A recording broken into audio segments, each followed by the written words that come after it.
Excuse me. Uh-oh. What up? What up, though? What's popping? What's happening? What's going on? You back in the lab with your favorite neighbor, your man Marq Nash. He is I am he. Another great episode of Breaking Beats. You already know what it is. You see the thumbnail, you see the title, you know what it is, you know what we on, what we talking about. Artur Beterbiev. Wow. Destroys. I mean, he destroyed Joe Smith Jr., made very easy, light work of Joe Smith Jr. We're going to talk about that and more on this episode. You ain't got to be here all night on this one because, like I said, they won't here all night for the fight. You know what I'm saying? Like, that shit was over like that. 2 rounds. Oh, yeah, it was a quick night. It was a quick night. Um, Without further ado, man, it's Breaking Beats. You already know what we're gonna do. We're gonna break down the business, entertainment, art, technology, sports, anything else you and I feel like talking about. It's a hip hop political sports show with a comedy twist. We're gonna let the jokes fly. You already know what it is, because life is serious enough. I'm gonna drop the link out there. I'm gonna open the phone lines. Let's talk about it. It's your man Marq Nash, Breaking Beats. Let's get it. This that squad sound. This is madness.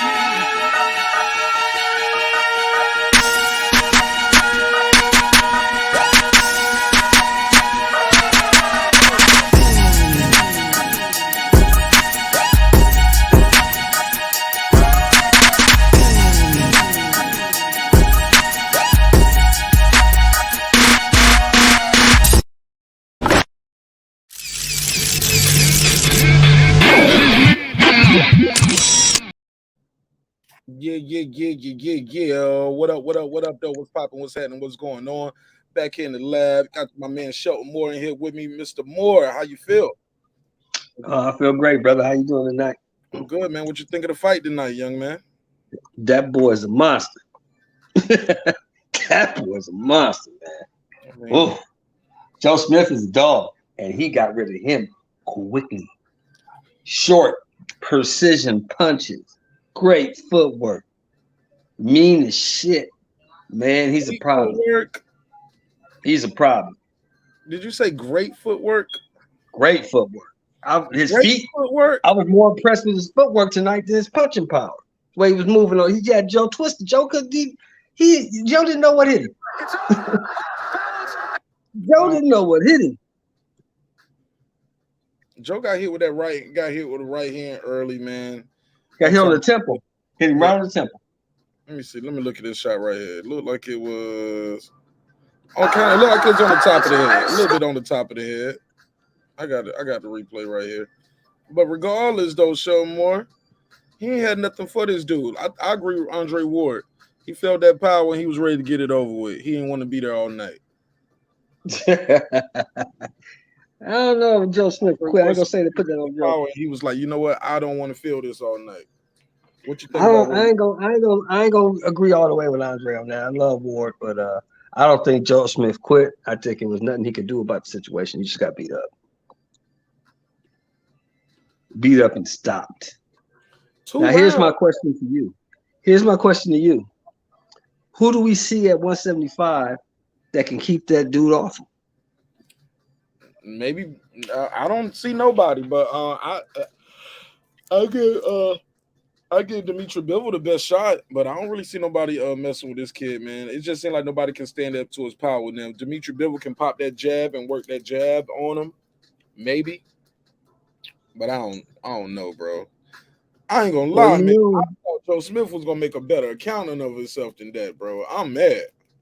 Well, that was we talked about that. The problem was you really don't have to look for Joe. You know where he's gonna be. Right there. And this is a guy you can't stand in front of this dude. You can't. You stand in front of this dude, you got issues. Joe Smith fight one way, man. One way. What's next for Joe Smith Jr. after this, other than the hospital? Take his $2 million and improve his home. Yeah. Oh, they gave him $2 million for this? $2 million. Oh man. Ain't bad. That ain't a bad little lick right there. Nah, he's straight. Joe gonna be all right. When he heal up, he'll be fine. I just don't. They had Anthony Yard at the fight. They had Anthony Yard at the fight. Yard boy. Yeah, he'll definitely make easy work of Anthony Yard. Some very easy work of Anthony. Well, you know, my boy, one of my favorite fighters is in talks with Bivol right now. They negotiating. Terrence Crawford? Zerdo. Oh, Zerdo, one of your favorite fighters? I didn't know that. Yeah, Zerdo, one of my guys, man. I love Zerdo. It's my dude. I didn't know you was checking for Zerdo like that. I'm checking for Zerdo like that. I think he's the goods. I don't know about beating Beterbiev now though. This performance tonight, man, that's a hell of a performance right there. I mean, he got rid of Joe Smith. Ugh, that shit was vicious. Easy work of my guy Joe Smith. Easy work. Easy work. I'm embarrassed. Disappointed in Joe Smith Jr. Can he come back? Can Joe Smith come back? This is his last hurrah, right? Well, he'd already been beat by Bivol. Now he got beat by Beterbiev. He don't beat Zerdo Ramirez. He don't beat nobody up to 75. I see. He might beat Anthony Yard, but anybody of consequence? No. There's only two motherfuckers up there with belts, and he got beat by both. He gets beat by both of them. So, Damn, man. I cannot believe it, man. Yeah, you can. You watched it just like I did. You watched it. But look, I ain't gonna lie. He did look like a better boxer than the guy I saw. Now, I don't know if that was because of Joe Smith's style or if he got better, but he looked a lot better than when I saw him fighting Marcus Brown. He seemed like he was that's what I was saying. The same thing. He did not look like that against Marcus Brown. No way, no how. He looks like that movement and that jab and that slick movement gives him trouble. It's just Marcus Brown couldn't take his punch, and once he I think he got cut, and then he just started going after Marcus Brown, and it was all she wrote. Exactly. Get the nail right on the head, big dog. Hit the nail right on the head. Yeah, I said you hit the nail right on the head, big dog. You hit the nail right on the head. That's what happened. And I don't know if Bivol moves good enough to give him. I don't know if Bivol moves enough to give him trouble. I think Bivol. I don't know if Bivol can keep that dude off of him. Yeah. I don't know who. If you can't keep Beterbiev at bay, if you can't keep him off you got problems. You think Andre Ward could have beat Beterbiev? I don't know. Well, nobody knows, and we'll never know. It's just a. Andre Ward was a great inside fighter. But coming inside with Beterbiev, the guy we just saw tonight, I'm gonna ask you this. I'm gonna answer your question with a question. Would you want to fight inside with that dude? Sometimes that's the best way. When you got a guy with a strong power like that, you kind of cut down some of that leverage. But I'm just saying, because the reason I say that is because the punches tonight were all short punches, no long punches, and he didn't load up on anything. Did you notice that? He didn't load up on nothing. Nice crispy shots, man.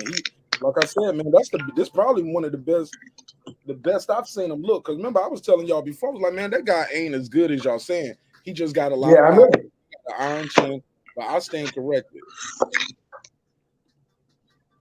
I remember. I stand corrected. I was the guy telling you that he was as good as he said he was. Remember? Say what again, bro? I said I was the guy telling you that he was as good as we said he was. Yeah, you did. 18. Hey, look, 18-0, 18 knockouts. And a unified look. When you usually see stuff like that, these guys ain't champions, and damn sure ain't no unified 3-belt champion with 100% knockout rate. What the hell is going on? You know the dude is a Muslim. You know the fanboys gonna be out there saying he cheating, right? With no evidence. Dude is a Muslim. Yeah, I know. But the dude's a Muslim. The dude don't drink, don't smoke, and the only time he comes off that farm he lives on is to train. Destroyed my boy Joe Smith today. I was rooting for you, Joe. I'm gonna try to get the boxing scholar up here before the show over. Puro, what up, Puro? I know Puro loved that shit tonight. Somebody said, "Damn, bro." He said, "Yeah, he is beatable." And the right soldier. Shout out to NMFI LLC. He said he's beatable. I agree, he's beatable, but by who? I mean, you and I, all of us, we can see the holes and the flaws in this game, but we ain't got to stand in front of that shit. He's beatable, but not by nobody at 75 right now. Maybe Zerto could get him, but I don't know. Zerto's slow as shit. Yo, man, it's gonna be somebody who got some movement, bro. You're gonna have to move with this dude, man. And you're gonna have to wear him down a little bit, get him frustrated. You can't just be in there trying to stand in front of him and think you're gonna go mano a mano with this dude. This dude can bang, yo. And I loved it. I loved every minute of it. Oh, well, actually, about 5 minutes of it. I love all 5 minutes of it. Puro, what up? Puro, what up, Mark? man. What up? What up? What's going on, big time?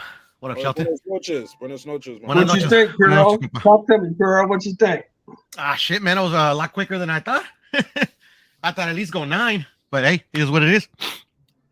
You had to go 9? You had to go 9, but I put like $75 on Joe Smith just because the odds were good, but I thought Beterbiev was going to win. You put $75 on him? Yeah, well, I put like 25 on like because I thought it was gonna like if Joe had any chance, it'd probably be like between 4 through 5, and then I put on the KO and then on the win. Try to cover my bases. Prop bets. I ain't mad at you. That was just funsy bets, bro. Damn, man, I can't believe he did him like that, bro. Man, Joe Smith didn't look like he was in there. It looked like he already counted his $2 million. Yeah, maybe, man. He came in like all reckless and shit, especially with this killer. I don't know. It's bad game plan. It couldn't. I agree with Andre Ward though, man. I don't think that was the game plan. I think he was just like, man, I'm get this shit on over with. I got to check the cash outside. Fuck this bill.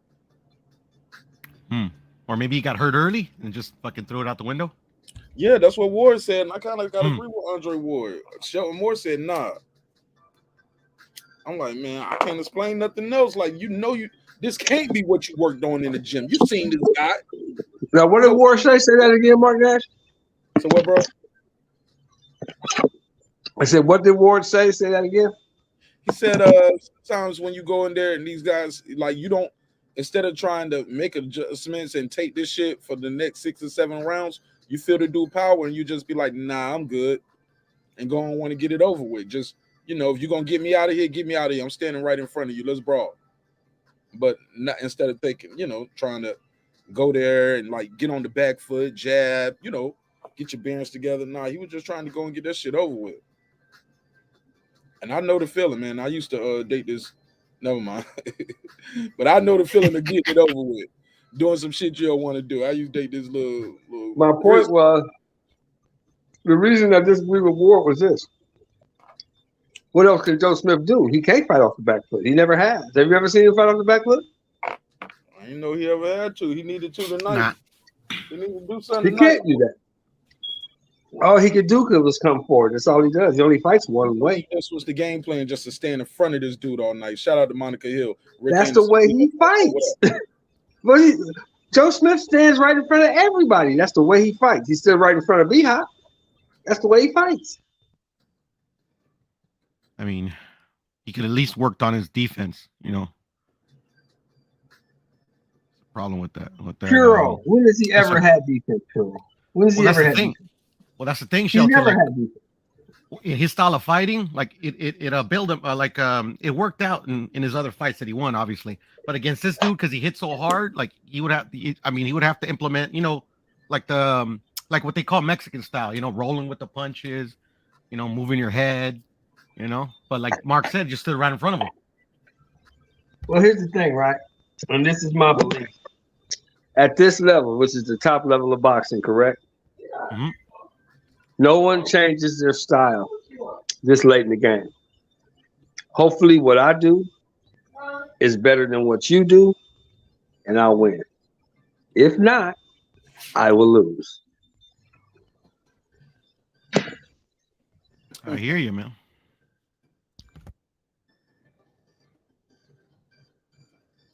Damn, it was kind of like a letdown, wasn't it? Let me get this first call. Go ahead. 702, what it do? What's your name? Where you calling from, neighbor? Yeah, man, you got this masculine, freaky DL brother on the west side of Detroit. Say what? Man, I'm just trying to find some masculine DL brothers that want to hook up right now with another masculine DL brother and get butt naked and freaky behind closed doors. I'm looking for masculine DL brothers only. Get with me. Hang up on that nigga, man.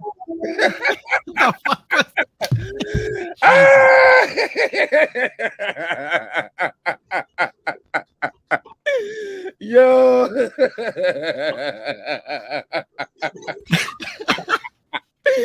Yeah. That was hilarious, yo. I'm sorry. That shit was funny to me. Show said, hang up on her. I was going to have a conversation with her. I was going, dude, what's your type? See if I can find a date for you. I was going to try to find a nigga a date. Wow. That nigga said, I'm looking for masculine DL brothers. Hey, yo, that was funny. I'm sorry. Yo, I'm sorry. Go ahead. What was the question before that? It was funny, though. It was funny. It was hilarious, actually, especially when Mark was laughing right and shit. Listening like, huh? I knew it was some bullshit. D-Lo in the chat, like, hang up. What the fuck? Yeah, he said he want to get rid of brother and get butt naked and free. That's what he said. I don't know what brother he's talking about. Yo, he didn't sound like no little kid either. He sound like a man. He sound like a man looking for a big man too. All right, grown man. Well, we don't roll like that over here. We don't roll like that, bro. Ty, pull up on the panel, Ty. I'll call him back. Pull up on the panel. Call back. Yeah, pull up on the panel. Tell us about yourself. Yeah, Ty, you got to be on the panel. I'll call him and put you on the phone with him. Somebody said, I think he had the wrong number. Nah, he had the right number. It's probably this dude right here who was in the chat. He said, I be tearing down black brothers. He said, it's karma for you tearing down black brothers. All right, shit, man. If they fucking up, I'm going to tear them down. I don't care if they black, white, or indifferent, homie. It is what it is. That shit don't hurt my feelings. So, look, what was we at, man? That shit got me all the way. Oh, Ty was okay. It's on. Let's go. Hey, Puro, let Puro. Hold on, G. Hold on, real quick. Go ahead, bro. Ty, you ready? Ty, go ahead, man. You ready? Hello? Ty, can you hear me? Yeah, can you hear me? Yeah, here you go. I'm about to call this nigga back. Hold on, man. My mic counter. I can't hear you. Hold on for a second. Area code and phone number followed by pound. If you make a mistake and need to start again, press the star key. Nothing has been selected. Please enter your area code and phone number followed by pound. If you make a mistake and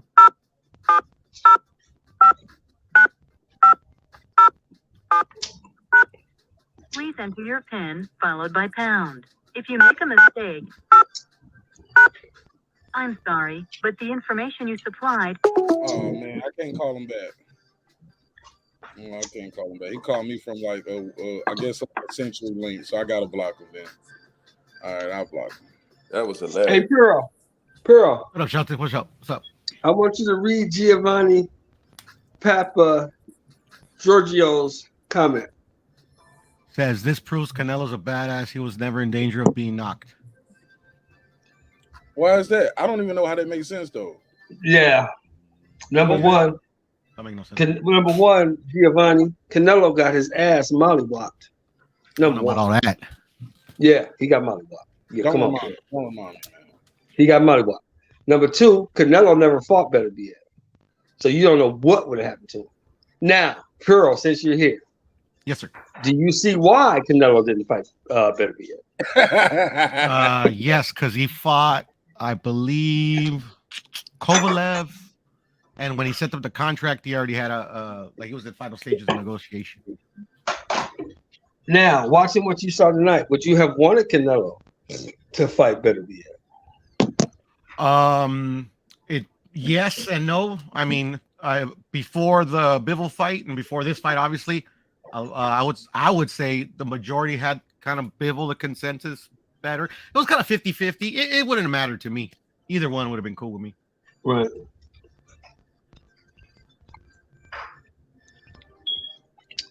But I saw tonight what I need to see. He couldn't handle Bivol. This dude Who couldn't handle is going to Bivol? be right in front of you. He's not going to box like Bivol is. This dude's coming right at you. I don't think Canelo can take that. Not from this guy. Move, bro. He gonna have to. Bivol's scary. That's why. Not this guy. Canelo can't be on the road trying to hang out like that. He gonna have to. Like I said, the person I seen had the most success with this dude was Marcus Brown, and it still ended the same way. Facts, Mark. But that ain't even saying too much. That's like saying, Larte hurt Errol Spence. He still got his ass kicked.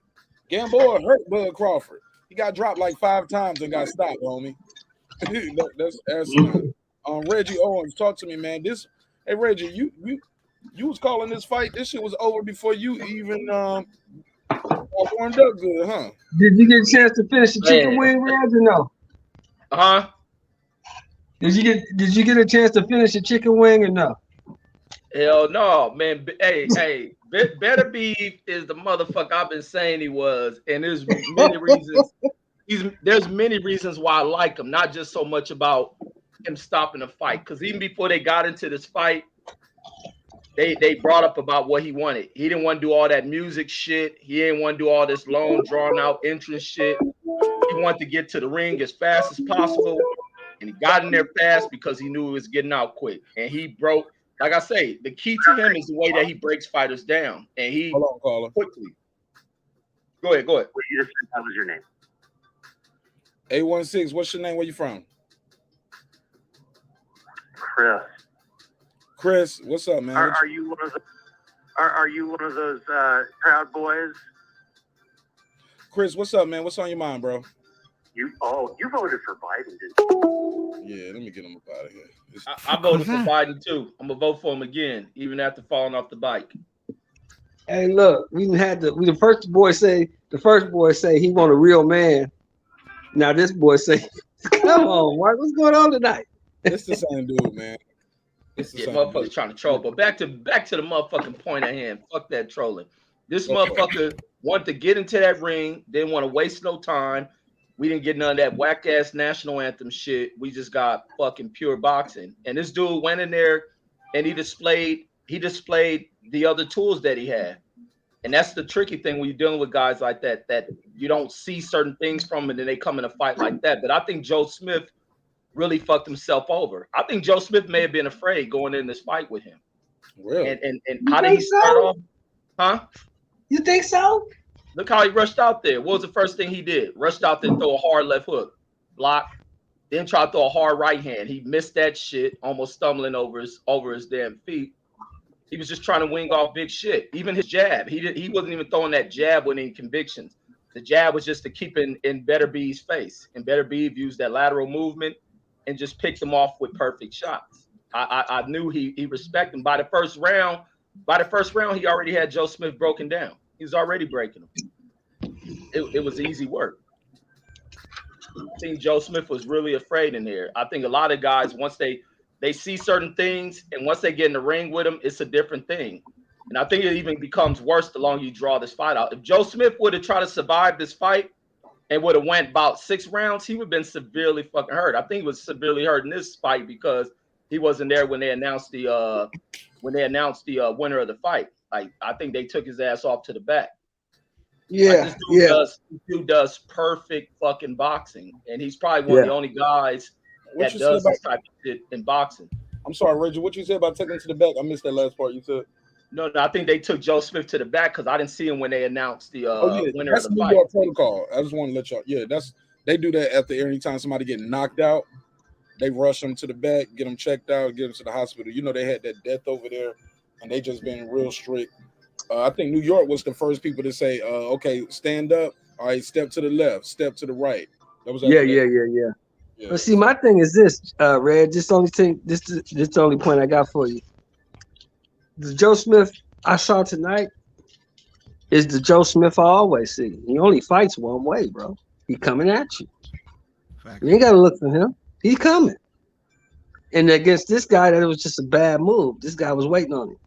And when he got him up, got him close enough, he picked him off and knocked his ass out. Nah, I don't think it's that simple with Joe Smith. Joe Smith has always been a durable fighter. I never knew he'd never been knocked down. He's always he's never been down. Yeah, he's always been a durable fighter. He fights a little bit more intelligent. He'll work off of a jab. He doesn't never come out gunning like this. And I think he thought he needed to come out here to try to knock this guy out with one punch, and it worked totally against him. He gave his cards up, and then he couldn't get back to it. He wasn't comfortable after that point. He threw a hard left hook.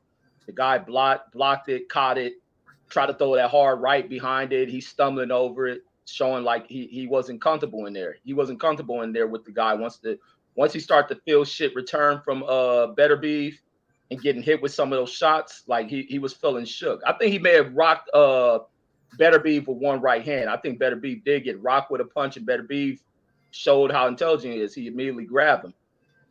And then from there, he cleared up. He in great shape. He cleared up, and he just went to work on that dude. Yeah, well, I never had Joe Smith outboxing Beterbiev. Beterbiev is the better boxer by far. Joe Smith is just a dog, man. Like, he's a dog that can punch. But tonight, man, you're right. He got humbled. I mean, that was easy work, as Floyd Mayweather would say. That shit was easy. Real quick, let me let somebody real quick. Got my boy Ty Boy in here. What up, Ty? And we got Q the guard. What up, Q? What's good with it, Mark, man? What up? Hello, bro. Puro, man. Salute to Joe Smith, man.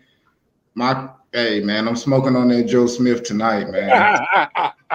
Salute to that nigga, man. He did good. I ain't gonna lie, that Beterbiev is nasty. I ain't gonna lie, his uppercut nasty as a motherfucker. Beterbiev uppercut is super nasty, bro. Had Joe Smith around that bitch. Bruh, hey, dude was looking like he was ready to get out that bitch. If y'all motherfuckers was thinking that Custio Clayton was bad.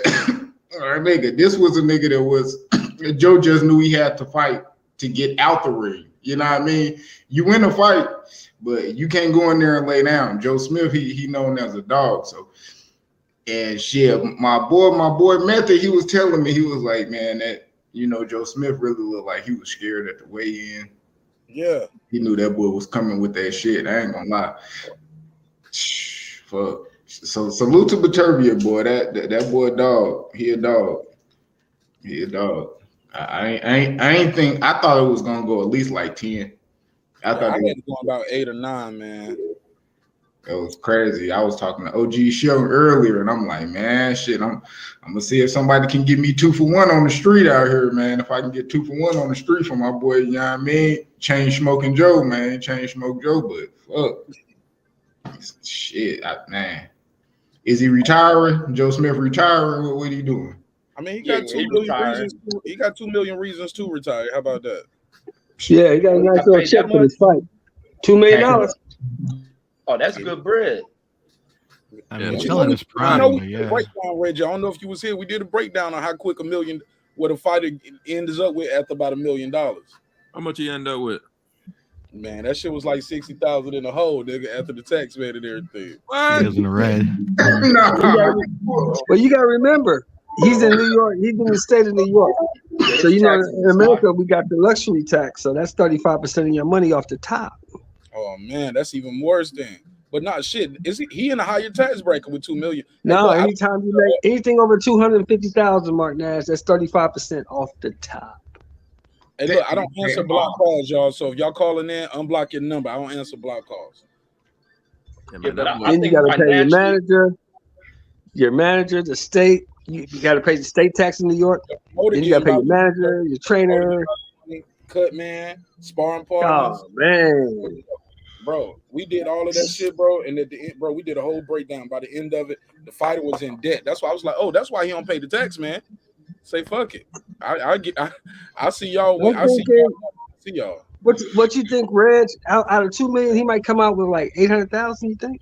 maybe $1 million. He might get one point something. I don't think he'll take that much. But even with Joe Smith, because I think financially a smart dude because he owns a company, right? And he has construction. Right, he owns a landscaping company. Yes, he got a tree chopping company or something like that. Exactly. Yeah, he'd be good. Hold on, I didn't know he owned a company. I thought he was a construction worker of all Nah, I these. say he was a laborer. He was. Blood, sweat, and tears. He got a tree chopping company or something like that. Okay, go ahead, Joe. Shit. I thought he moonlighted it with the village people. Hey, he ain't got to do shit but Pure, leave him alone. He already got his hands full once tonight. He don't need your verbal abuse. All right. Yeah, that boy got his ass whooped. He just didn't have the style or the patience or the elusiveness just to even make the fight competitive, man. He was easy pick. Man, I think he could have did better than that. I think he is who he is, man. Joe Smith is who he is, bro. You hit the nail on the head, partner. He is who he is, but bro, like I guess, bro. You know what I mean? I seen Bostic. Bostic did pretty good, bro, for how long he lasted against Beterbiev. Yeah, but Bostic don't hit half as hard as Beterbiev, in my opinion. But it ain't about comparing how hard you hit somebody. It's about your styles. Like he put an ass whooping on Adonis Stevenson. I mean, it's just whatever you throw out, you got to be able to take or avoid what the other motherfucker throwing out. And it ain't like you can get away from that dude. That dude intellectually in the ring is smart. He can cut the ring off on your ass, finds his timing, and all his punches have a point to him. That nigga's strong as fuck. And it ain't one punch knockout power. It's just that shit that's gonna break you. Right. I told DJ now. I was talking to DJ. I was telling DJ Rez that I was more impressed with his feet tonight than anything. I was more impressed with his feet. Facts. Exactly. Shit, I was impressed with the. It might not have been as deep. He was on point early though. He was on point. Man, it ain't shit. It ain't really shit. Yeah, that shit ain't even last long enough for me to just be picking apart what he didn't do right. Like shit, right. Man, he was a bitch tearing Joe the fuck finish a beer. That shit was over. Nigga, hey. But Beterbiev looked like a dog that ain't been fed in a week, my nigga. When that nigga hopped on Joe, bruh, and that shit was like, my nigga. That shit was crazy. In a week is very weak. They ain't even doing all of that shit. He looked like a very well fed dog. A very trained dog. You don't see a dog for a week. That motherfucker is scrawny, ribs are showing. They ain't got nothing. But that was a live dog tonight, boy. Yeah. Hey, look, listen to Shelmore laughing because he be starving his dog to death over there. Nah, shit, you dogs, he better than me, shit. That motherfucker hit like a George Foreman. That motherfucker hit like a young George Foreman, and he beat Joe ass the way George Foreman beat Joe Frazier ass. Hey, I know everybody done had a dog before. Y'all done put a bowl up in there, and you turn and you bring him the water, and you like, God damn, this nigga done ate the food already. You know what I mean? Like that's what Turkey did to Joe Smith. That's a good example. That's a damn good example. He beat his ass. That's all you can say. He whooped his ass. Nigga, hey, what was Joe Smith doing, nigga, when he turned around? Nigga, that uppercut hit him so hard that second one, he thought the bell run. That nigga thought the bell went off. That nigga was going to the corner. Hey, yo, dog. Hey, yeah, Red. I thought I was when I saw that, Red. Bruh, that uppercut was so fucking nasty, dog. Which one? Nigga, the one that Mark, the one that made him do a 360. You turned his ass around in a circle. The fight, right there at the end. That was because he hit him with two.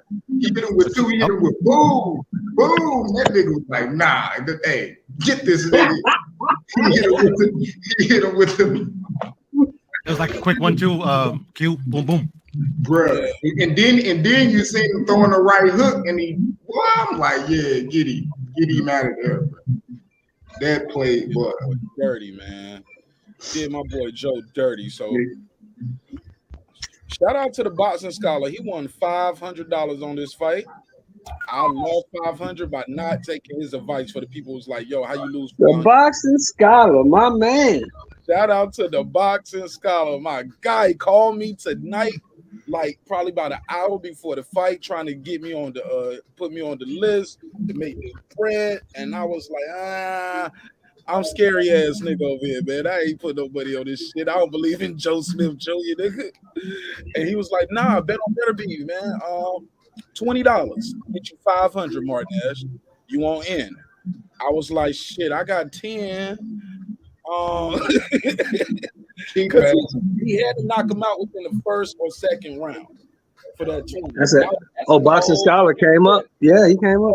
Came up $20 like turned to 500. I would have kicked myself in the ass for not putting 100. I'm mad at myself right now for not putting the 20. Bro. $20, bro. You gotta kick yourself in the ass too for that. Shit. Bro,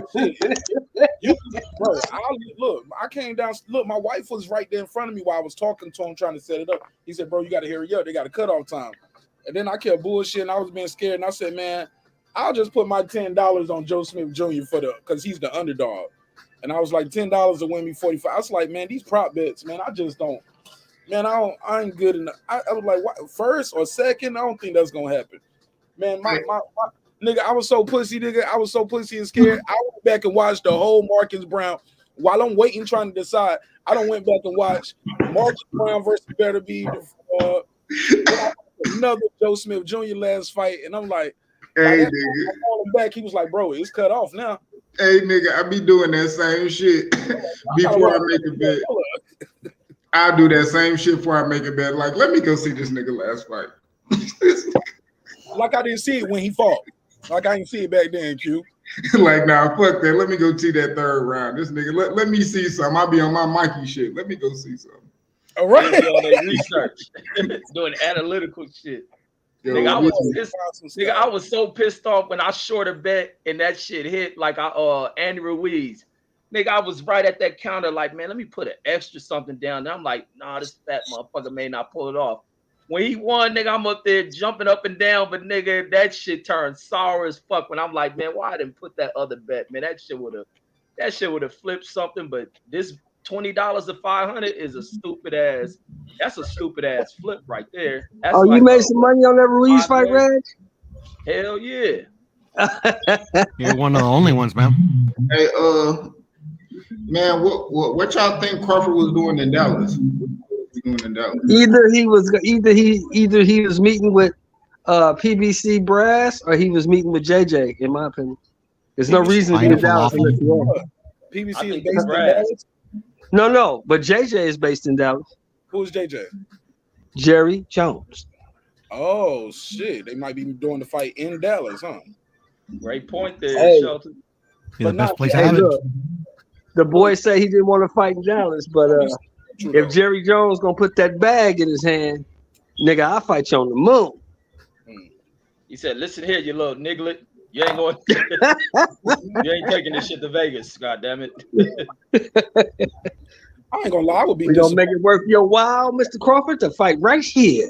Look here, Mr. Crawford. I got investors in line. I mean, you know how they talk. I got investors in line. I'm one of them. I was arguing with YB yesterday. I'm like, so what you trying to tell me? Because he's like, oh man, nigga, he's trying to troll. I'm like, look, nigga. So you trying to tell me Bud Crawford is a 9-figure nigga? Let's just get that out the way. He's a 9-figure nigga. Hold on, 9 figures. Hold on, that's 3, 6, 9. He's a 9-figure nigga.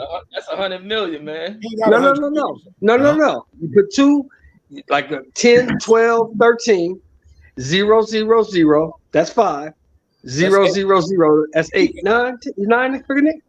9 figures would be 100 million, bro. That's 100 million. Well, he's an 8-figure nigga then. He's a multi-millionaire. Yeah, he got at least 10 million. He's a multi-millionaire. There we go. He can go to any mall in the world, let alone the United States. You can say and he goes to the Dallas Mall. My finger, like I know this nigga. He don't turn that nigga into Floyd Mayweather. I just. Can he go to any mall in the world that he wants to go to? Hey, that nigga OG Sheldon said that I could just picture Mark and Reggie like. Right, I'm like, nah. I caught that shit real quick. This nigga ain't got nigga. They ain't got no 100 million, nigga. This nigga right here can go to any mall he wants to, but he goes to the Dallas Mall. Why? They only got a certain pair of shoes at the Dallas Mall? Is that it? Hey, Dallas got a decent little mall. They got one of the best airports in America. So why? So, but what they got to do with the mall? Why was he in Dallas? He wasn't in Dallas to visit. Shit, hey, I asked y'all, my nigga. My next question: how close I think we is to the fight, nigga? This money burn in my pocket, but yeah, I'm just saying. More likely, he was meeting with the PBC people over, and Arrow. They probably was all meeting together to talk, or he's probably meeting with JJ. I'm ready. Shit, all I want to hear is hold on. I know this a troll right here, calling from Iowa. 563. What's up? Hi, my name is Tom. Yep. Let me get Tom. What he say? He ready to what? He said, "Hi, my name is Tom." Here, man. You got trolls I could just tell by the voice it was like a troll account. Yeah, I be sharing my show like on mad Facebook groups and like Twitter, Instagram. You know what I'm saying? I share my show everywhere. You know what I'm saying? Twitter, Instagram, Reddit, Facebook. You know what I'm saying? That's what's up. But I'm gone, fellas. I'll holler at y'all on the next one. All right, man. God bless you. All right, man. Damn, y'all didn't even let Taboo get no bars off. Nah, I'm good, man. Y'all fam. I'm out though. Peace. All right, bro. God bless. God bless. Yeah, man. I think he was meeting with JJ. Probably. More than likely, that's what he was meeting with. Damn. So you think he gonna be? So that means they got a bid. They might. Nah, shit. That nigga might have to pull up on Earl face to face, like, hey, brother. Yeah. That contract you sent my nigga, not happening, my nigga. I ain't want to insult you about having my lawyers tell you, but I'm gonna tell you face to face. We gonna have to do this, negotiate. You tell your people resend it, then I'll sign that nigga. But this bullshit, you just saying, can't do it. Can't do it, man. I just had to tell you that in person. You know what I mean? But think about this. Think about this, Q. Nigga just made about 10 million in his last fight. He made 6 million guaranteed and whatever he got off the pay-per-view, right? Why would I take anything less than what I just made to fight you? Shit, I ain't gonna lie. Because you need to fight. I ain't really trying to take anything within. Shit, I'm gonna say 4 to 5 mil of that. You gotta be sick. You can't start off with nothing less than 6. You feel me? Like, yeah. And hey, Mark, I'm starting off at 15. We're really low key, nigga. How much you gonna make? Since you A side, nigga, let me see what you gonna make, and then I'll go from there, nigga. Because I ain't getting less than a million. Going on. It's showing. Is that you? Oh, I don't know. Money comes and goes, but what ifs they last forever? Piero, I get what you're saying because you come from the same school I come from, but you have to understand. Like Q put me up on game. I didn't understand it, but Q got me squared away. We don't live in those times no more. Motherfuckers ain't taking less for the legacy no more. It's just not happening in this generation. I mean, but not just legacy though. I mean, just kind of like just for own like personal pride. You know, it's like, I mean, that's I mean, like literally they fought everybody other than like the up and comers like Boots, Virgil. I mean, they gotta fight each other, man, just for their own personal pride. It's a difference between, like, I say boxing heads saying it's a big fight and actual casual fans knowing it's a big fight. When a casual motherfucker know it's a big fight, then you know it's some bread in that. Like, cause you know, ain't no casual motherfucker just gonna know nor throw it around. You know, when it's like shit. Yeah, I know motherfuckers who don't know too much about boxing. Like, yeah, I'm going to see that. Like, I got 2 homeboys that ain't even the biggest boxing heads. They like their UFC shit, but that Terrence Crawford and Spence fight go down, they come to Vegas too. They want to come to that motherfucker too. So that's like, it's different when the environment, though, like that's actually the fight of the decade. That's gonna be when them niggas fight, bro. I can't even think of a fight that's gonna really be able to match that. Maybe casually, you know, Tank Ryan or some shit, you know, But bro, that fight is huge. That fight is huge. I mean, only on money like that could potentially be made because they have a lot of casual fan base. But I mean, like, like, say they fought the beginning of next year, Tank and Ryan. Yeah, and make probably outsell Bud and Spence, but for like actual like boxing value, it'd be very little, you know. Shit. Do anybody, Mark, OG Sheldon, do anybody know the biggest welterweight gate of a championship fight? A gate that made the most money in welterweights? Manny Pacquiao, Floyd Mayweather. Facts. Okay.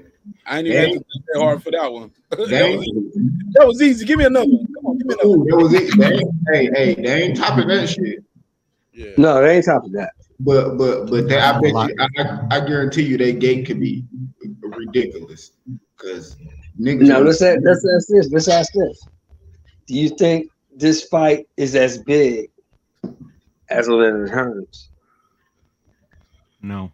It's bigger because both of those guys weren't undefeated. Yeah. Yes, they were. No, Ray had lost already. Ray had lost already. That's right. Yeah, Ray had lost already. That's right. He did. Who did he lose to, Shelton? He lost to Duran. Lost to Duran, the first fight. Oh, okay. Ray has lost. Yeah. But it was for undisputed though. It was Sugar Ray and Sugar Ray versus. It really never been a fight like that. It never been two undefeated champions and welterweight fight each other. Never. The biggest fight that you had two undefeated champions going for the title was Ali Frazier. That was for how many belts did they have back in '81? Two. Okay, so two belts. So this was WBC, WBA, and the Ring magazine. Yeah, undisputed. It's for undisputed. That was undisputed champion. Yeah. Damn, the IBF WBO win, that shit come like 88. And the IBF came in 85, and the WBO came in like 90, 91, something like that. I think they came in the same year. No, never mind. The WBO and the IBO came the same year. Yeah. 5, 6, 1. Damn. Because you know the first IBF heavyweight champion of the world was Larry Holmes. Damn, I didn't know that. Yeah, they created that belt for him. Yeah, boy, that Joe Smith pack hidden, boy. Salute to Joe Smith, man. He bought a hell of Hey, look, Key Boomerang said the Ring is the older belt. It's question. Yeah, the Ring is the original belt. Yeah. Nah, the Ring wasn't what came out like a year after the WBA. It was a WBA, or the Ring magazine was the next year, and then like in '63, the WBC, IBF, the IBO, and the WBO was the same. No, I think what he's saying, Q, is the Ring was designed off the model of the original belt. You know, the one that John L. Sullivan and motherfuckers had. Nah, the Ring magazine come from that one belt from I want to say the UK. I forget what they call it. The Commonwealth title, yeah. Nah, it's called the Commonwealth. All right, here we go, y'all. I just Googled it. The WBA looks like it's the oldest belt, 1962. It look like. Okay, now look at that belt that WBA was in the 20s. Hold on, look at that belt. Look at that belt that Ali had, and tell me what that belt looked like. 63. 63 was WBC. IBF was 83. WBO was 88. The oldest is WBA, World Boxing Association. And when did that start? Who got that deal? Is that the dog? Is that the dog? That dog ain't 8 in a week, like you said, Q to God. That dog about to go. That dog about to turn Artur Beterbiev on shelf for ass in there. Shit, the dog will get killed up in here fucking with me. Shut up, dog. Reggie, somebody said, Reggie, check the NABF. What am I supposed to check for? Let me know what. That's the NABF, the North American Boxing Federation. Yeah, but what am I? Which is the IBF title right now. That dog is mad at you, nigga. That dog is mad at people in the hallway. She thinks she run the hallway for some reason. I don't know why. She said it's my damn hallway. They walk out their door and she go nuts. Yo, shout out to the Philly fight doctor in the building. Shout out to Key Boomerang, Eric Pike. The ring is not a real belt. The Ring magazine come from a British belt called the Lonsdale belt. Lonsdale belt, yeah.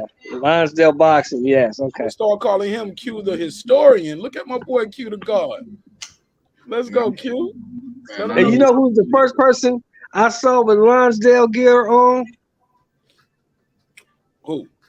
Sir Henry Cooper. Damn. Right now, Henry Cooper was wearing that Lonsdale gear. He fought Muhammad Ali at Wembley Stadium in 1962, 63. Shit, Mark, show him what that Lonsdale belt look like. I got you. I'll pull it up. Shout out to everybody pulling up, man. Thank you for your love and support, your time and energy. Lionsdale. How you spell this shit? Lionsdale belt? Nah, Lons. Yeah, Lons. Lonsdale. Lonsdale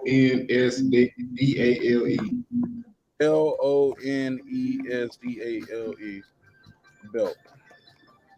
And Shelton, I was going to tell you, actually, Leonard and Benitez, they were both undefeated for the. Yes, they were when he won his first belt, right? Correct.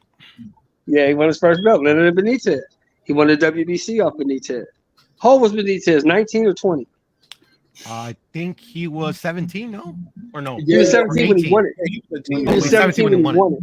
Yeah, bro. He don't even old enough to buy a cold glass of milk, bro. Yeah, he was 17 when he won it. I think he was 20 when he fought Leonard, if I'm not mistaken. Gonna buy a Playboy. Man, which one? Is this the one right here? That's it. Yep. It looked like the Ring magazine. That's where the Ring magazine. Yeah, it does.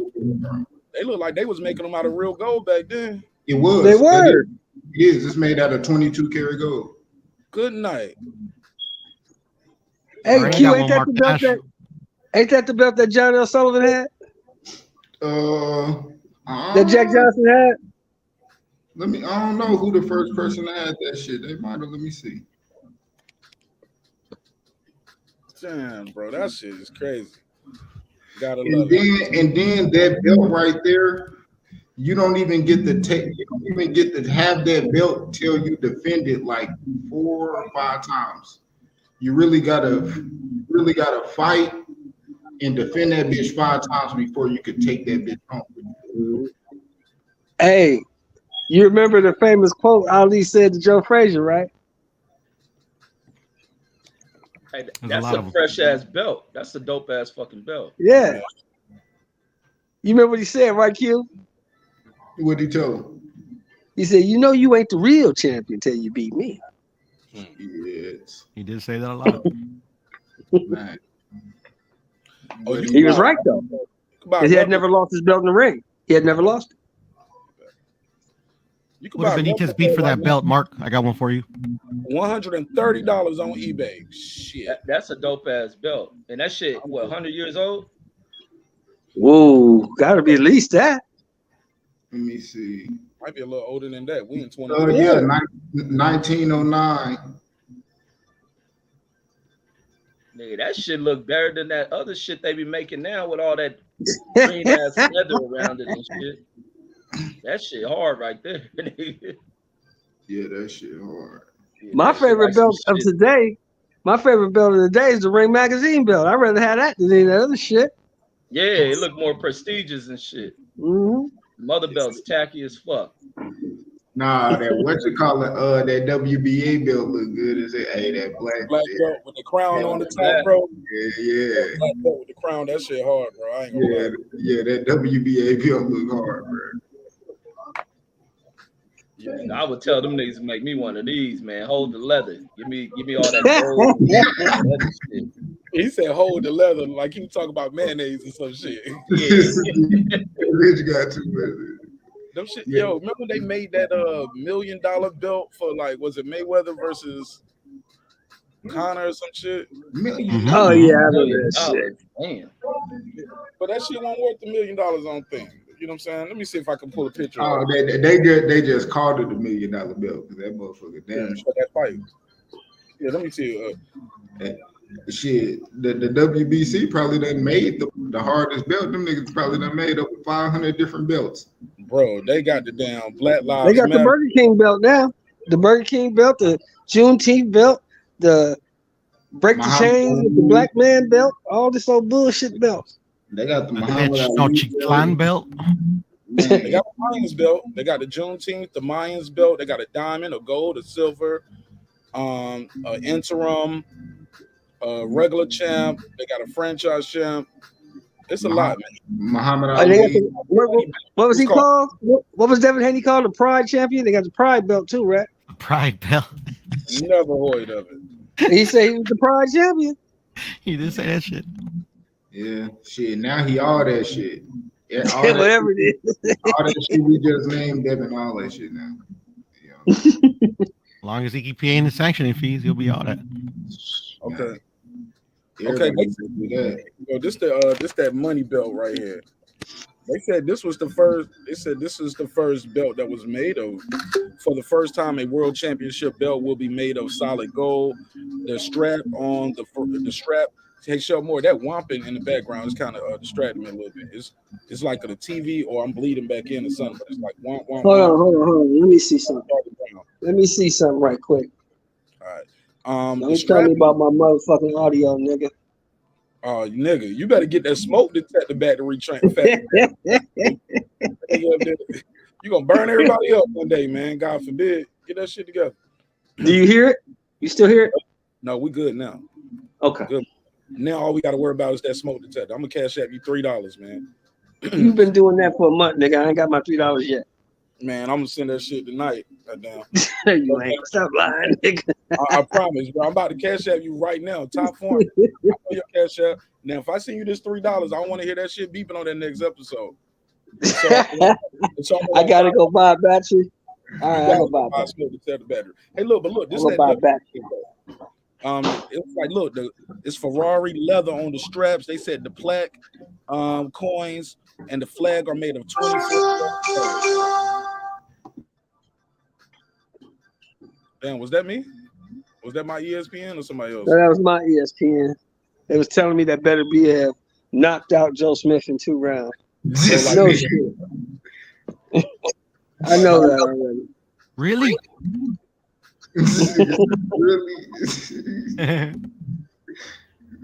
Yeah, man. Yo, man, congratulations to Artur Beterbiev, though, man. Seemed like he got a good story. You know what I'm saying? Joe Smith Jr. got a good story, too, but only one guy can be the winner. It is what it is, man. I'm glad he took them gloves off at the end because the whole time I was like, oh, here come the hate. Motherfuckers gonna be saying he was cheating. He had loaded gloves, egg weights, spiked water and shit. But he took his gloves off. Did you hear how he ended his interview, Marq Nash? Thank y'all. He said, "Thank y'all for coming out. Allahu Akbar. God is great." Allahu Akbar. Hey, that nigga, that Hey. nigga Joe Smith look like he about to start crib walking. Me, wow. You stupid. You stupid, Q. Why you say that? You know how to hey Reggie, y'all LA niggas know how them niggas be stooping down when they just when they wipe their shoes off. Why are you barking? You know them little ass dogs think they the hardest shit walking. That nigga said his opposition close. Little dogs think they can fuck up everything on the planet, man. I know, right? Tiny as a motherfucker. Tell them can't do shit. Making a lot of noise. Man, but yeah, man, I like that cat, man. I you know, he's a good dude, man. Like Reggie was saying earlier, the only time that motherfucker come off that farm he live on is the train. Hey, look, here's the question Show Moore asked when he first joined the panel. Who do y'all see at 175 that can beat this dude? Man, I think he going undefeated. He could be. Bivol and Canelo. Canelo, boy. Yo, did you just say that, bro? Well, they have the best defense near that weight class. Bro, he had knocked that nigga out, bro. Damn. We don't know that. We gotta see I don't it. know. Canelo got that chin, bro. Shit. He do though. Ain't nobody ever Man. dropped him and knocked him out. I'm just Okay, stating facts, bro. so was Joe Smith. Canelo ain't no Joe Smith though. Shit. Man, this nigga will murder the fuck out of Canelo. They will be fucking. Hey, you right. 50-year-old Bernard Hopkins would have beat that nigga Canelo. They'll be playing that La Bamba music at the end of the movie for Canelo ass. Nah, I'm playing. Canelo probably wouldn't. Nah, he was. Look here, Nah, that'd be man. a tough fight. That'd be a tough fight. Look here, man. Look here. Look here. Listen to me. Listen to me. Everybody, slow down. Ramirez in the chat. Anybody taking Ramirez? That's a good Definitely, fight. definitely could beat him too. I agree. The problem with Zerto is Zerto starts slow. All right, man. Have a good night. Be safe. But Don't stay out too late. Man, I'm gonna mute your mic, man. He got the dog barking, smoke detector. He kissing the wife by tonight. Let me say this real quick. Before I pass to my guy Mex, what up? Beterbiev is literally a slow starter his damn self. They was just talking about that in the fight, and then he goes out there and sparks the guy, drops him in the first round, and then gets him out of there in the second round. Go ahead, Showmore. You done with your goodbyes? Yeah, I'm done with my goodbyes. Look, man, check it out. Bivol walked through Canelo and smashed him out. What do you think this guy would do to him? And he's a totally different style than Bivol. He ain't trying to box. I mean, come on, Shelton. Canelo He beat him. He didn't smash him out, He had bro. no Come on now. shot. He had no shot against Bivol. Did I not tell you that when the fight got signed, Piro? Man, he ain't gonna never let that shit go. You got one pick right this year. he ain't never I gonna did let go. all It's my all good. picks I love right, it. nigga. What are you talking about? All my picks are right. Hey, Shelton, you did get that one fight Barrios? wrong and you disappeared for a while.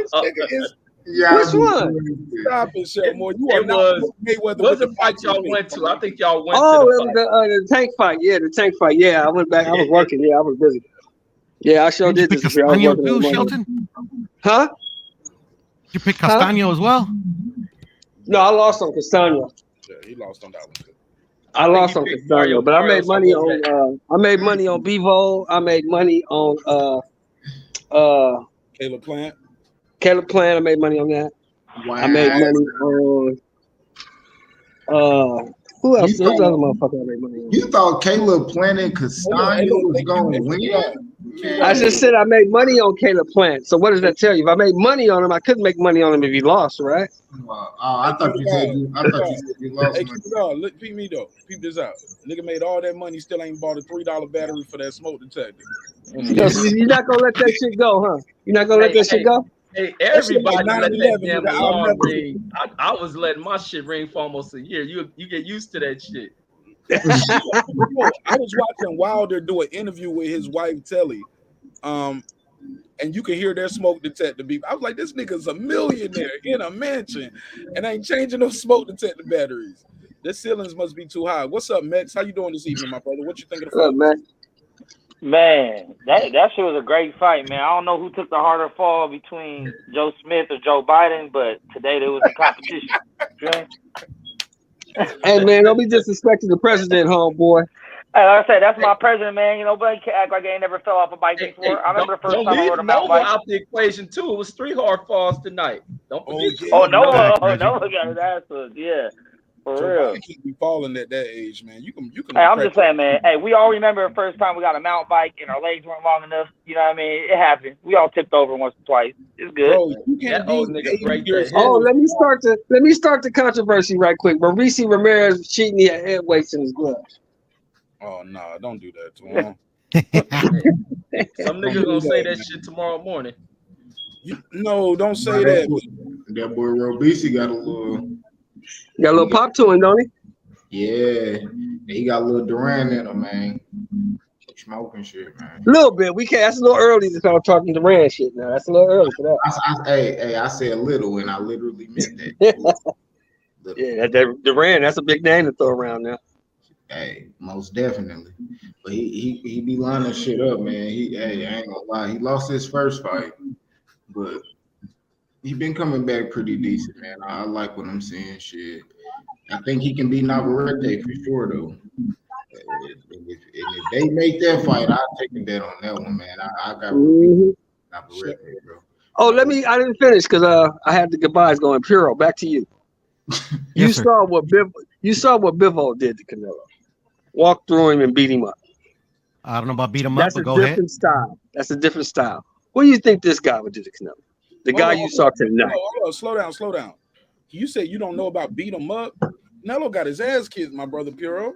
I mean, if you want to say that he lost, he got his ass kicked. I mean, I kind of think in those terms too. If I get into a fight, but when you make a guy miss almost 600 punches and like literally he was gassed out and you didn't do nothing, I wouldn't say it was a beat him up. Canelo didn't really win a round in that fight, dude. It's like one. I had him win in 4 rounds. Hey, he was watching a different fight, y'all. That's cool. Go ahead. I've seen it over and over, man. Damn, I ain't have to watch it too many times. I saw what happened the first time. He beat his ass clean and easy for me. And I mean, it was very clear, Mark. I totally agree with you. You know, I watched it with Marq Nash, and Marq Nash was like, "Damn, he's getting his ass kicked." I'm like, "Yeah, I told you." Look, Puro, how about you getting your ass kicked when you look? I had money on Canelo. Halfway through, I stopped keeping the score, and then I started rooting for Bivol. I was like, "Shit, if you're gonna beat him, beat his ass then. You're gonna fuck him up, go fuck him all the way up. Go and try to drop him and stop him." I was mad at myself that I had to come up off that little $1 to this funky ass right here, and he still ain't changed no smoke detector battery. But a pack of squares and a beer. That's it. Yeah, Bivol just not good enough to take him out. I mean, he ain't that dude. But that jab though, he got a good. He has a very good jab, But he just uses it kind of like as a nuisance. So you get what I'm saying? Shit, that's all you got to do. If you can frustrate. No. He won the fight clearly, Mark. And then me personally, I thought Canelo fought like shit offensively. I mean, in the rematch, I mean, like he can't fight any worse. You know, so I think he has a good shot. He got to catch and shoot though. Never forget that he was killing Canelo with that catch and shoot all night. Canelo would throw. You got to eat more tacos. I mean, he was. Go ahead, Mark. Sorry. Threw that right hand. Canelo threw that right hand. Bivol had a left hook on automatic all night long. Like bang, bang, bang. As soon as he threw it, it was like a left hook right hand.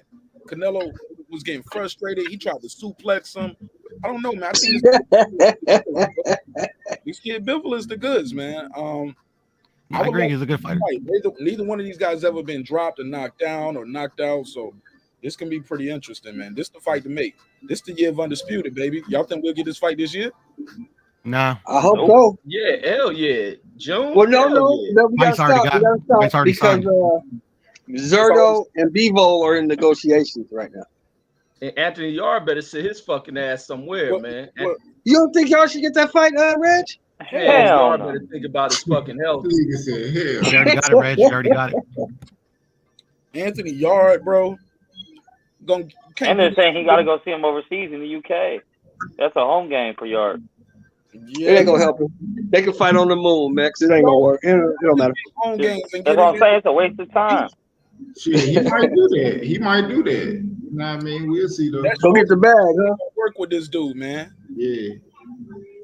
It ain't about Zerto might fuck up Bivol too, so he might not even have the title. I'll never believe in a fighter that got KO from a jab from exhaustion. Yeah, Zerto might be. You're right, Puro. Zerto might kick Bivol's ass. Nah, he's big. He's really big, bro. Shelton. Oh, if he come in like he came in the last fight, if he come in at 205, Bivol gonna beat the shit out of him. He can't come in. All Bivol gotta do is beat him to his fucking body. You think so though? Oh, Shelton. No? Yeah, he can't come in at 205. He'll get fucked up. He'd be too slow. You see how slow he was against that fucking can he beat up? Okay, you have a point. Ramirez just propped up to get those Mexican fans to get out there and buy up a fight. That's about it. Nah, he good, Reggie. No, Reggie. I think he's really good. Yeah. He ain't at this level. I don't think he's at their level. I gotta disagree with you on that one. Motherfucking Zerto was the 168-pound champion for 3.5 years. Couldn't get a fight. Moved up to 75 and knocked out all 4 guys he fought. And he's 43-0, 44-0 with 31 knockouts. I don't think he's no hype 30 job. knockouts. 30 knockouts. Yeah, I don't think he's no hype job, bro. No, I'm not calling him no hype job. I don't think he at the level of these two dudes who remain at the top of the division. Shit. Oh, okay. I respect that. I respect that, Red. Let's see what he got, yo. We got to see it. We got to see it, man. But the guys he's been in there with, he's been making easy work of most of them, bro. Man, that nigga gonna have a childhood boxing record. Him and Munguia, niggas gonna be like 80-0 and shit. Hero's got a respectable record though, Q. We got some good fighters on his record. Has Beterbiev ever had a difficult fight? Has he had a close fight yet? But you ain't no Well, shit. Munguia, I mean, if you want to go to Munguia, I think he's just a can crusher, personally. He said a can. Fuck that dude. He's a dud. Yo, As long as he keeps crushing them cans though, Shelton, you know, he's Yeah, I mean, it'll be different, and I promise I would feel different if he didn't have mutual bodies as the same niggas that people praise. He got the same bodies as Charlo, same bodies as Andrade, same bodies as goddamn Triple G. You know what I mean? Rosado. Yeah, like 5 years after the fact. Shit, hey, you know what I mean? Shit, not with goddamn Charlo. Shit, some of the dudes Charlo fought after Munguia. You know, well, we know Charlo's a can crusher. That's his MO. Charlo does too. Damn. I mean, they had a fight right there. Fucking Oscar to fuck it up. Man, shit. And y'all already told me I tear down black fighters over here. He said I'd be tearing down black fighters. So look. Man, I don't give a fuck what they talking about. I'm He talking want us to not tell the truth. Yeah, niggas telling the Because truth. they black. Nah, man. If they can crush us, they can crush us, homie.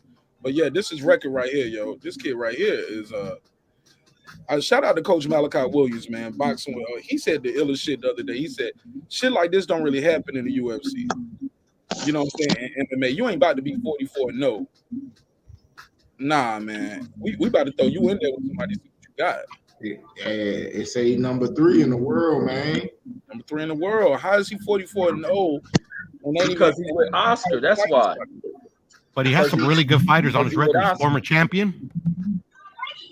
You gotta remember, he was with Top Rank for years. He was the WBO 168-pound champion, and Benavidez and none of them dudes wanted to fight him. Champion before he did. Shelton, tell him. None of them dudes wanted to fight him. That's why he moved up, because he outgrew the division. He moved up. Is he a top ranked fighter? He an Oscar fighter. He was a top ranked fighter first. He couldn't get a fight. That's why he gave up the WBO and went to Golden Boy, and moved up to 75. That was a mistake. Reggie just hates Oscar De La Hoya. Well, what could he do? I don't like him either. You know, it's the same thing we say, Reg. It's the same thing we say, Reg, like with Bud. Well, I got this title and nobody want to come get it. I'm sitting here with this title. I'm the champion. You should want to fight the champion, no? Yeah. Makes sense. Yeah, but the promoters got to push. You see, Bob Arum fucked over making a lot of shit happen. Like even when the Danny Garcia shit came up, they could have did more to make that Danny Garcia shit, but he'll do what he did to make a Amir Khan fight and pay Amir all that bullshit money. But you know what though? But Amir Khan, he offered Danny more money than he ever made. Danny had never made $3 million before. Shit like that. But also Amir Khan, you paid Amir Khan what he's worth though. You got to pay the guy what he been getting. Like you can't just and say what you want to about it. Fighting Amir Khan. Amir Khan has been known to be a lucrative fight. Let me put this on the screen for you. Look at this right here. I don't know if y'all can see it good.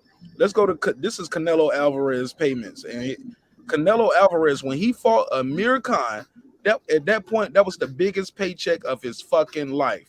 $20 million.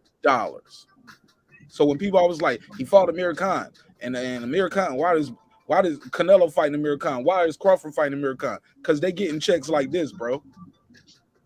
Amir Khan just made $10 million fighting Kell Brook, getting his ass kicked. Yeah, yeah, man. He made $10 million for that fight. $10 million. These promoters are dumb as fuck, man. I'm just telling you, man.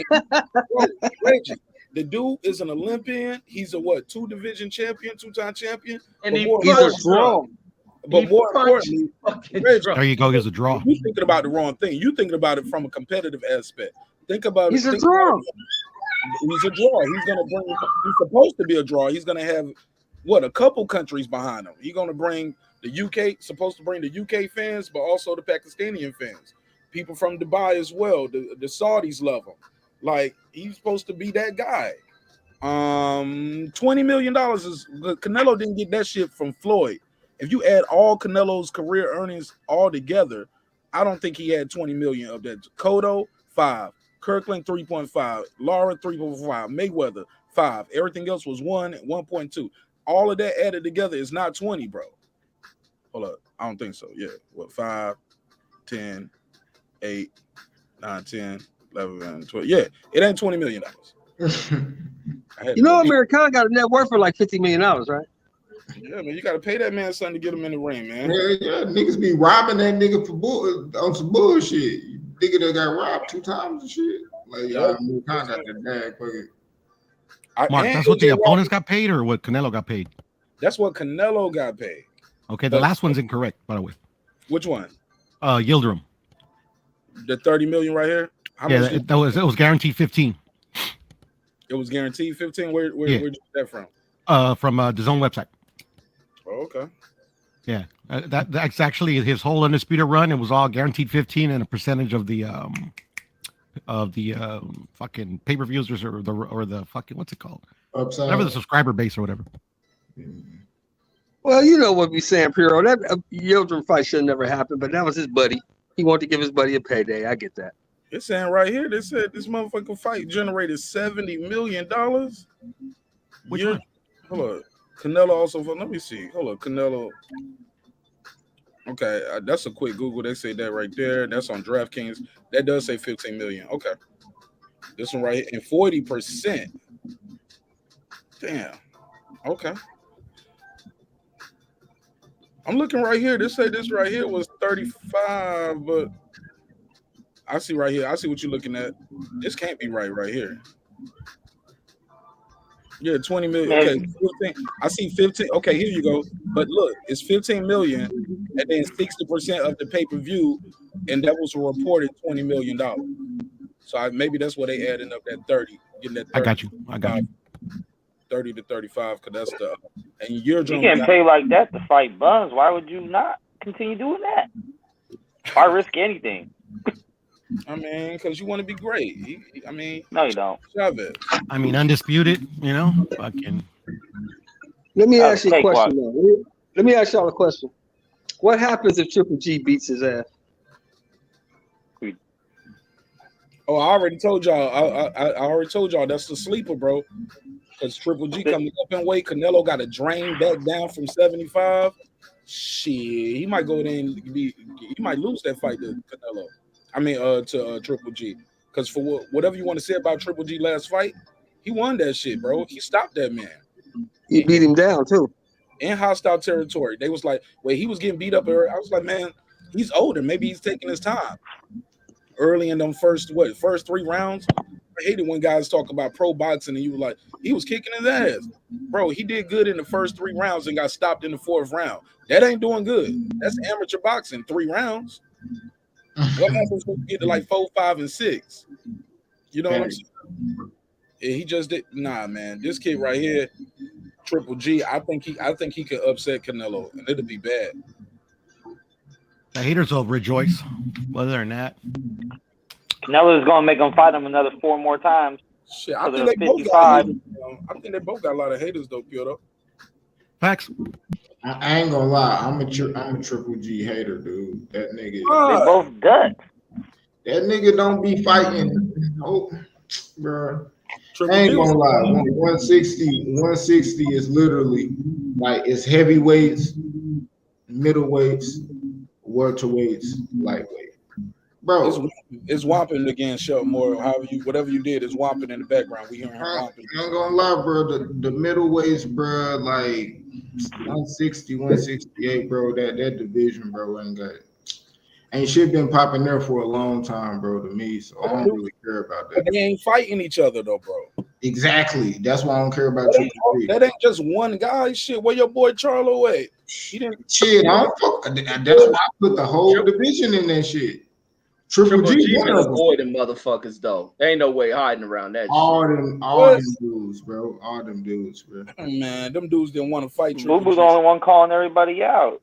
They did not want to fight Triple G, man. I can't rock with none. I can't rock with none of them guys, man. How about that? The dudes that wanted to fight Triple G for the most part, they got in there with him, and they either got their ass kicked or got their ass kicked. Daniel Jacobs went right in there with him. They said Canelo was ducking him. Canelo went up there and fought the dude, fought him twice. Now, granted, we did have some beef issues, but regardless, he beat that man.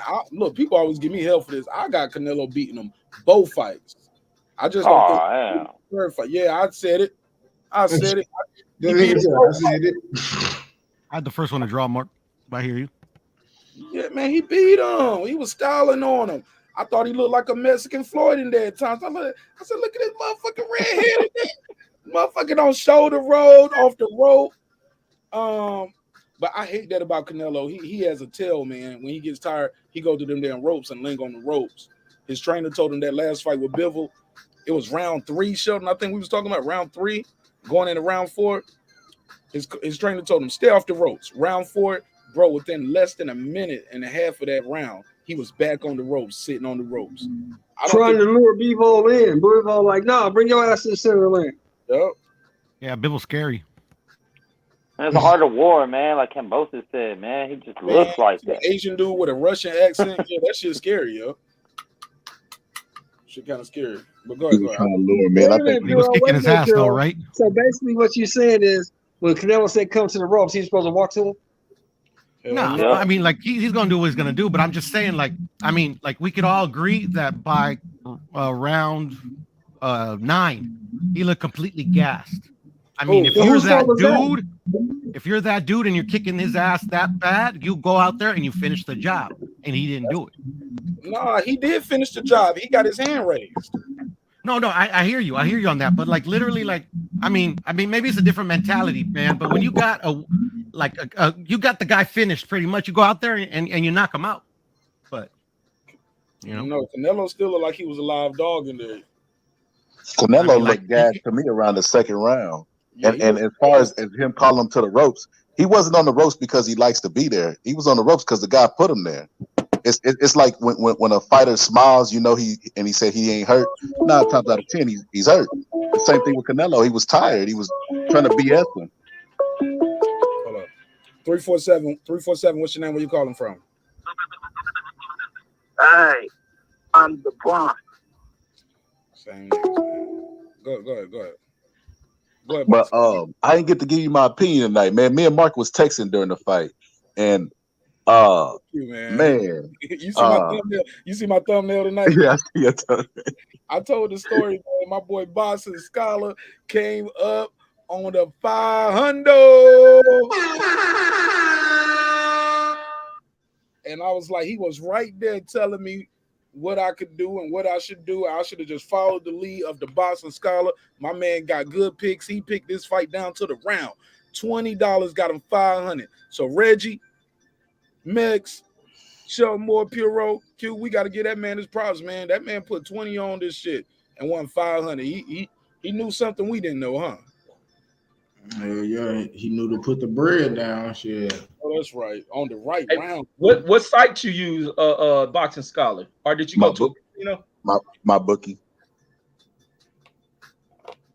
Hey, I'm gonna see. Hey, Reggie, if your you ain't personal bookie in your area, or that's the name of the site. It's the name of the site, but I'm gonna send you his promo link. So if you sign up, use his link. It don't cost you nothing, but they'll shoot him something. You heard me, Reg? Yeah, no, I heard you. I'm gonna text it to you right now. So, but yeah, it's free to sign up, but sign up with his promo code. It'll help him out. I appreciate that, Mark. Nah, man, I'm cool, man. I appreciate you, man. You're a good dude. Hey, look, you gave me the advice. You told me everything I need to do. And I told him, I said, my goofy ass was over here looking at old fights. Stop picking at your face, Q. Squeezing them bumps on camera. Picking ingrown hairs out. I'm fucking with you. Hey, look. Hey, look. I told him, I said, bro, I went back. I started looking at the Marcus Brown fight. I was looking at Joe Smith last fight, and I got scary. And then I hit you up, and you was like, yeah, it's closed, man. But good luck. I was like, damn, man, I bullshitted. But congratulations to you, man. You called that shit. But what was the other thing you was about to say? I had to you know what I was looking at? I was looking at the build. I normally don't even look at that shit, but I seen him trying to build Joe Smith as this hard, devastating puncher. And then they said he's a working man. What does that any of that have to do with what's in front of him? Nothing. It's a trap. It's a trap. Trying to get you to trying to make the fight more interesting than what it is. And that's exactly what they did, bro. Max Kellerman said something I didn't know that made me all the way lean towards Beterbiev. He said he fought in amateur at super heavyweight and heavyweight. And I was like, oh man, that man got big ass fucking dense ass bones. Ain't no way that the Joe Smith for to take his shots. I don't care how hard he punched. He'll be able to take Joe Smith's hardest punch, but Joe Smith can't take his hardest punch. Boxing scholar, this don't have nothing to do with cheating, man, because he's not going to hack his ass off the ring. 213, what's up? Yo, Marq Nash, what up, bro? How you doing, man?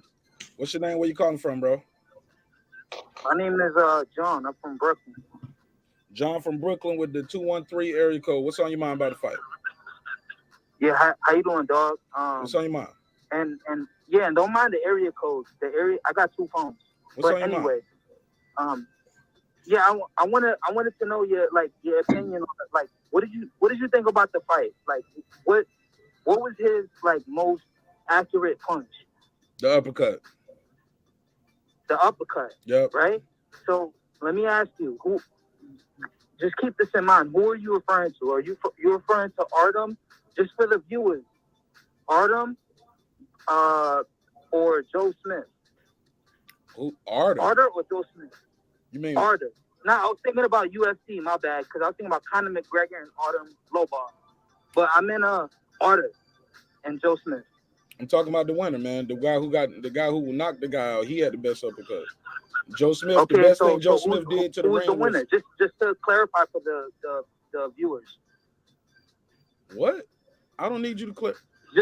Man, nigga, stop trying to debate on the phone and talk your goddamn part of the fight. God damn. Nah, we ain't even about to do that, Reggie. He out Who here. was the winner? What the hell was he?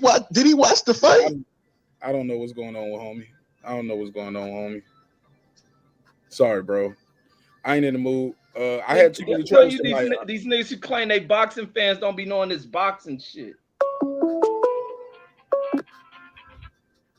213, what's up, man? Yo, what up, dog? What's on your mind, man? What's your call? What you got for me? Bro, this sport is like science, bro. Okay. You said the rear uppercut? I didn't say no rear uppercut. I just said he threw an uppercut. It don't matter. What do you think of the fight? 213. You tell me about this. Your call. Now you kind of sound like you didn't watch it. Okay. Fair enough. You good? You good? That's my opinion. You asked me. This is your call, though. All right. So it ain't about what I think. It's about what you think. The rear uppercut or which one? Nigga, hang up. Peace, nigga. Right. This nigga talking about it. That nigga talking. I never said a rear or who even calls that shit a rear uppercut? I never heard of it. Who man? Yeah, he's trying to get you with gotcha questions to make it seem like you don't know. Yeah. I think that's the dude that was before, and he's trying to make it some gay shit. You know what I'm saying? Because he calls fights. He caught him with the rear uppercut. What the fuck is a rear uppercut? What is that? Never heard of it. Yeah, he got you, Mark. He got you. Yeah, if you still listening, man, Arthur was just catching him with a counter right hand over his jab, and that's what started it all. And then he polished him off with the uppercuts when he was trying to smother him and clinch. He just made a little space and bam, bam, both uppercuts. The rear, and what do you call it? The lead and the rear. Yeah, I never heard of that. Yeah, but go ahead. Yeah, back to what I was saying about Joe Smith, man. Like, I was watching all the promo, man, and respectable people were saying, oh, man, Joe Smith, this is going to be an exciting fight because Joe Smith can bang. And I was like, I've never known him to be a banger, so I did what Mark did. I had to pop out the tapes.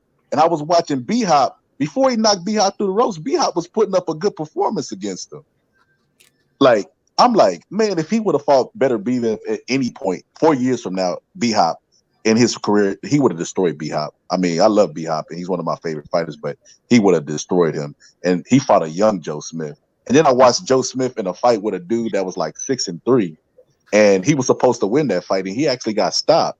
The fight's on YouTube if you want to check it out, but they cut it off right before he got stopped, but he was beating the shit out of Joe Smith. And he was a little short guy. That's when I was like, yeah, he might be hype, and he's going to have these ghosts because he's been stopped before. He knows what it's like to lose. Yep. You know what it's like to lose. So Beterbiev is through goods. He's not a hype job in y'all opinion, even though the guys he beat. You know, this division ain't no real. Ain't nothing hype about that dude. That dude's a fucking It ain't no monster. crowded division either, though, Shell Moore. That I dude's think a he fucking is a little monster. bit hype. Bro. Who gonna beat I him? think he is a little bit hype. But who gonna beat him, boxing style? Beterbiev ain't hype, bro. I'm Let sorry. him say his opinion. Let him say his opinion. I Go want ahead. to ask him a question. Ask me a question. Who gonna beat him? Boxing style? I'll answer that, Shelton, but I'll answer, but just hear me out though, Shelton. So Beterbiev, the best fight I ever seen him when he fought that other dude, the Ukrainian Volchnik. Was it Volchnik? And I thought Volchnik was gonna beat him because he had just knocked out Adonis Stevens. And everybody know he wasn't no slouch, right? So in this fight, he was just walking through his punches and he was dominating the shit out of him. But ever since that fight, you know, he's starting to slip. He's been knocked down by like in 2 fights after then, and he's 37 years old. Like people were saying Bud was washed up, and he's younger than this guy. He's 37. He has 400 amateur fights. Damn.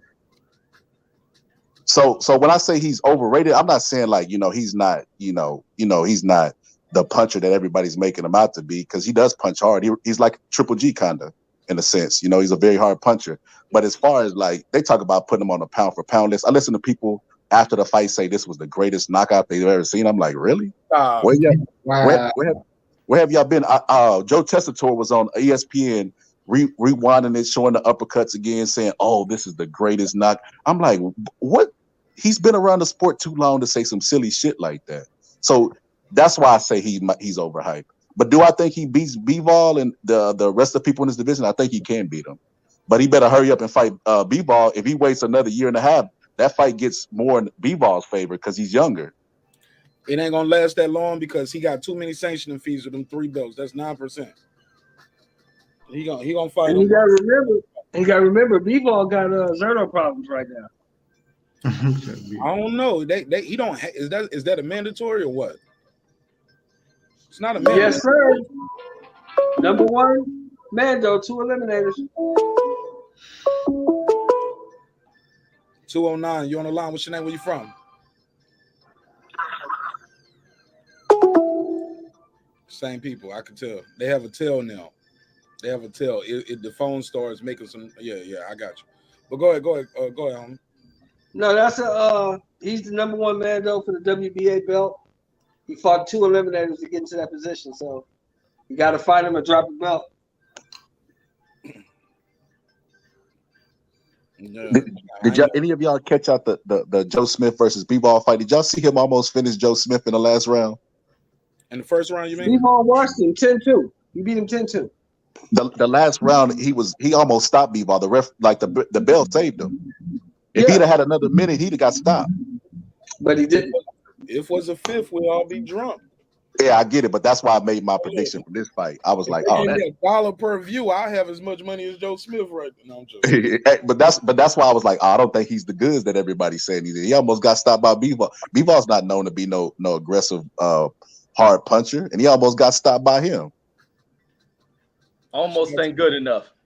But I mean, I'm not gonna discount anything from Bivol. Like I said, I like Bivol, not just for the knockouts. I got other reasons why I like the guy. But when you watch what he does inside the ring, he does what you're supposed to do to a fighter, and that's to soften their asses up. He methodically breaks a fighter, and he was able to do it at such a expedited pace in this fight. It's just that Joe Smith wasn't able to endure this. He probably never dealt with nobody like this. And I think this guy's going to be able to do it throughout the sport. He's super disciplined. He takes all the frills. There's no wasted shit inside the ring. And then you were bringing up about him being dropped. Being dropped ain't shit, because even in the fight where he was dropped by the guy, he wasn't hurt. He got up there and it turned out worse for the guy. Same thing with Marcus Brown. He got a cut on his head, severe cut, and he ain't think one bit about any of that shit. And it made it worse for Marcus Brown. You really just turn the guy into a different gear when if you are going to drop him or if you are going to cut him. It's just going to turn out worse for you. And this guy does what you're supposed to do, and that's break a motherfucker into submission. Yo, if I'm Bivol, do you even take a fight until you get your fucking money? They still got a hold on his money, don't they? Nah, No, they paid him. No, they paid him. Oh, they paid him? Oh, okay. Yeah, they paid him. What was the hold on the money? I missed that part. They were saying that talking about Russians couldn't make money because of the war, but he's a resident of California. He lives in Oxnard, so they had to pay him. Oh, okay. Hey, Sheldon Moore, you've been watching the sport for a while. You know Joe Frazier's style was to take two to give one, but you know, like I know, that style doesn't last long, and Beterbiev doesn't move his head. He comes straight in and accepts punches. He does not move his head. He's 37 years old. You know what's going to happen? One day he's going to get in the ring and he's going to fight this style that he's fighting, and he's going to get dropped, and everybody's going to say, "Well, they're going to be shocked. Oh, what happened to him? How did he slip so much?" Because they didn't see the gradual slip. How much damage has he taken in the fight? And I'm pretty sure he has a pretty solid high guard defense. He ain't getting hit like that. Nah, he ain't taking damage from nobody. Well, he got dropped by Callum Johnson. So Even in this video right here where he's dropped, he ain't dropped by no severe shit. It's a pushing punch. He be getting hit though. He ain't got the best defense, but he ain't getting hurt by shit. But that's easy to say because we're not taking the punches. He's taking punches to his head, Red. We don't know what his concussion level was after the fight. But he ain't getting hit by nobody like that. You can go through his fights, and where is he really getting hit like that? He taking punches off the arms and shit. But what he's gets doing hit with a is lot of straight annihilating punches. people. We got to see what's going to happen. At the only at the person end, I see having I a think he's shot. gonna make it up. Go ahead. Only person I see having this. Only two people I see having a shot at beating him is Bivol because of the boxing, and Zerto because he got a fucking chin and he big as shit. But everybody else at 175 fucking with that dude is in trouble. Yeah, I couldn't agree more. I don't see nobody beating him, bro. But Puro, Puro, you said you got Canelo. He could probably beat him, right? Puro, you said Canelo or Bivol could beat him, right? I'm on mute. My bad. I mean, I think Canelo and Bivol have a chance to beat him because they have the best defense in around that weight class. I mean, does he necessarily beat him? I don't know. The guy hits fucking like a ton of bricks, you know? You said Canelo? Zerto as well. Sorry about that. Yeah, Reg. Well, that's his opinion, though. Go ahead. Break it down. Tell me why. Oh, because of the defense, man. I mean, like, I think it was Shelton saying that, or it was Reggie saying that, like, what's his name? Beterbiev could get hit. You know, I mean, it's a tough fight, just like the Bivol one was. It's a little bit more danger because he hit a lot harder. And they're about I think, like swole wise, they're about the same. They're about the same build. You know, that'd be a tough fight for Canelo. Way tougher than the Bill rematch.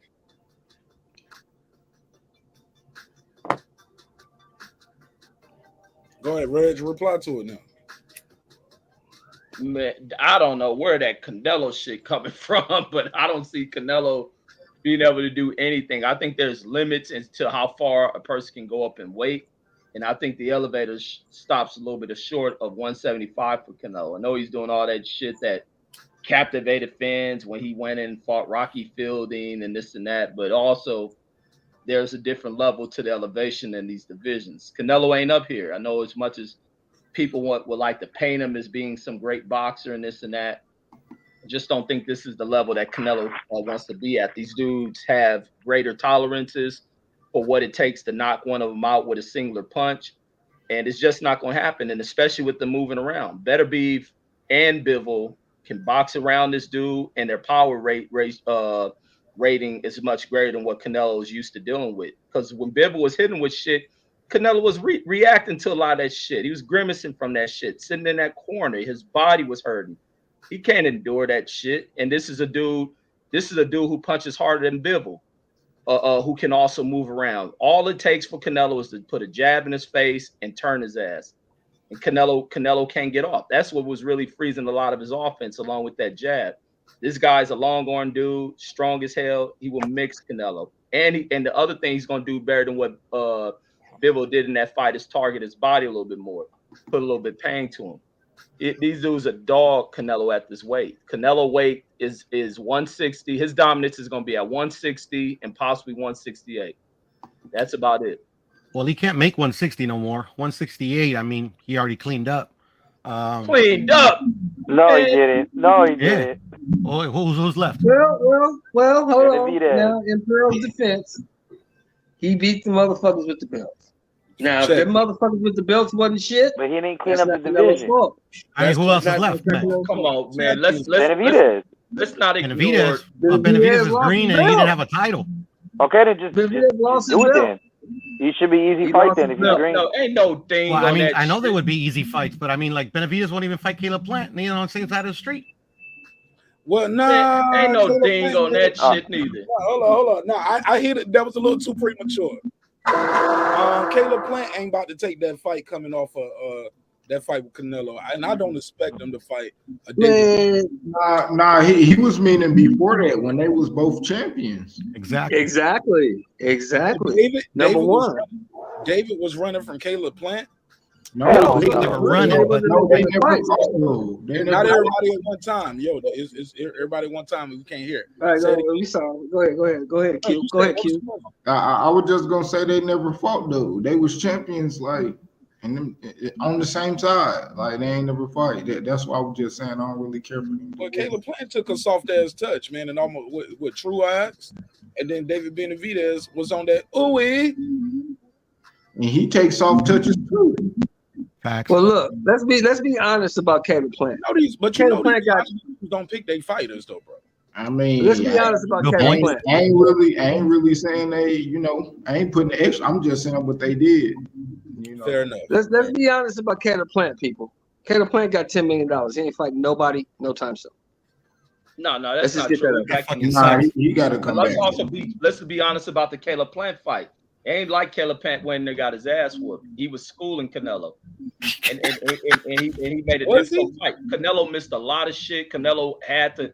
Well, the judges was cheating, but watching that fight as a boxing fan, Canelo was getting fucking schooled in that fight. Canelo landed the 11th round punch that ended up winning the fight from landing the 11th round punch. That same punch he was throwing, Caleb was blocking that shit, making him miss a lot. You're right. And don't act like Canelo just did spectacular shit in that fight, because he didn't. And really what was starting to happen is Caleb started to fade in like those last 2 rounds, but he probably would have caught a second win. But Canelo wasn't doing nothing that spectacular. He was looking like he's getting exposed. Now he was going to his body, slowing him down. Man. Canelo was playing with his food. We all knew how that fight was gonna go. Yeah, right. Canelo showed Caleb Plant is a B-level fighter. Less than that, F level. Wait, look. Reggie is right. Reggie is right. Caleb Plant was winning that fight until he wasn't. Nah, that don't count. That's like saying Rolly was. Rolly got an argument there. Rolly was winning his fight. Rolly was winning his fight. There. Until he wasn't. No, Rolly don't got no argument. Until he wasn't. Rolly was not winning that fight. Come on. No, y'all missing the forest for the tree. That's the point I'm making. You can't say Canelo was getting exposed until he got a lucky punch. If that's the case, then Rolly has an argument with Tank. No, you got your ass whooped. They set you up for that shot. Because you knock a nigga out with one punch don't mean it's just over with. Like, stop. Canelo set that boy up for that shot, man. Thank you, Boxing Scholar. That's literally what that means. That's literally what a knockout is. I was going there, Mark. You can go there for me. I'll be quiet. You go there for me, Mark. Go there for me. What that means, Reggie. But what you're forgetting, Reggie, what about the body shots throughout the fight? What about him hitting the guy's arms to make his arms heavy? Like, I can't hit you in your face, I hit your shoulder. I hit you in your chest. I hit you, bro. Look, get in there in the clinch, hit you on your hip a little bit. Though that accumulation of punishment is the reason why your hands drop a little bit for that kill shot. Shit is systematic, man. Shit don't just happen just because if it was like that, that means that would be like Mickey Bay when Mickey Bay got knocked out in the last round. He was winning all 12 rounds, got hit with a shot, and just didn't know how to clinch. No, man, Caleb Plant was getting his shit cracked and broken little by little. That's why he stayed on that damn bicycle. He in there asking Canelo, how I look? I look okay? I'm doing all right? He's like, yeah, you're a good fighter. You're all right. But I'm going to get you, though. I'm going to get you up out of here. Right. So, it happened, Reggie. Like, all of that, he was doing good. That shit means nothing when you get stopped. So that's just like Lennox getting stopped by Rockman. What happened with the follow-up? It's simple as that. He knocked him out. It's a lot of them cases, bro. He knocked him out in the second fight. Well, the reason I was saying that is because also Rahman changed his game plan.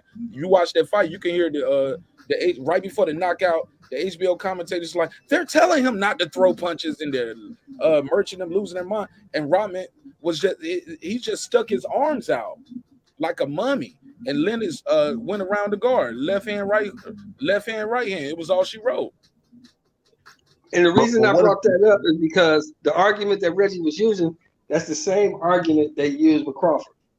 Oh, Kell Brook was touching him up. Sean Porter was touching him up. Yeah, he was. Until he wasn't. No, but look, it wasn't like Kell Brooks is just a dominant in the fight. Terrence couldn't hit him. He was schooling Terrence. It was none of that shit. Nah, Kell Brook got outboxed and beat up. But look, let's just look on the official scorecards. I believe Kell Brook was up on at least one of the cards. Let's just say, for the sake of arguments, let's just say 2 cards. Shane Mosley was up against Floyd in the first 3 rounds. But more importantly, none of that shit don't even matter. That was the worst example. I shouldn't even say that because that fight at least went to the decision. If he knocked you out in the 4th round, what nigga? It was the 4th round. That's all she wrote. The fight, Taylor. That's a good example. 7, 8, 9, 10. My nigga, this fight didn't even go 4 rounds. Maybe he figured them out in those first 2 or 3 rounds. You get what I'm saying? And I can take your shot, but you take my shot. If not, that's all she wrote. The shit only went 4 rounds. Oh, Crawford stopped that quick? Round 4. It was over. Oh yeah, niggas tripping trying to bring that shit. Round 4. It was over, Reggie. Round 10. It was over, Mark. Round 10. It was over. At the end of the day, 1 through 9 doesn't matter. Right. Doesn't matter. What Mean Machine did 1 through 9 doesn't matter. What Jose Benavidez did 1 through 11 doesn't matter. What happened to him? His ass got knocked the fuck out. Yeah, that'd be like the referee getting in the ring at the end of the round and being like, to announce the fight, like he was up in the fight, but he got his ass knocked out. Like, no, it doesn't matter. They're gonna announce the winner. If a man can separate another man from his consciousness, it don't matter what the fuck happened before that. That's it. Because if this is prison, your ass getting raped, bro. I don't give a fuck how good of a fight you had. You got knocked the fuck out. Whoa, hey. We talking boxing, not prison bullshit. That dude finna call in again. That dude finna be like, what y'all say? He gonna call in again. I'm just saying, we need to remember how barbaric fighting is, and as men, like, we are humans, we're animals first. This is a predatory type of thing. It's apex predator versus apex predator.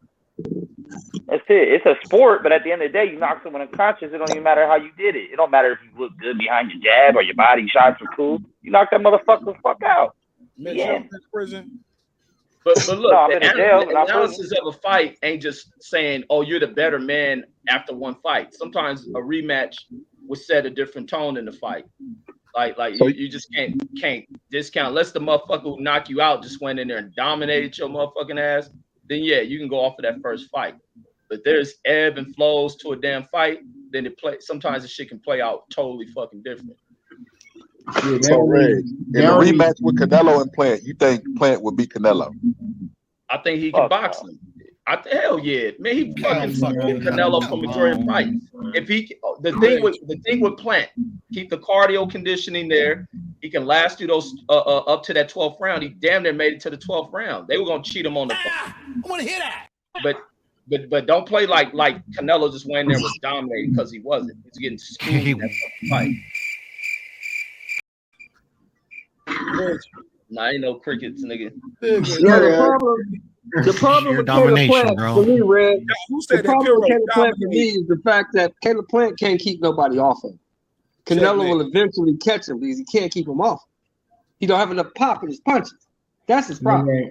Nigga ain't built for that shit, man. Man, he should take him after these next 2 fights Canelo about to go through. This shit about to take something out of Canelo. Nigga go right back after that nigga. take a nice touch up, so you can get back in the hunt.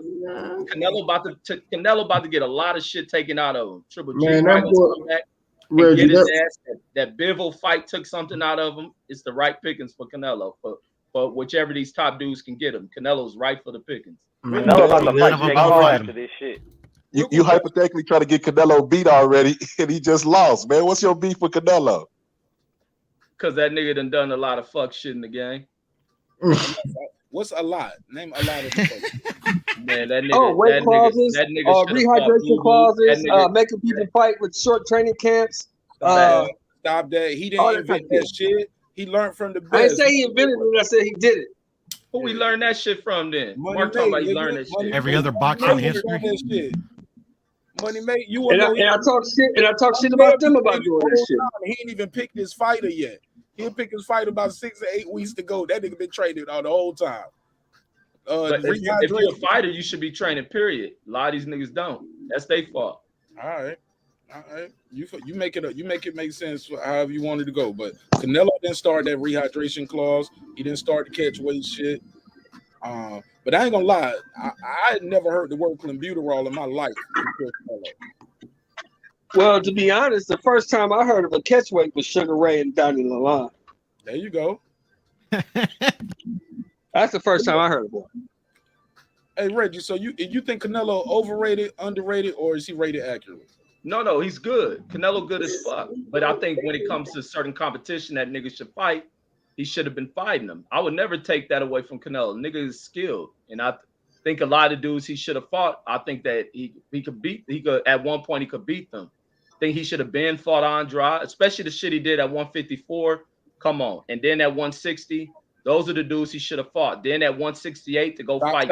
Stop. At 160, he fought Triple G twice, bro. Can't take that from him. Triple G was an undefeated dude. He was a killer, allegedly. Let's not do that. He didn't fight Charlo, but he fought Triple G, who was an undefeated champion or a long reigning champion. Why not? Coming up from 54 to 60 and beating that dude who had all the belts. You can't say he didn't do something at 160. He beat that dude. And he beat Triple G was not this dude. Danny Jacobs for the title. Triple G was not that dude these HBO niggas try to make him out to be. The nigga had issues with Willie Monroe, light ass. He had issues with Kell Brook, light ass. He had when he went in there against Danny Jacobs. Until he didn't. Just light ass niggas. And then when he fought premier dudes at the division, he had issues. Canelo gave him issues. Danny Jacobs gave him issues. And Sergey Derevyanchenko whooped his fucking ass. Nigga wasn't what they try to hype him to be. Shit, what's wrong with that, man? I ain't going. But Reggie, just because he had some trouble, don't mean he didn't win the fight. That we want to see him be challenged. But he should have fought the Charlos. He should have fought Andrade. These niggas ain't run from him. They try to make it like everybody was scared of Triple G. Wasn't nobody scared of that nigga. Sir, he fought Triple G back to back. Why them dudes didn't fight each other? And he offered Maul a fight. They never fought each other. If he ain't shit at 60, they really ain't shit at 60. Nigga, that's what I'm saying. Mel still ain't saying Andrade name. I mean, Maul still ain't saying Andrade name, bro. Like, man, come on. And it ain't nobody to fight. They all got cases on them. There we go. I'll tell you what Caleb Plant needs to do if he want to get back in the mix. You know what Plant needs to do? Man, fight he needs to go fight Morrell. He needs to fight Morrell. Yep. That'll be a good fight. Y'all want to kill him now. Man, Morrell ain't that fucking good, man. What? Neither is Caleb. I'm sorry, I can't find the Morrell hype, man. Okay, let's rate it. Hold up. Is he overrated? Is Morrell overrated, underrated, or Yes. He's overrated. The boy got 7 fights. He's overrated. Yeah, I agree. Fair enough. What about Caleb Plant? Is he overrated, underrated, or rated accurately? He's extremely overrated. I think he's underrated. One at a time. I think he's accurate. One at a time. I want. He's overrated as fuck. Listen. One at a time. I want. All right, go ahead. Go. Who's first, Mark? You go first, Sheldon, because you already unmuted. Let's go. I think he's accurately rated. He's a B+ level fighter. He's not A. He's not C. He's a B+ level fighter. B+ B level fighter. That's what he is. He rated decent. I'm gonna say hold on, one at a time. Finish up, Q. You said, is he rated accurately, That's what you're saying. It's only 3 choices. Yeah, he read it accurate. He read it pretty accurate. All right, he is what he is. All right. Go ahead, Puro. I'm doing this top row right here first. Extremely overrated. I mean, it's his competition. I mean, come on, he's not a puncher. He tries to fight like Floyd Mayweather with the shoulder roll, and he does a half-ass job at it. I mean, like there was no chance in hell he was going to beat Canelo. I mean, nobody that knows boxing would even want to bet that fight. And the only person that bet me, I ain't gonna name no names, welched on his bet. Yeah, he was a dumb guy who did that. You say he did what? He didn't pay your bet? He did not pay his bet, but I don't really care. Oh, put him out there because we ban people from the channel for that. Nah, we good. Oh man, that means Puro lying. Who was it, Puro? 200 push-ups, Shelton. You know.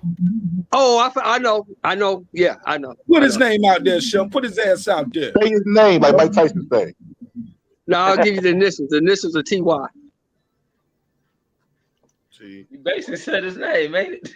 Huh? Yeah, that's I did. He said his name. About the my bad, man. Not my boy. Now I'm dry snitching. Now I'm dry snitching.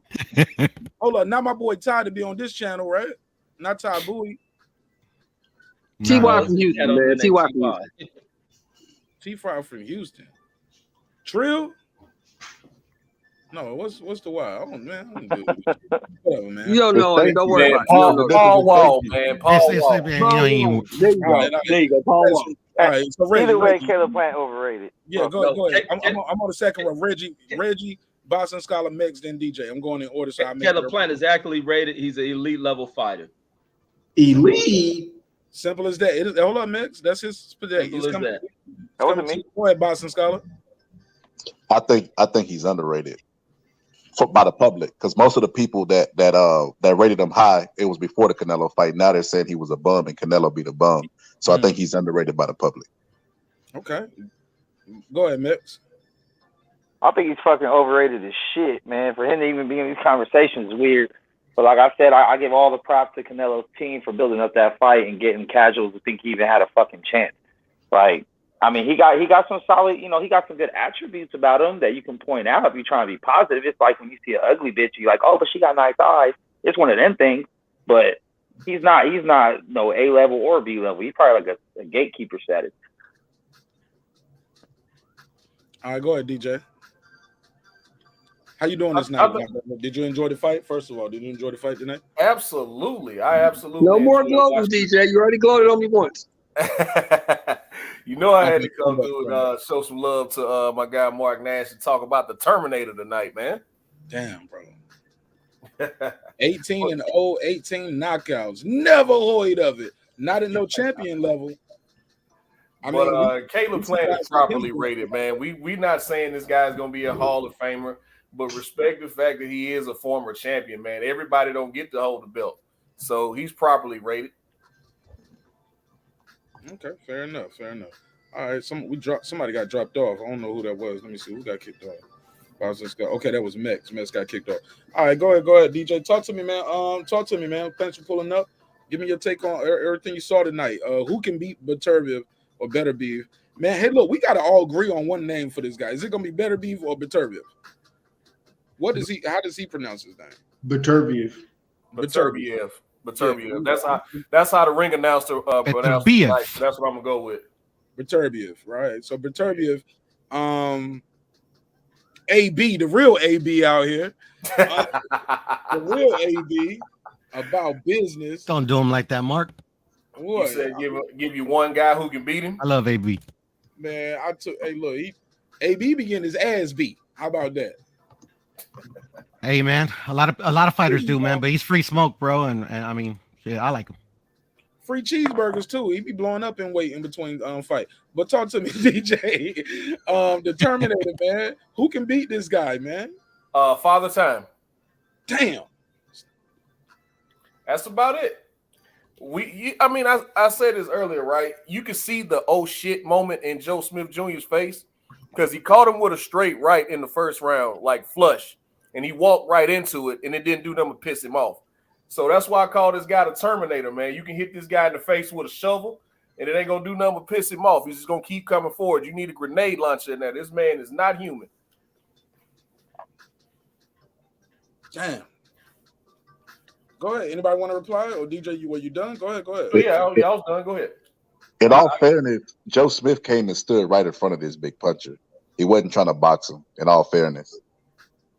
Well, to retort to that, Joe Smith Jr. didn't realize Beterbiev's legs work either, because you notice how he came out trying to pressure him. He tried to catch him cold actually, because Beterbiev is known to start slow. He tried to jump on him and try to make it a fight early, and try to at least try to tire him out, or at the very least, rack up some rounds before he got going. But lo and behold, people found out tonight this man actually got footwork. Now what can you say about him? He has a footwork, he has a jab, and he doesn't load up on his shots. So good luck with that. Well, look, I got a question for you. How much movement was Joe Smith doing where he had to try to catch Joe Smith in a round and a half? What was all this footwork that y'all keep saying? Y'all saying the fight didn't even last that long. And Joe Smith was right in front of him. The fact that Joe Smith was pressuring him and trying to cut the ring off, and he couldn't. Did you see how he came out in the first round? But some wild ass shit looking goofy. Yeah, and to Boxing Scholar's point, Joe Smith stands right in front of everybody, so that's nothing new. Yeah, just pressure. He tried to pressure him a little bit, got his ass popped a couple times, paused, and that was all she wrote. With porous defense. Right, man. Yeah, thank you, Puro. Look, I'm sorry, man. I look, man, they're gonna kill me for this in the comments, man. I need to see more from Beterbiev, yo. I'm sorry. I need to see more from Beterbiev. That's fair. That is very fair. I mean, come on, man. What else do y'all need to see? The guys he fight, bro. That's a weak ass division. I'm sorry, bro. That division don't seem like it's that loaded. It's to the when we already. Well, who you want to go get and bring to that division, Mark? Shit, Jesus H. Christ. I don't know. Shit, I don't know. I ain't got all the answers. Look, I ain't got all the answers. I'm just saying, his division ain't that loaded, man. I mean, he just curb stomped the guy that went 12 hard rounds with Bivol. So, I mean, what else we need? I mean, they do have a common opponent, and that common opponent is Joe Smith Jr. You're right and about Beterbiev just walked right through him. So, what are we talking about? Good point. Some will argue. You know how they're gonna say he's leftovers. He's battle torn. He got that $2 million. He was done once he knew he getting $2 million for that fight. He was done. Well, you know what we say to that, right, Mark? Well, go get your favorite fighter and put him in there. Man, I can't bring Bud Crawford in that bitch. Please don't. Please don't. Please don't. I don't think Tank or Ryan will fight him. Please. Hey, real quick, let me. Oh, okay, that was Q to God that dropped off. Q to God said he about to head out off the panel. He said he's gonna do a show tomorrow morning at 10:05. So check him out tomorrow morning at 10. I'll be there, Q. I'll fuck with you, homie. And I got your link in the private chat. I dropped your link at the end of the night when I drop all the links. Salute to my homie Q. All right, Q. Take it He easy, blocked man. everybody. He was looking crazy, so he blocked it. I don't know what you're talking about. Go ahead. I'm sorry. Go ahead, fellas. Hey, DJ said he tried to catch him cold. Shit, legend has it he's still trying right now on his way to the hospital. Right. Yo. So the big question is who's the true king of the division right now? Is it Bivol for beating Canelo, or is it Beterbiev for the 100K on the belt, 100% belt? Say that again. Better be. Yeah, who's the king of light heavy? Is it Bivol or the Terminator right now? Beterbiev, he got 3 belts. Beterbiev. Yeah, you got to give it to him. Artur Beterbiev has 3 titles: WBA, IBF, and WBC, IBF, and WBO. So all you guys feel the same way when it comes to Tank and Haney, then? Same? No debating. You got to give it to him. No debate. Haney's the undisputed champion. What's the debate? Haney's the guy. No debate. I want to see that fight though. Yeah. Man. He got all the belts. Shit. Hey, look, I like Bud Crawford over Spence, but guess who the number 1 guy? Who the top dog? That Spence. boy, the top dog, bro. Spence. Like it or love it. Shit. I mean, hate it or love it. I mean, Bud don't knock his ass out though, but hey, it is what it is. Wait. So here's another question. So does that mean that Triple G is the king of 160 because he got 2 out of the 4 and Charlo and Booba only got 1? Yeah. Yeah. Yep. So that's ugly. He's He the got- undisputed champion. He's the unified champion. He's the unified champ. Yes. Yeah, he the dude. He the A-side, man. You ain't gotta like it. That's what it is. Hey, Mark. Yes, sir. You know what blows my mind? So Yo, my wife be dying laughing. I be doing that shit around there. I be like, blew my mind. what blows my mind, bro, is the Terminator, as y'all call him. I think it more has to do is because I think he's Russian or he's foreign or something that everybody they're so quick to like look at the Russians as powerful and like they did with Sergey Kovalev. We ain't heard a peep from him. You remember when he was the Crusher? Everybody thought he was the baddest man on the planet at one point. But when Bud was stepping up in competition and knocking people cold as a milkshake, showing versatility, walking through punches, they said he takes too many punches. He's over the hill. They start like I can't find any consistency amongst the boxing community. Why wasn't they giving Bud all this credit when he knocked out Sean Porter? Sean Porter was God, elite. this ain't about Bud Crawford. I will God tell you though, damn. but I'm gonna ask you a question. I'm trying to find consistency, man. I'm gonna give it to you. DJ I'm gonna Lee, give it to you. go ahead, Boston Scholar. Boston Scholar. I'm gonna give it to you. Hold on. I'm gonna give it to you. Let me give the answer. Let me give him the answer. Let me give him the answer, DJ. DJ, That man, let me give him the the answer. Terminator has 16 fights, I got bro. the answer, too. And you call it up here talk about this man is the king of the world. When Bud knocks out elite competition, you wouldn't say the same thing. I'm asking you to be Let me give consistent. you the answer. Let me give you the Okay. answer. Here's the answer. My grandmother told me this shit when I was a kid, and it rings true today. Oh yeah. When a motherfucker don't like you, They there don't is like nothing you can do to make a motherfucker like you. They don't like Real- you. She was a real wise spit. woman. That's Shelton. real spit right there. Hold on. No, it's not that I don't like Bud Crawford. It's like, God damn, we done gave him his respect, but it seems like he has this mythical chip on his shoulder that nobody respects. Nothing he's ever done. Everything he's done is everybody poo-poos on it. Like, oh, Bud Crawford don't get his respect. I mean, I'm But just they so do, sick and though. tired You of don't- hearing that same spiel. But you don't. You DJ, Man, we talking about a man that has a 100% knockout ratio. Bro. I called him the Terminator because I saw him get his shit split open in his last fight, and it didn't do nothing but piss him off. I saw him get Facts, dropped DJ. early in There you go, fights, DJ. and it didn't do nothing but piss him Fact. off. All that shit is fact, Good DJ. DJ. Good DJ. Good job, DJ. That's Maybe- why I call him the Terminator. You ever watch the Terminator movies? When you hit him with a fucking grenade launcher, what does it do? Piss him off, and he's still trying to come forward and kill you. And 9 times out of 10, he gets to everybody except for the person he's trying to get to, which we know he ain't gonna get to John Connor, but that's not a hit on there. But how many people does he walk through after you shot him? How many punches does this man have to walk through? And how many times does he have to get his shit split open and get dropped before people realize this man ain't nothing to fuck with? Damn. Bro, that's why I call him the He ain't- Terminator. It ain't because he's Russian. Hey, fellas, If he was hey, fellas. American, I would have called him the Terminator. He's He had that 37 same years voice. old. Hold on, fellas. I got a call. Go ahead, do your call. This is a real call this time. This is my guy Brandon Washington from Dallas. What's good? Let's go, Brandon. On the panel, what up to everybody? But you know what it is. I call in to echo exactly what DJ is saying. And we getting tired of this Bud shit every night. Bud. Y'all switching the conversation to Bud. Man, Bud. That wasn't us, Brandon. That wasn't us. That was exactly y'all. No, it wasn't, Brandon. Come on, man. We weren't talking about Bud. We talking about Beterbiev, man. Man, that was the boxing scholar. Y'all always Boxing Scholar switching it, ain't even even here every night, so leave him alone. Let him. My boy. Yeah, Boxing that was Scholar, him. Yeah, say that, Brandon. Say that. He won So 5. Brandon, how you feel about the fight? That's my boy, the boxing scholar. Boxing scholar, you know, it's all love over here. You know, it's respect. You know, it's all love over here. But you know how I feel about the fight. At the end of the day, let's push to get this fight made. Let's stop talking about who gonna knock who out, and let's just keep pushing the fight.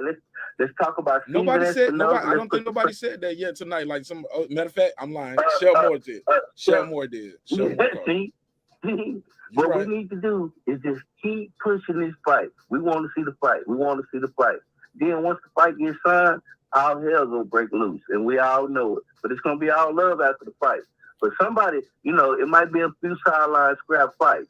You know what I mean? Somebody might have to get, you know, like more. What is it? Portal Wars or something? You know, you know, it's gonna go down somewhere. It's gonna be once we finish tearing this fight up. Once this fight get made, it's gonna be so much bad blood. It's gonna be a scrap somewhere. But me, I ain't gonna have bad blood. I'm gonna sit back and bask in my fellow Texans glory. You know what I mean? And just enjoy. You know, it's gonna be a big old party there. We probably have a parade or something. You know, probably go down Dealey Plaza. You know, probably go down. You should, because if he beat him, this would be his biggest accomplishment ever in the sport. You know what I'm saying? Indeed, you know, so we're gonna do stuff like that. We're gonna do big things down here. You know. Well, Brandon, why don't you let him win the fight first before you start planning the parade, brother? Shit like that. Salute to y'all, man. I love all and respect all of y'all. Love you I'll too, probably bro. jump on the panel tonight once it calm down, but I'm back in the chat, man. You said once it calm Peace, down. Brandon. What Peace, you Brandon, man. You know you my guy, homie. Brandon saying y'all a bunch of thugs on here and shit. Y'all be hot, bro. Man, no, man. We've been very respectful tonight. Everybody getting a chance to speak. We had a couple prank callers and shit tonight, but other than that, everything been Gucci. Yeah, Marq Nash had his stalking call. Mark, he said he want to get with Mark. Nah, he didn't say he wanted to get with me. He said Mark, you got a fatal attraction on your hand, man. So what, brother? I said you got a fatal attraction on your hand. Oh yeah, I got a couple of them out here. I'll block a dude and they'll just for some reason they still know what I'm doing on my show. You know what I'm saying? But that one dude called in tonight said that one dude stop camming up so much. Sir. You know, you can't. You got to stop camming up so much, bro. Yeah, you know, dudes start to really watch you and look at you, especially when you start doing that LL Cool J shit. Man, dudes be looking at that, bro. Bye, Brandon. LL Cool J shit. Hey, Brandon, before you go, I want to ask you something. Hold on, real quick. Somebody got a question for you. Brandon, no, Boston Scholar got the other Brandon want to talk to you. Brandon, the Boston Scholar. Go ahead. So Brandon, I can't say Bud. I can't say Bud because it's a trigger point for Spence fans. The point I'm making for y'all, I'm saying like with Deontay Wilder. You remember when he was knocking people out? They were saying he has one punch knockout power, and they were saying it wasn't enough. Who did he knock out? This guy has 18 fights. DJ said he was a Terminator. He's walking through punches. He's a human. Eventually, he's gonna walk through the wrong punch. He's 37 years old. He's gonna walk through the wrong punch one day. This man is a mortal. If you cut him, he's gonna bleed. Yeah, that nigga. But the thing what DJ saying is the difference is DJ saying. Hold on, he got a question for the caller though. Yeah, what's the question, bro? So the question to you, Brandon, without move Bud, call him Joe Smoke. Do you think that they give him the credit that he deserves for doing the same thing that this man did tonight, knocking out elite competition and doing it more versatile? Or do they shit on his name? Yeah. No, it's not they. It's you black motherfuckers that shit on Bud. Hold on, Reggie. Let Brandon answer for himself, Reggie. I'm sorry, I didn't mean to cut you off like that, bro. But he did ask Brandon direct. Let him answer the direct question because he did address it. Yeah, I think Bud gets his credit because Bud is celebrated. We just saw Bud at the Hall of Fame. We just seen all the fighters basically picking Bud, past fighters picking Bud. So people know who Bud is. Bud gets his respect. Bud gets his credit. You know what I mean? Matter of fact, it was an uproar. Hell, it was pissing Spence fans off, not me. You know, I just know it's news cycle shit, so I respect it. But it was pissing people off like, hey, man, what the hell going on? So, yeah, he gets his respect. I think so. And, Red, salute to you, bro. I saw you was talking to your brother. Man, I just want to say that's how the universe works. You see how when we get together as brothers and how the universe works, we ain't got to speak on it, but Mark know what it is. It was spoke up on, it was brought up, and then that's the shit that happened. So I just want to say that's how the universe works. Hopefully we can get together and do more stuff like that and show more stuff like that and just keep it moving. But salute to y'all brothers, man. Once again, Mark, fine show. Keep the neighborhood together, brother. Man, click that link, Brandon. Stop all that buffoonery. Click the link. Peace, Brandon, man. You know you my guy, homie. And happy Father's Day to you, my brother. Happy Father's Day to all you brothers. Yes, sir. Happy Father's Day, brother. Same to you, bro. Same to you. All right, now go ahead, Reg. I think and everybody else. I know everybody. I'm sorry about that. I just wanted him to be able to answer the question himself. Reg, did you still want to speak on it, or did you? Was that Yeah. No, I was saying, but Brandon answered that shit the same way I would have answered. It's like, yeah, Bud get his credit, but it was like, they ain't giving Bud the credits. Negroes not giving Bud credit. It ain't these outside people doing that shit. It's black motherfuckers.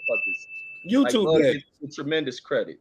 Yeah, and it ain't all black folks. It's just it's a sector on this YouTube space, in my opinion. To echo your point, as yeah, anybody who really knows boxing and study the sport, you got to give him his credit. You know what I'm saying? Right. But if you have a bias and it's just because he's against your guy, because never before have I heard people just say, well, what he do in this division? I'm like, so by your logic, he 5-0 then. He only got one division and only 5 fights. All of that stuff equals up to who you are now. Even with the leftover talk, I always kill him with the checkmate on Delson Reggie, because all of his belts came from somebody leftovers too, whether you want to admit it or not. Good fighters, he beat them fair and square, fucking them up too. But Kell Brooks, Sean Porter, Ugas, they all had losses. So technically, somebody is somebody's leftovers. So that should be dumb. I was like, hold up, Porter is Brooks' leftovers. Brooke is Triple G leftover, and Ugas is Porter's leftovers. If you want to play the leftover game, so that shit. And Danny is Thurman's leftovers. Come on, man. Shit. Oh yeah, and Porter. And right. So, like, man, that shit caused nothing but division between good brothers, man. We're gonna work it out. Good brothers on both sides. Good Hispanic brothers on both sides too. You know what I'm saying? And fuck it, man. It's gonna be what it's gonna be. We gotta move forward. And to DJ's point, to the boxing scholar, DJ's point, what he was trying to tell you is this. It's not that Beterbiev has been knocking out these guys. He's knocked out champion after champion after champion. But so has Bud. That's not just guys. But I'm gonna be clear though, Beterbiev ain't on Bud Crawford. I don't think pound for pound he does in that range shit I see Crawford do. You know what I'm saying? Nobody in the sport does. Nobody in the sport does what Crawford does. But the flip side That's a given. But the flip side of boxing scholars' argument, though, one will argue Beterbiev should be getting as praised as Bud is, if not more. He should. He destroyed everybody at light heavyweight. He should. The man has destroyed everybody he's fought. Mark, I think Mark and Coach Malachi said this. I'm gonna give you tomorrow's news today. They're gonna be sucking this man off tomorrow, calling him the best thing to ever do it, the best thing to slice bread. They're gonna ignore. Nobody's saying he's the greatest light heavyweight of all time. But I'm gonna give ain't man nobody gonna say that. That's reserved for Holyfield. Nobody stood toe to toe with the man and survived. Yeah. That's all I'm saying. You understand? Let me make sure you understand this. 5 out of his last 7 opponents before the night hadn't fought again. You know that, right? Nah, I didn't pay attention to that. Is that a good thing or a bad thing, DJ? That's a good thing for him. He retarded people, man. People make they on their way out. They on their way out. There you go. There you go. He was on his way out, like Sean Porter. No, stop. They were all younger than him. All of them. Yeah. Okay. That was the question, though. They wasn't on their way out. They was world champions. He almost 40. Marcus Brown was a world champion. He's 7-0 in world championship fights. 7 knockouts. Marcus Brown was a champion, though. Oh, okay, I didn't know that actually. Yeah. Okay. Badu Jet, remember? Okay. Let me say this because I don't want to sound like in world championship fights, 7 knockouts. Like DJ said, he hasn't even had a close fucking fight. He hasn't even been pushed and tested. Now he got tested at Marcus Brown fight because Marcus Brown. No, he didn't. He got pissed off and beat the dog shit out of Marcus Brown. That's what he did. He bit that. Look, he bit down. He beat Marcus Brown like he was his daddy. Nah, early in the rounds, Marcus Brown didn't do shit. Come on, Mark. Marcus Brown didn't do shit. He got his ass kicked. Shut up, nigga. He wants. That's what he got. Get off the panel. Fuck it. I'm pulling this. Hey, look, I'm gonna tell you one reason why they ain't gonna be sucking him off, talking about he all of this great and all of that. Do I gotta say the obvious? Y'all want me to say it? Go ahead. White. What the Ukraine? Oh, the people. He's white. I disagree. I think that's the opposite. I think it's gonna. That's why. Daddies ain't gonna get no white guy no credit. They barely want to give a Hispanic dude credit. These dudes, they like I was saying earlier, I think David Morrell getting too much credit. I mean, I like the kid, but Facts. God, Lee, don't put him in there with Benavidez right now. If you put him in there with Benavidez will change his career. Do it. No, DJ. I think Benavidez gets too much credit, to be honest. Stop doing that. Stop saving Morrell. Put his 7-fight ass in there with Benavidez. Go get him and put him in there. Say it again, Sean. No, man, he got potential, man. I don't want to see his H. Go get his 7-fight ass. Go get his 7-fight ass and put him in there with Benavidez and see what happens. I don't want to see H Money have a breakdown, man. No, keep Morrell away. Let H Money keep believing. Look, this is Sheldon, this is why I say this, right? They put that belt on that kid with 3 fights, right? Yeah. You can't go backwards from there. Exactly. It's time to start fighting dudes. If you gonna put the belt on him in 3 fights, it's time to start fighting dudes now, man. Exactly. And see, that's dumb to give these fights. Even when they try to pull it with Loma, it's dumb to give a person a championship opportunities that fucking quick just because they came out the Olympics and shit. And it's unfair to the other top 10 contenders. Right. No more Lantes Foxes. If you really serious about it, man, I'm telling you, put him in there with something. If you're gonna put him in there with Benavidez, he's gonna change his career. Because once the bell rings for the 5th round, because he's never been past the 5th round. I don't think he's ever been past the 5th round, correct? Once it gets into that 5th, 6th, and 7th round, and all of a sudden them punches you've been hitting people with ain't backing nobody up no more, what's gonna happen, man? He gonna turn to the motherfucking Berlanga. Ooh, that's fucked up, Reggie. He ain't that bad. Now wait a minute. He got 7 fights, right? And he's the WBA regular champion, correct?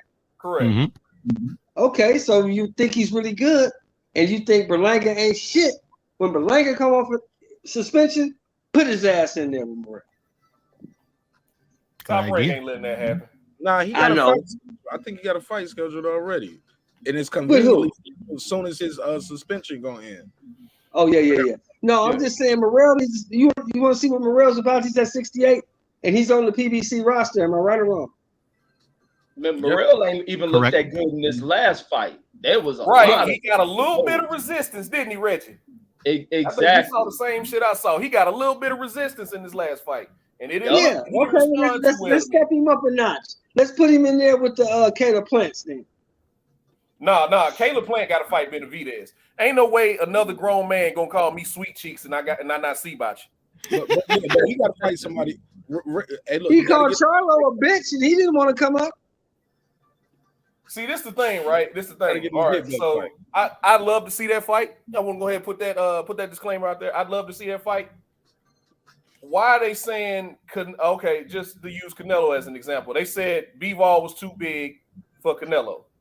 He was. But the jump from middleweight to super middleweight is just the same, if not more.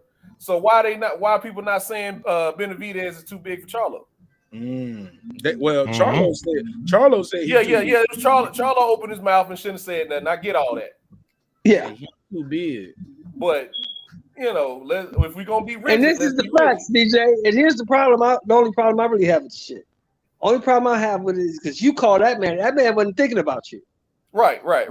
You opened your mouth and call that man out. And then when that man opened the door and say, "Come on in," you say, "We gotta have a COVID test. You gotta be over 25. I only fight at 160. I don't know what the fuck you're talking about." Right. He started copping pleas. Absolutely. Yeah, exactly. That's the problem. He started copping pleas. React to it though, DJ. That shit some sucker shit. Yeah. Absolutely.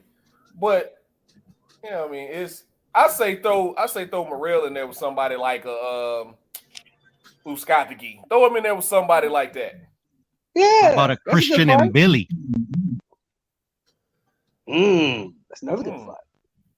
What's his record? Very quietly doing very good resume at that. Very well. And Billy's doing very well at 68. Yeah. No, I gotta But check. I'll say this though about the undisputed fight at 175. If it doesn't happen, I need Zordo and Bivol to fight. That's what I need to happen. Oh, they go. It's already happening, DJ. That It's already gonna happening. happen.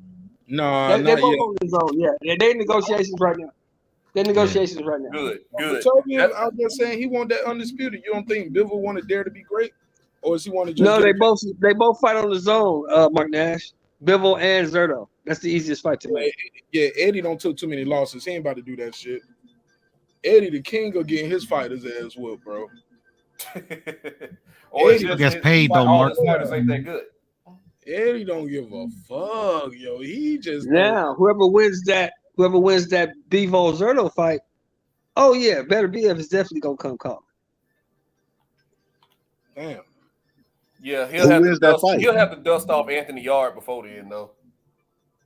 Yeah, that's the next Who wins the Bivol Zerto fight? Honestly, I got Zerto. So do I think he's too big and too much pressure. I don't think Bivol has the pop to keep him up off it. Shout out to Rodney. He said throw Morrell in there with Lionel Thompson. Yeah, throw him in there with Lionel Thompson. That's fine. Better than anybody else in the park. I mean, has he had a fight? I remember this guy like a year ago, like was on a 3-win streak, and then he just stopped fighting. Yeah, because he went on Fred's show and fucked his career over. I'm gonna say to Reggie's point, right? You can't say, I'm starving. I'm a fighter out here starving, but yet they offering you fights and you're not taking them. Like you're not a champion. You're not a former champion. You have no leverage. I'm sorry. That's just the business. You're gonna get fucked.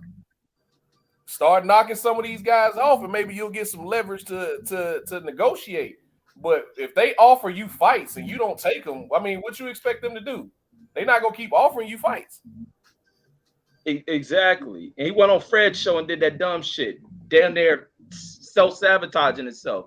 You don't do that type of shit in the industry. Reggie, nobody knows what you're talking about. You got to tell us the story. Look, everybody. Let me do a story time drop. Everybody want to know. So here's how the story goes. Lionel Thompson went on Struggle Shop. Reggie, pick it up. Yeah. So the dude get duped into going on Fred's show, so Fred can continue with his agenda of talking down about Floyd and talking down about Al Heyman. But here's a dude supposed to be active in the fight game, a dude with no representation. He doesn't have a manager representing him because he don't trust people. He has all these disputes about money. Here's this dude coming off a Euskotegi fight to where he went out there and dominated Euskotegi, a former champion. And then he gets on Fred's show and talk all this shit about what Al Heyman ain't doing, Floyd and them, and they coming at him with this kind of money, 6-figure fucking money.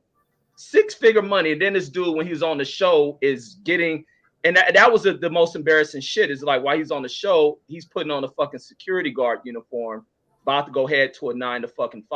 Oh my but God. Complaining and throwing these dudes who are very powerful in the goddamn business of boxing, and you think that video wasn't gonna get back to him. You would be blacklisted. In many industries, they say this to motherfucker, you don't do that kind of talking about, I don't care if you're in the trucking industry, you can be in the NBA industry. You can work at Rent-A-Center. I can't be up there telling y'all know this furniture been rented out 3-4 times and it ain't worth shit. The company ain't worth shit. Right. You'll never get work in this town. Yeah, he talking about motherfuckers that will what is that? What they call shit? 86 your ass from out the damn industry. And that's basically what happened to him. And then nobody else wants to touch you. If you bad mouth motherfuckers, you can't even really walk into the office of a promoter without representation.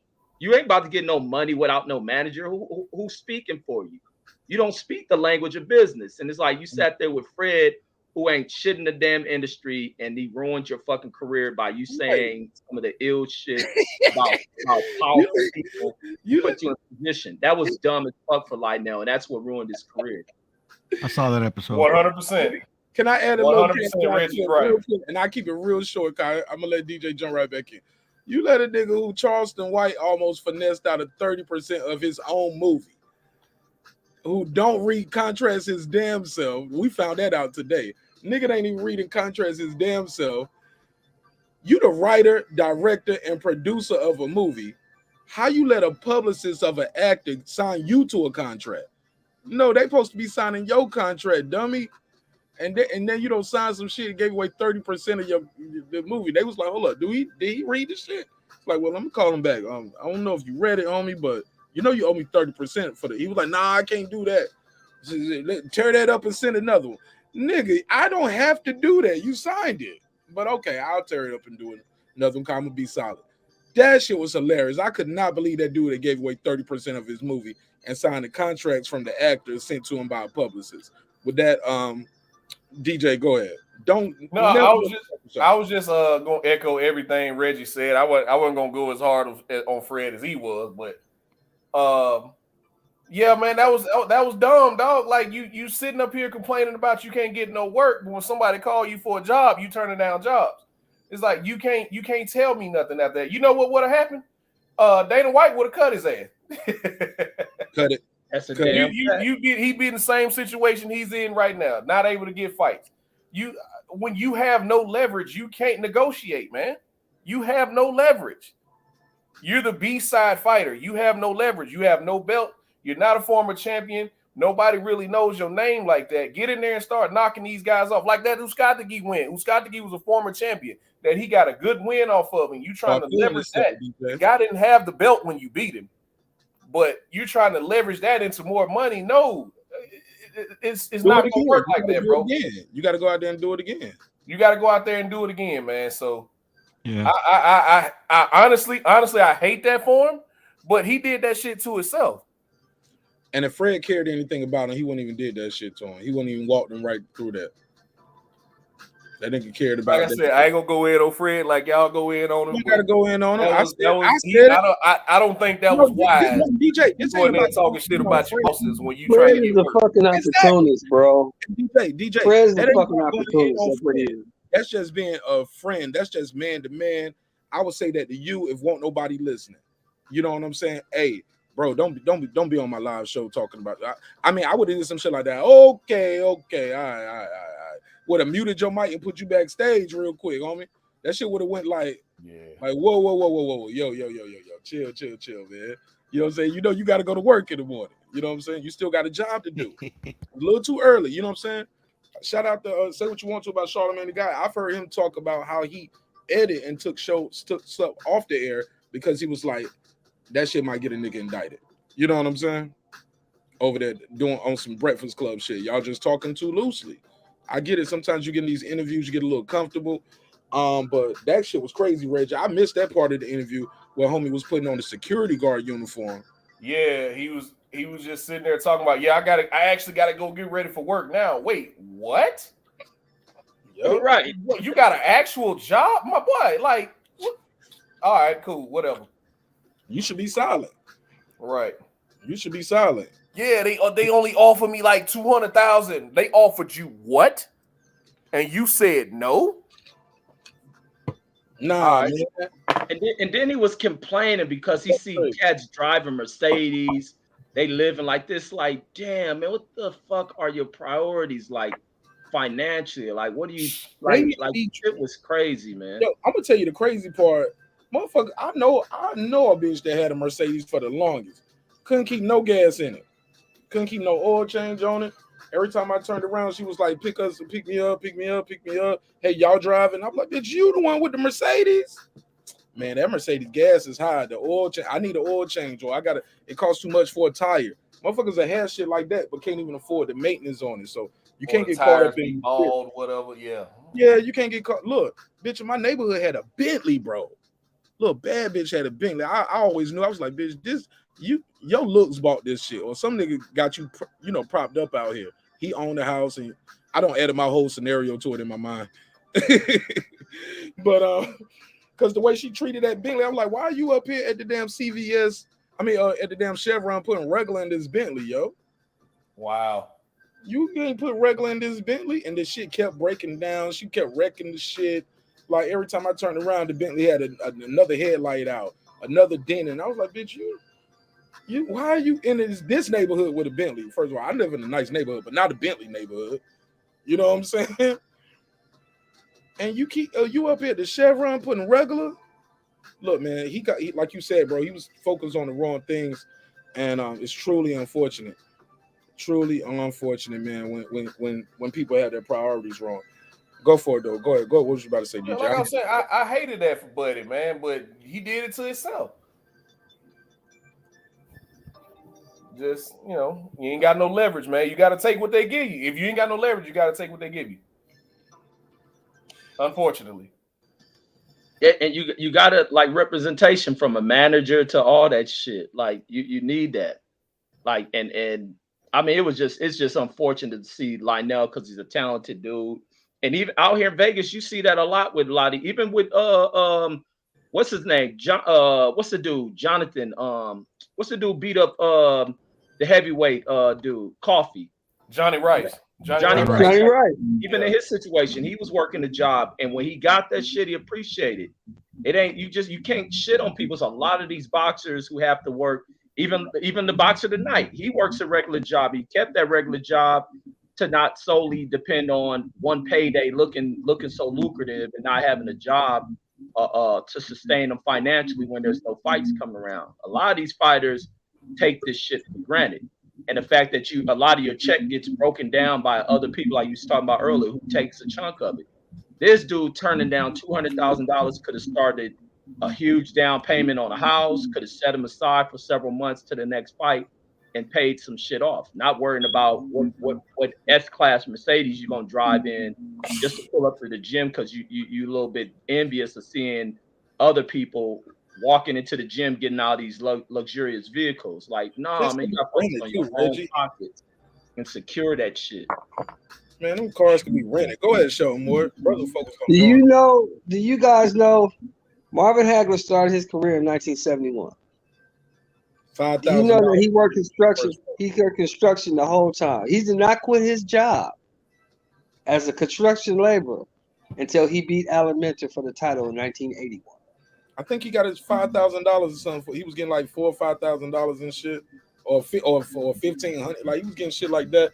And Sugar Ray was like $50,000 when he came out the Olympics. And when he started his career, his first fight he made $400. When Sugar Ray started his career, his first fight he made $40,000.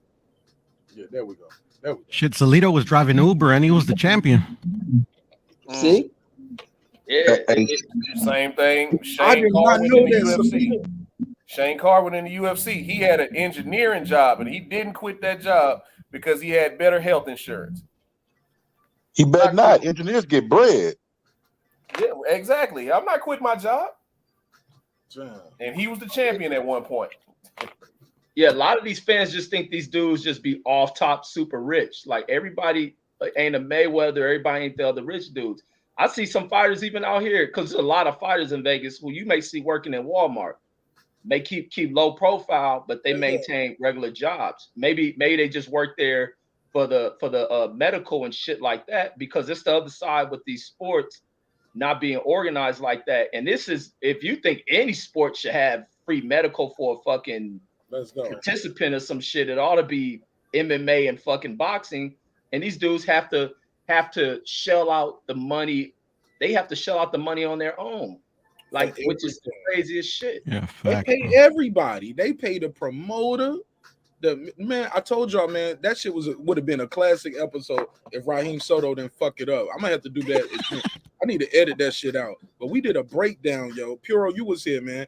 We did a breakdown at the end of $1 million contract to fight. The fighter is almost about 60. What was it? How much he was in debt? About 40 to 60,000? 40 in the hole.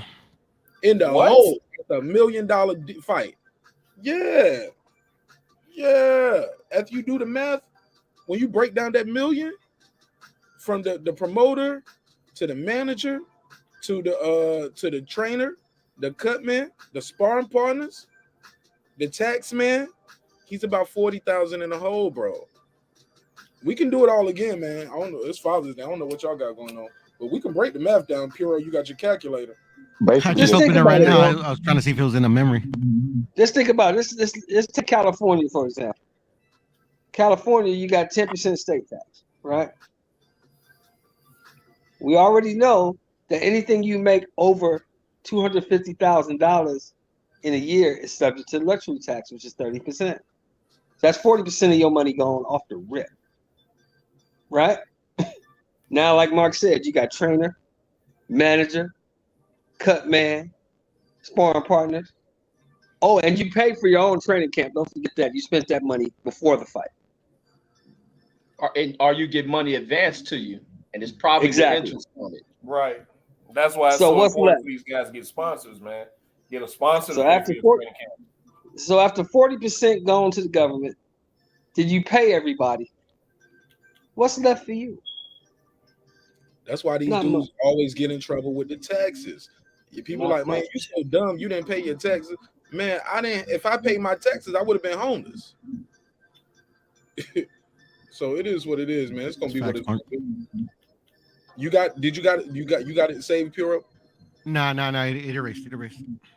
Damn, man, I wish you still had that shit. But it's not that hard now because look, DJ, when we went through it, we was just asking everybody, we just like, how much does your cut man get? Because don't forget, it was a title fight too. So it was 3% to the sanctioning body. They got their 3% too. Oh, I forgot about this too. That's 43% going off the rip. Hey, DJ, Off the rip. And look, DJ, and keep in mind, I saved the tax man for last on purpose because the tax man tax you off of what you gross, not what you net. Oh, off the gross, exactly. So and you now got to pay the taxes of the state that you bought in. So the nigga might have been left with 230,000 or something at the end of it, but now he owed the tax man for $1 million for $1 million check, and that's what put him in the hole. Because after everything, he only had about like 237,000 or something like that, right, Puro? Off something like that, yeah, if I'm not mistaken. Like 237,000 off $1 million after he paid everybody, but he still got. And that's why I can't dig what the PBC is doing because they smart. Al Heyman is smart. I'm gonna pay you X amount of dollars, but what I'm gonna put on the books is this. That way you get taxed for this and not that. Facts. He looking out for these dudes. Looking out for him with the loopholes, right? Loopholes, yeah. I gotta give it to him. Now, how do we know that's what's going on? Because in the words of my good brother, Coach Malachi Williams, thou shalt not speak it of back-end money. Puro I ain't talking about back-end money. I'm talking about the fact that anybody with common sense knows that been watching this sport as long as me, you, Reggie, people that watch this sport religiously. You're not fighting no motherfucking undisputed title fight at 154 pounds for no $1 million payday. It's just not happening. I haven't seen that, but I don't believe it. But that's what was reported, that Jermell Charlo made $1 million and Brian Castano made $500,000. And when I saw that, the first thing went through my mind was, okay, that's bullshit. This is an undisputed fight for all 4 belts.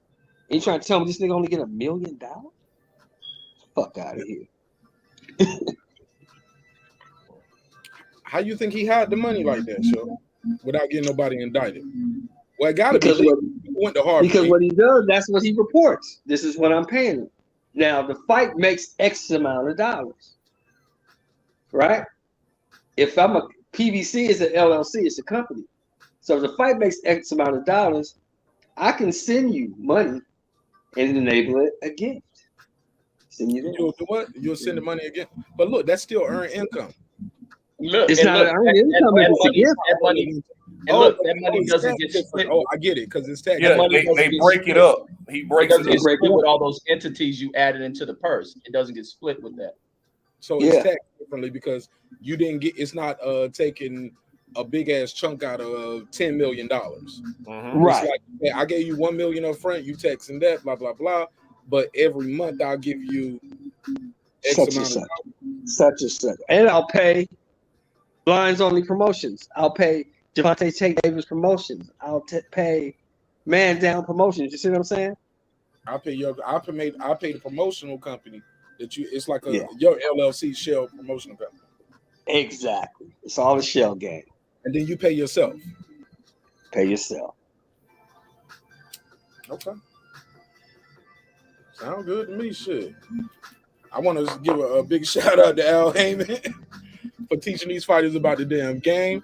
Because, like I said before, man, the fighters are the one taking the punishment, DJ, Shelton Moore, Puro, Reggie, Boston Scholar. I think when I look at it, it seems like, say what you want to, I know some people don't like him, but Floyd Mayweather, when he said, "Yo, this the green print. I got the green print." I don't think he just talking about the boxing, because shout out to Oscar. 'Cause I saw Oscar was one of the first to do it, and he brought all them fighters in there with him, and then little by little he bought the shares of the company back. You know that a lot of them people sold shares to the company back to him. Shane Mosley, a lot of them fighters. But Floyd, you see him up there, he with the company, and his name is a co-promotional on the banner. Then you start seeing it with McGregor Promotion was a part of the boxing shit too. Exactly. You know what I'm saying, when Tank fight, Tank got that GTD logo up there. Now, people always saying he need to lead the company. He got his own infrastructure. He could do. I'm like, no, he got a company name. He got an LLC. He don't have the infrastructure yet. Who's gonna be his Richard Schaefer? Who's gonna be his Ellaby? He needs a Leonard Ellaby, Richard Schaefer. He needs somebody to handle it, to go in there and talk to Steven Espinoza. And I think the brother who said it best. I don't know if it was DJ or Reggie. You need somebody to go in there, speak the business of boxing. Not other than like, yo, I'm gonna beat his ass, yo. I want this much money. Because so they're gonna be like, all right, here you go. Or they're gonna be like, no, this is what the fight is worth. You need somebody to know the how revenue is streamed in, the economics, like all the dynamics that go into the fucking fight, bro. Because if a T-shirt is sold, look, Floyd Mayweather gets paid if a beer is sold in that arena while he fighting, bro. You buy a hot dog, he got paid that night, homie. That's the partnership he had with the MGM Grand. Yeah. You know what I'm saying? That now, white in there. If, if y'all sell a ketchup packet in this bitch, I want in. Swipe the register. But see, when Spence fought at Dallas Cowboy Stadium, though, it wasn't like that. Because all the concessions, he don't have that the leverage. Parking, most of the gate, that's Jerry Jones' money because he owns the building. But I was just about to say, that Jerry Jones got most of that. Yeah, that's Jerry's world. Yeah, he owns the building, so I'm gonna let you use my building. Right, it's a pleasure. He's giving you the pleasure for the presence. If a pack of salt gets sold in this motherfucker's mind, shit like that, bro. Yeah, I'm gonna provide the building and the security and all that. But I tell you what, when the numbers come back in at the end of the night, all this belong to me. I get mine off the top. Y'all niggas split the rest. Let me ask y'all something real quick. Go ahead. I'm gonna write it down. Go ahead, I'll write it down. No, I was gonna say that's the same argument I use when we talk Tank Davis. People shit on Tank. They say he should leave Mayweather, this, that, and the other. But this is the way I see it. When Adrian Broner brought Tank to Mayweather, Tank was semi-homeless, sleeping on motherfuckers' couches. Ouch. Not really knowing what he was going to eat the next day.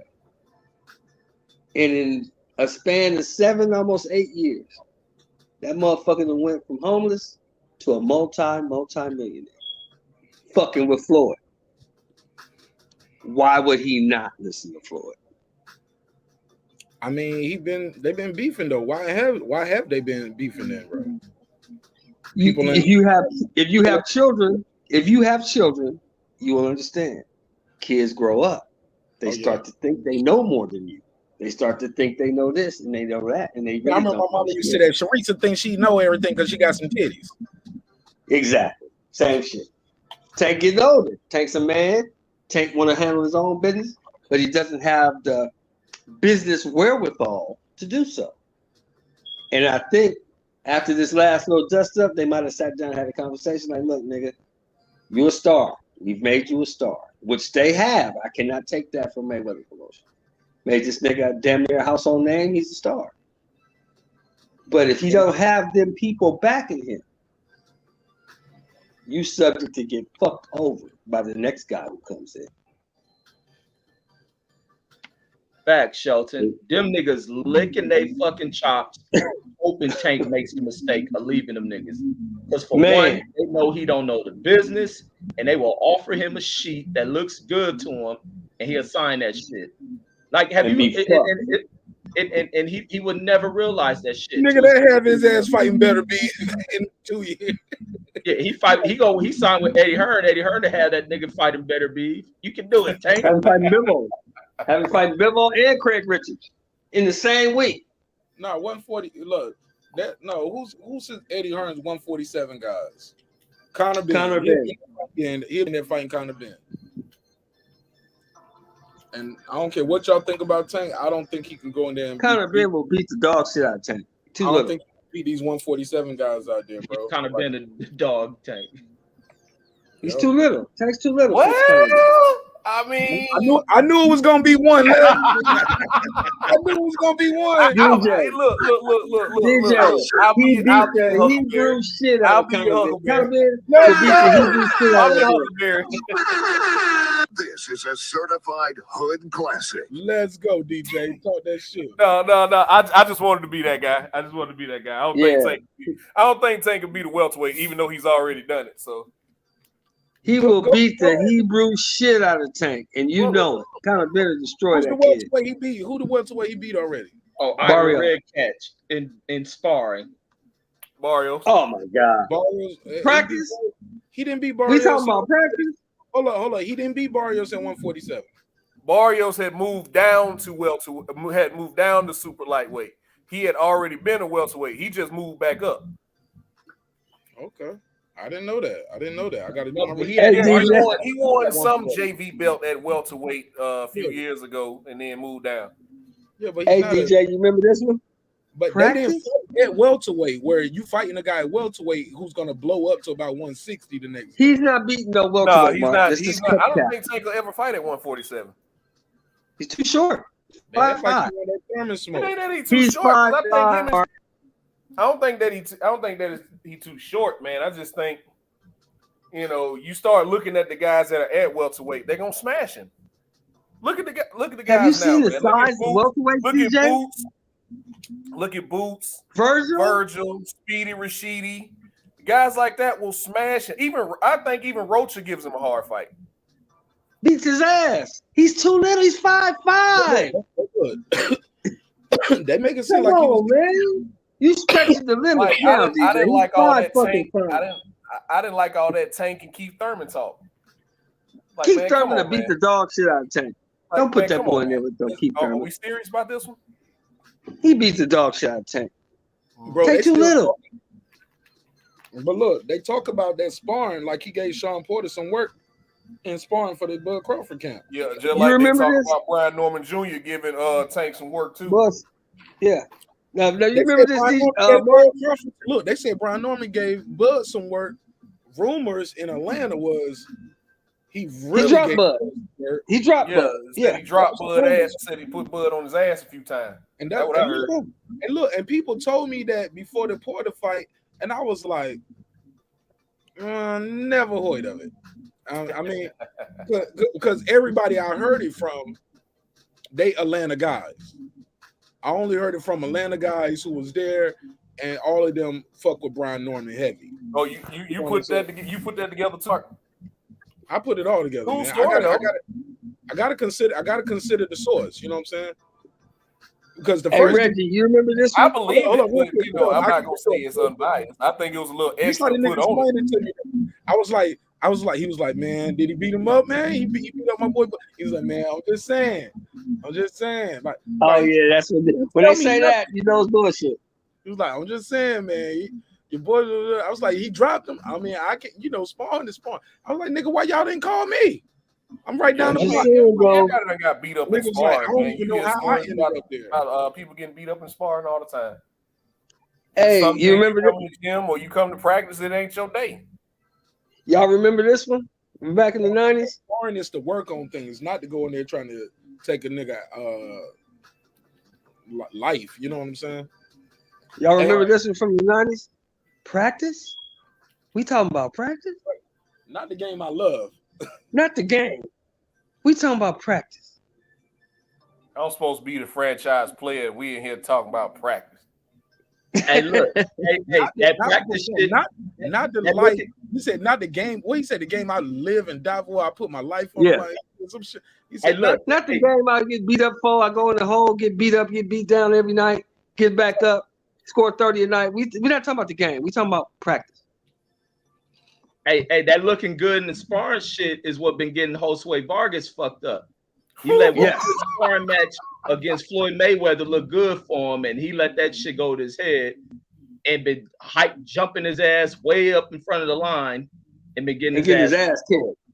Yeah. Getting his ass kicked. Yeah, Just I got think knocked he out need to a hang it week up, ago. man. Like you can't even win a bounce back fight. I think you need to hang it up, man. You've been knocked out in 2 out of your last 3 fights. Not can't win a bounce back fight, DJ. Got slept. Got Knocked the slept fuck out. in a tune-up. Yeah, dog. Hey, and the ref was wrong for not stopping that shit when he should have stopped it, and then made the nigga take more damage. Yeah, he should have stopped it. Reggie, he's Puerto Rican. It was the Puerto Rican Day Parade, Puerto Rican Day Festival, whatever. He gave that man every chance he could. Like, come on, you gotta show me something. If I stop this thing too early, they gonna boo me out the building. Please, you gotta show them something. He like, go die for the flag. Take enough for beating. So you got all these fine Puerto Rican women out here. You got to do something. Can't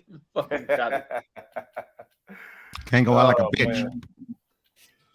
So like this. Speaking of back to Puerto Rico, back to the old Puerto Rican thing, right? So back to Berlanga. I don't think it's necessarily his skills. I think it's a mental block going on with Berlanga, man. It's just I don't even think it's necessarily the competition because in these last 2 fights, he's winning there and he's went the distance with guys, especially this last fight with Angulo, a guy that was made for him to knock out and he couldn't do it.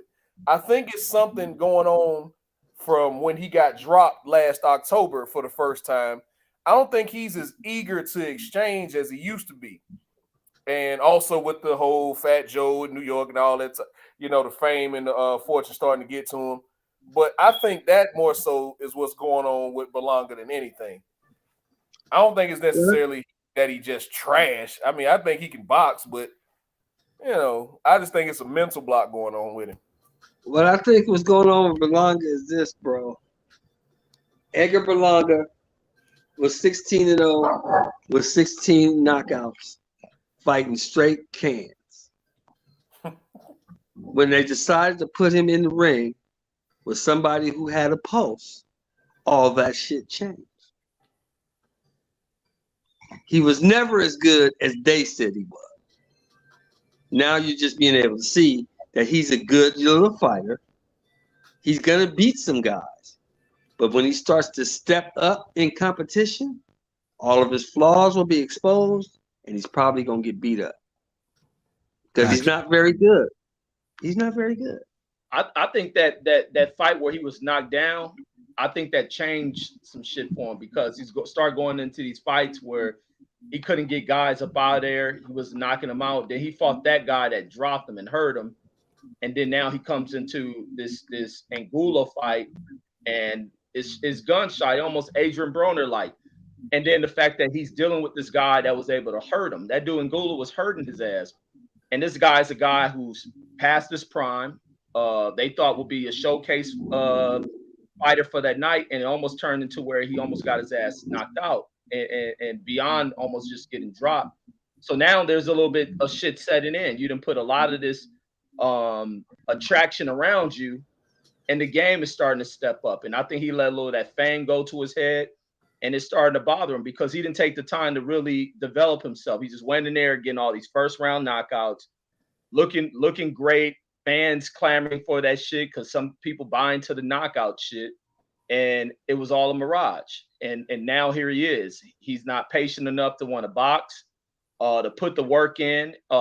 Still too big. He's still way too bulky going in the fucking fight. So ain't even like he's putting in the right training. I don't even think he's running like that because I don't think it would show that if he had greater output. He's not showing the output. He think he can go in the fight, put on this mask and get guys up out of here. These are naturally stronger dudes who are leaned out, and your power ain't gonna do that shit to them. You got to box these dudes, and He's not willing enough. He's not willing enough to get out there, box, and work off the jab. And to that point, Reggie, like Rose had been knocked out by Triple G at a lower weight class years ago. And Angulo had been stopped by David Benavidez. So these were two guys that they gave him like, bro, these are two 38-year-old fighters who have been knocked out before. Here you go. Have at it. And he couldn't do it, man. And I don't think his power has gone anywhere. I think it's just where he used to really like turn that punch over and really try to rip through you and get you out of there. I just think he's trying to touch people now. I don't think he has the same commitment on his punches that he used to because he's afraid something he doesn't see is going to come back and is going to drop him again. I think that shit really embarrassed him last October, and he hadn't gotten over it. Yeah, I think that's the case with him as well. But now he's seeing shit coming back at him, and it's hurt him. I don't think the other side of it, I don't think he has a great punch resistance. And I think he's worried about some shit really putting him out. And I think that's what's ultimately going to happen to him. He's going to get in there. All it's going to take is for a fighter to time this dude. Fighter to find him, let him open up a little bit, time him, and you'll rock him. I think this dude doesn't have that strong of a chin. And I think somebody's going to rock him and get him up out of there. He's going to get put to sleep. The tides have turned on that dude. Mm. And I think, just to sum up what DJ and Reg are saying, make it in layman's terms, he's not what they say he is. He isn't that good. Yep. I mean, plain and simple. Okay.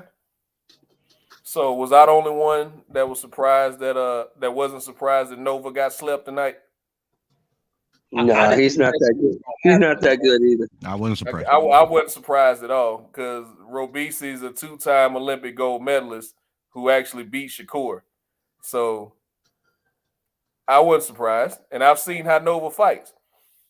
Nova tries them bully tactics, and once you get somebody in there who's going to give you a little bit of resistance, them bully tactics don't work. So I wasn't surprised when he got slept. Man, I had left and came back seeing Robeisy with belts and shit, and them talking about how he finished him. Like, what the hell? Like, man, he knocked his ass stone cold the fuck out, man. Straight left hand, Reggie. Yeah, I was looking Straight back. left. Like, he straight left, right down the pipe. Yeah, he was looking sloppy too, man. I don't know if you guys saw the Encarnacion fight. I mean, it was getting pieced up in that fight. Yep. Absolutely. Couldn't agree more. Hey, look, man, I had a question, man. When it comes down to this fight, and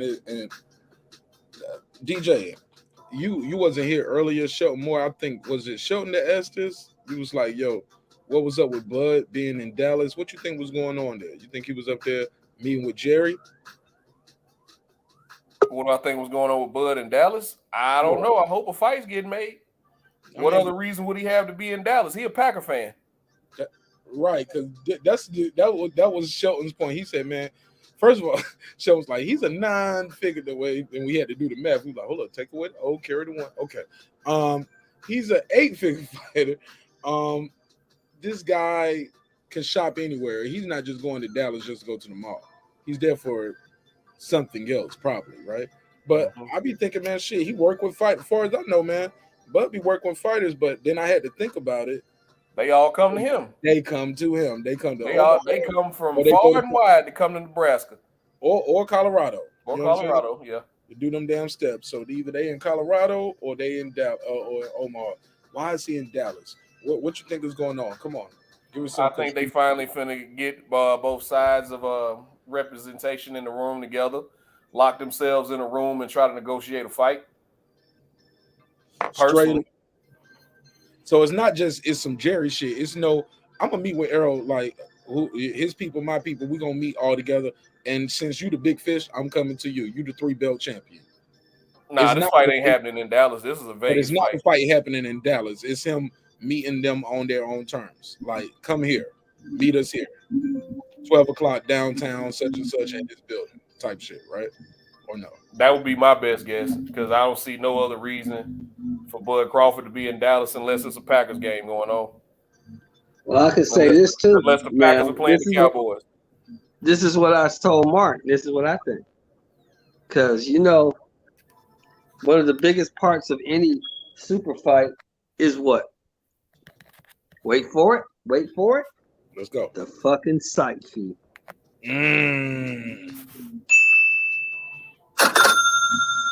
Let's go, Sean.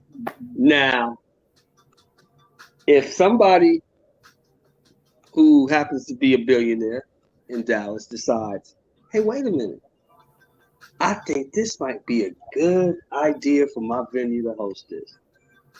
And I know what the one guy said, he doesn't want to fight here, but let's see if I can give him a number that'll change his mind.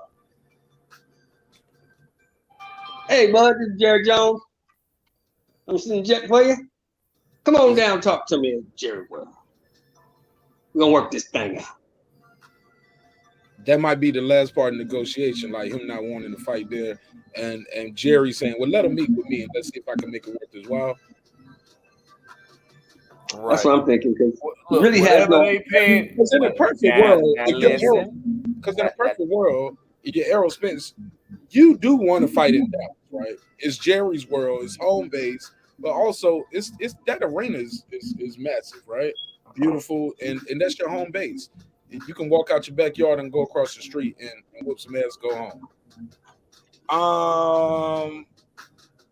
If that is happening, that means he's pushing for that to happen, correct or no? If it happens in Dallas, that's a good point. Hey, Sheldon, I hadn't thought about that. Yeah, because think about it. I hadn't thought about that. Jerry is a shrewd operator like that, man. He ain't no dumb bunny, man. He's and Jerry got the billions to pull it off. Look, Jerry, look, y'all can come here. Look, I won't charge you nothing for the stadium. I keep all the admissions, I keep all the concessions, and I even get a little piece of the merchandise. But whatever they paying you, Terrence, I double it. Nah, they can't let the admission. That's asses and seats. Every ticket sold, he keep it. Hey, real talk. When DJ was just talking, I pictured Jerry Jones' face. Man, that was a good ass impression you just did. Hey, but I can see the fight happening in Dallas, and only because I think Bud wants to fight so bad. There's not going to be a deal breaker. The thing that they're deciding right now is the purse split. I think if they get that situated and Spence like, I want to fight in Dallas, I think Errol Spence going. The location is major because Jerry Jones has invested into the Errol Spence business for years now. Through the car, through the eye, he's invested in his dude. The biggest fight of his fucking career. Oh man, I need it. I gotta have that. What y'all think? That's a fair point. It's a great point because like 4 out of Errol's last 5 fights have been in Dallas. They at Twin Towers. They said I made a good point, motherfucker. No, I'm joking. It's a great point because, in my opinion, I don't give a fuck if they fight on the moon. Bud gonna beat him. So Dallas, Vegas, LA, doesn't matter. He's still gonna lose. Shit, we don't know, man. We gotta see it. Look, that's why we want to see it. That's why people exactly. And the biggest thing, right? No state tax. No state tax. Right. Yeah, they need to talk to Bud, man. Man, Bud, you can beat this man there. You can beat this man in Dallas. You can beat him anywhere, like Sheldon said. If you everything you said you was, right? It ain't even. If you everything that I think you are, you can beat him anywhere. He can't beat you. They ain't even gonna be able to steal it from him in Dallas. I don't think it's a deal breaker for Bud. I think if Bud's people came to him and they was like, so we got the purse split right, but he wants to fight in Dallas, I don't think Bud's gonna be like, nah, I don't want to fight. I think he'll be like, all right, I'm gonna go whoop his ass in Dallas. I hear you. Man, I thought you was Foxy Scholar, but that famous meetup where it was like, nah, we not fighting in we can do it in Vegas or New York. So going back to that, but if you want to put that in, but I definitely think Jerry will put some millions on the table to make this happen at Jerry World. DJ, times have changed though. It ain't just one. Truly, they truly have. Yeah, he's really the big fish. Errol Spence did everything he said he was gonna do. He the Look. big. Said that like it was a lie though. He did Hey, everything. tell him, Don't give tell me him, back. Reg. We already don't went down that road. He had a get Tell him, back. Reg. You put grab. enough money on the goddamn table, whole lot of shit changes, don't it? Oh hell yeah, hell yeah. He was talking to Ray. And Bud wants this fight bad, and I think Spence wants it bad too. So I don't see location being the deciding factor. I think, like I said, I think Bud really wants this fight for legacy purposes. So I think he thinks he's gonna win no matter if it's on the moon, like somebody said earlier. So I don't see this being a deal breaker. I think he'll take the fight. Man, this shit's already signed. I fucking bet money on it. Oh Yeah, man, man. I just think they trying to find a date. I think it's already pretty much done too. I just think they're trying to find a date. Well, you gotta remember something. I I don't think the know. money already been talked about. I think, well, now that y'all bring up the whole thing about him being in Dallas and Jerry Jones being involved, may or may not be involved. That throws something else in there for me to think about. But before today, I was like, man, this thing's already done. They just trying to find a date. Are the Cowboys home in October? When are they? What dates are open? I hadn't looked up them sorry bastard schedule, but yeah, because I know the Raiders are on the road on the 29th. They were talking about the 29th, and I know the Raiders are on the road. The Raiders ain't at home on November 5th either. Exactly. So, I've been looking. Yeah. I've been looking at all Vegas venues, man. So yeah, so it can happen. I mean, this fight can happen. We just need to get this money sorted out. I think that's the issue, guys, man. And I ain't gonna lie. The more I talk to y'all about these fights, it breaks my heart when I hear people like Taylor Bell. Matter of fact, I ain't seen Taylor Bell on the show since then. Maybe I heard his feelings on one of those joints because I pointed him out. I was like, "What you mean you ain't gonna buy the fight?" Shout out to my guy CJ the Goodfella. He had damn, what's that kid name on his panel? I can't remember his name, but he had a dude over there saying he ain't gonna buy the fight because they took too long to make the fight. I was like, nah, nigga, we can't be talking about this fight for 4 years. This shit to me is more intriguing. I ain't gonna lie, this shit to me more intriguing than Mayweather Pacquiao, bro. I'm sorry. Because they both in their prime, right? Not even that. They're both undefeated. It's undisputed. They two brothers. I don't know who gonna really win. I in my mind, my boxing mind, and everything I see, I think Bud's supposed to win this fight. Like just skill for skill, check for check. The kid been here before. He beat undefeated. He knows what it feels like to go in there, see an undefeated champion in front of him, and take his shit. More than once, bro. People are like, well, who he beat? Man, he beat an undefeated champion. He beat motherfuckers that went to the Olympics further than him, Spence, Danny, all them niggas combined. These motherfuckers came back with medals. Some of these niggas who are Olympians just got a sweatsuit and got flued out. You got flued out and got a sweatsuit. You didn't win shit in the Olympics. No disrespect to Errol Spence or anybody in the Olympics. I'm just saying some of these dudes, they're highly touted as Olympians, but they didn't win shit. But then in their pros though, like same as Spence, like these guys go in there and beat the shit out of a gold medalist and shit. You know what I'm saying? Or a silver medalist, people that went further than them in the amateurs, like a Ugas. You know what I'm saying? Remember they was like, well, Spence didn't medal in the Olympics, Ugas did. What happened when they saw each other in the pros? He got his shit knocked loose. He beat the shit out of Ugas. You get what I'm saying? And I'm happy that he did it. Let's go. You know what I'm saying? Shout out to Ugas. I wish he would have did. You know what I'm saying? Had a better game plan, but I think he's done. I think he's done personally. Oh man, that's the same shit they say. You know what? Ugas beat Bud. He can do though, EJ. He can't be a commentator. Maybe he can work at ESPN Deportes. But other than that, the brother don't even speak English. So other than boxing, he ain't about to go back home. He ain't he might start a business here, but boxing is what he do. He don't wait on tables. He don't own restaurants. He don't sell cars. He don't play an instrument, as far as I know. Like what he gonna do? Open a barbershop or some shit? No, Ugas gonna keep fighting, bro. He gonna fight to think so? He can't fight. Hell yeah. Look where he came from. He not gonna fight. I understand all that. I understand all that. Ugas gonna fight about 4, maybe 5 more times if they gonna let him. He might not be. Man, Ugas 35, bro. Bro, he might not be. The ride is over. If he does fight again, it won't be too long. It may be one. How old is Laura? How old is Laura? How old is Arthur? 40. 39, 40, something like that. There you go. They And say Laura Laura won his 39, but last you know, he fight. got one of them Cuban birth certificates too. Come on, bro. Man. That's what I'm saying. Laura won. Man, these Cubans fight till they 40 plus, man. Till you tell them they can't fight no more. Because it's all they know. It's what they born and bred to do. For them, it's like going to the mailbox. You're gonna win some, you're gonna lose some. You're gonna get knocked out, might not get. But for the most part, who guys won't get stopped and fucked up like that? Every fight went to the decision. Nobody stopped them. Yeah, Ugas could. I mean, if people really close losses. This is the first time he really got his ass kicked in his mind. Everything else in his mind, he got robbed. This fight, he know he didn't get robbed. You lost. You get what I'm saying? But he didn't get dropped and flopped around, bro. He was still trying to fight when they stopped. They went to the like, hold on, let's look at the face. Doctor was like, I don't feel like losing my license over this shit. This fight over. And that was it. But he hadn't been dropped or nothing. That brother was still ready to fight. He's gonna fight again. And because he beat Manny Pacquiao, faced Errol Spence on pay-per-view, my brother, he gonna get you know how boxing do, they're gonna milk the game. He's gonna get at least about 4 more chances if he want to do it.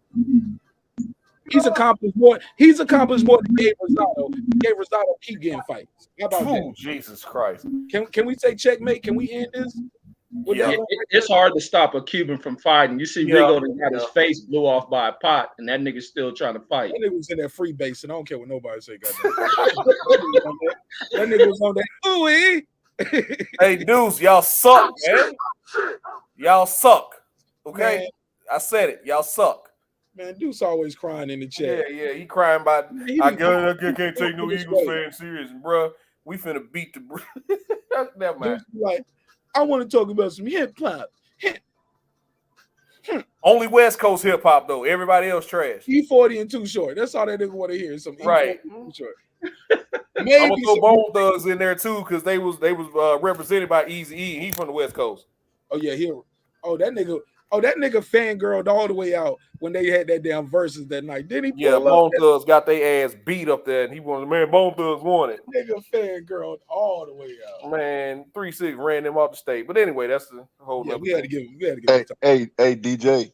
So you brought up Ugas's age, man. The Terminator older than him, and he walking through punches.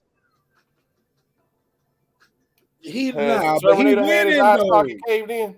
Hold on, but he winning. To add to that, so has the Terminator had his eye socket caved in? No, he ain't had his eye socket caved, but he's still old. The point I was gonna make to you is Roy Jones was whooping motherfuckers' ass for a long time until they caught up with him. And he got less wars too. Who guys have taken a lot of punishment in 32 fights, bro?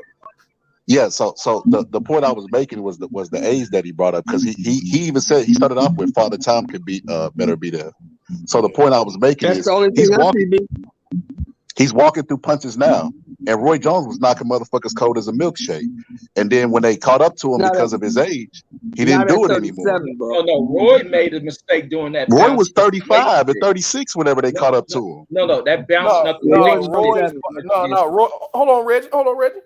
Roy did that shit to himself, dropping 25 pounds of muscle, coming back down to fight Tarver when he should have stayed at heavyweight. And Tarver was also a big ass. I had nothing to do with Tarver that. was also on steroids, but go ahead. Yeah, he was a big ass. Everything y'all saying is true, but more so, Roy didn't have good defense.